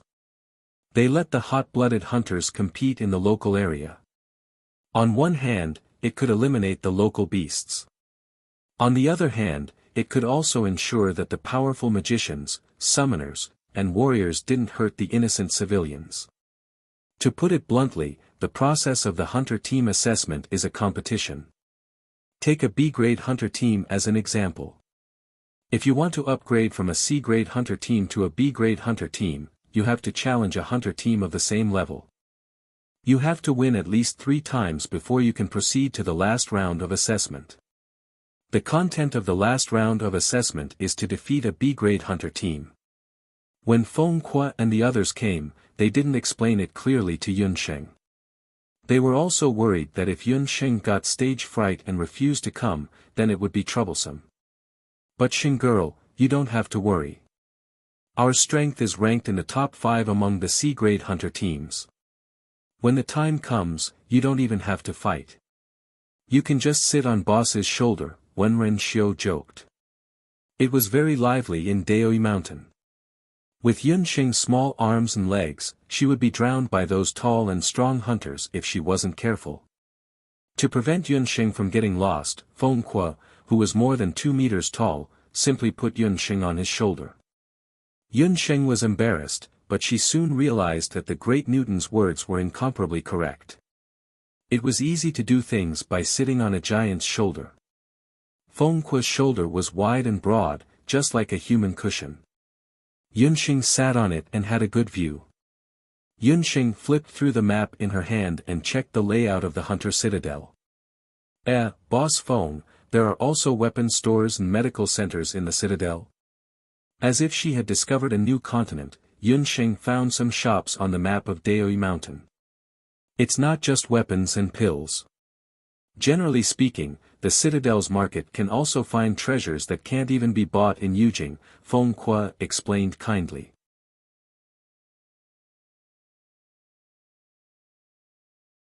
Chapter 146. It was a treasure that could not even be bought in Yujing City. Who would have thought that a seemingly ordinary soldier hunting citadel would have such a good item? Yunqing thought to herself. After she entered Mount Daoi, she had also realized that there was something unusual about this place. The soldier hunting citadel, which looked like an arena, was actually a completely different world inside. According to its functions, it was divided into the public area, the marketplace area, and the arena area. The arena area was naturally where the competition took place. One had to purchase an additional ticket to enter. The marketplace was open all day and provided all sorts of miscellaneous goods, such as magic materials, bones of demonic beasts, and soul stones. The public area was filled with all sorts of places to rest and relax. There were restaurants, tea houses, and gambling dens. There was not a single one missing. When Yunxing passed by the marketplace area, her heart skipped a beat. She said unconsciously, in that case, this soldier hunting citadel is quite an impressive place. This is nothing. The development of Zhou State's soldier hunting citadel can only be considered average. This is also because Zhou State has not had a martial saint-level expert like the old general. Even a genius sorcerer like the former eldest son of the Yun family, Yun Sanghai, could not be found in Zhou State. Perhaps seeing the soldier hunting citadel had brought up some memories. Feng Kuo unconsciously brought up the past. Suddenly hearing her father's name, Yun Sheng was stunned. Speaking of which, Yun Sheng, your surname is also Yun. Your agricultural talent is not bad. Could it be that you are related to the Yun family? Feng Kuo was suspicious. He tilted his head and looked at Yun Sheng. Yun Sheng had used the identity of the summoner Yan Yun in Huangteng. However, the three people in the hunting team knew her real name. Yun Sheng had not known the three of them for long. Wenren Xiu had done a simple investigation of her background. She only knew that she was an orphan from a mountain village. After arriving in Yujing City, she had sought refuge with Dr. Fan of the Rejuvenation Hall. Boss Feng, if I were from the general's residence, would I still be a public student and enter the Imperial Magic Academy? Yun Sheng mocked herself. She did not care about the identity of the general's residence. Hearing Yun Sheng's words, Feng Kuo and the others also felt that it was reasonable. Not to mention others, how could the children of the general's mansion be as down-to-earth as Yun Sheng? Old General Yun's grandson, Tang Yu, was a living example. He was a typical playboy who was ignorant and incompetent. Boss Feng, the genius magician you mentioned just now, did he come to Mount Daoi before? He also participated in the competition here. Yun Sheng was very interested in the father that Feng Kuo mentioned. Her father, Yun Sanghai, was a very low-key person. In his early years, he hid his identity. After leaving Banana Leaf Village, he rarely mentioned his past deeds to Yun Sheng. Yun Sheng's memories of Yun Sanghai's past were told to her by Mei Li. However, that wasn't complete. Yun Sheng thought that as long as she knew more about her father's past, she might be able to find the real cause of her father's poisoning. From there, she would be able to find the person who had poisoned her father and finally find the antidote. Yun Sanghai is the most legendary magician in the history of Zhou State. Although the outside world has different opinions of him, I was lucky enough to meet him in my early years. He is indeed an extraordinary person. After a day of traveling, Feng Kuo saw that everyone was tired, so he found a restaurant in the public area. The few of them ate and drank, recovering some strength. During the meal, Feng Kuo told Yun Sheng about Yun Sanghai with relish. Yun Sanghai had indeed participated in the arena. In fact, the true experts on the continent were all frequent guests of the arena. When they came here, in addition to finding experts who were on par with them, they could also observe other people's competitions to achieve the goal of enlightenment. Yun Sanghai's most famous competition took place in a hunter citadel called Skywing City. It was the only hunter citadel in the entire continent that only experts of sky rank and above could enter. Skywing City itself was 10,000 meters in the air, so only experts with the ability to fly and summoners with flying summon beasts could reach it. Yun Sanghai had just broken through to become a sky magician not long ago. In the Skywings arena, he had swept his way through those of the same rank and obtained an impressive record of 99 consecutive victories. 99 consecutive victories. When Wenren Xiu heard this record, she almost swallowed her chopsticks. Every hunter on the continent had heard of the name, Skywings, Hunter Citadel, but only less than 1 in 100,000 experts were qualified to enter Skywings. Only those who had entered Heaven's Wings would know how difficult it was to obtain a victory there. That was because in Skywings, not only did they have to fight people, they also had to fight beasts. There, the ticket price for a competition was as high as 10,000 imperial purple gold coins. The arena would first capture a batch of magical beasts with strength close to commander rank and imprison them for a month. Only when their stomachs were rumbling with hunger would the magical beasts and competitors be allowed to compete in the arena. One could only imagine the terrifying strength of a lord rank or even a domain rank magical beast king. Under such circumstances, Yun Sanghai was still able to maintain such a perfect victory record. This made Yun Sheng, who was always calm, couldn't help but feel the blood in his entire body surge. That was her, Yun Sheng's father, the high-spirited Yun Sanghai at his peak. Did Yun Sanghai obtain 100 consecutive victories in the end? Even Mu Nanyan stopped and listened to Feng Kuo speak of the final result. In the arena, if one obtained 100 consecutive victories, they would obtain a soldier elite recruitment order that was recognized by the Hunter Union.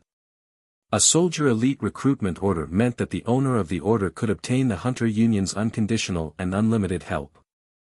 Only the hunters knew the importance of this soldier elite recruitment order. It could be as small as saving a life or as big as attacking a country. Unfortunately, during Yun Sanghai's 100th match, he met a female summoner who was participating in a competition for the first time. In just a quarter of an hour, Yun Sanghai was defeated, Feng Kuo said slowly. He had not seen that match, but the results of the match were widely known in every hunter citadel. Lost to a female summoner? Could the opponent be an expert from the Zhao state? Wenren Qiu wrung her hands and did not forget to gossip about the appearance of the female summoner. No, the opponent was a freelance summoner with no background. No one knew her appearance or age.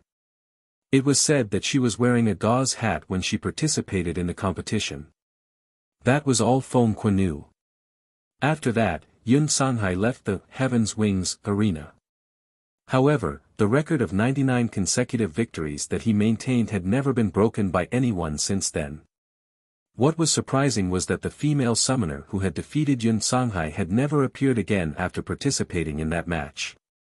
While Wenren Qiu and Mu Nanyan were sighing endlessly, Yun Sheng's heart softened a little.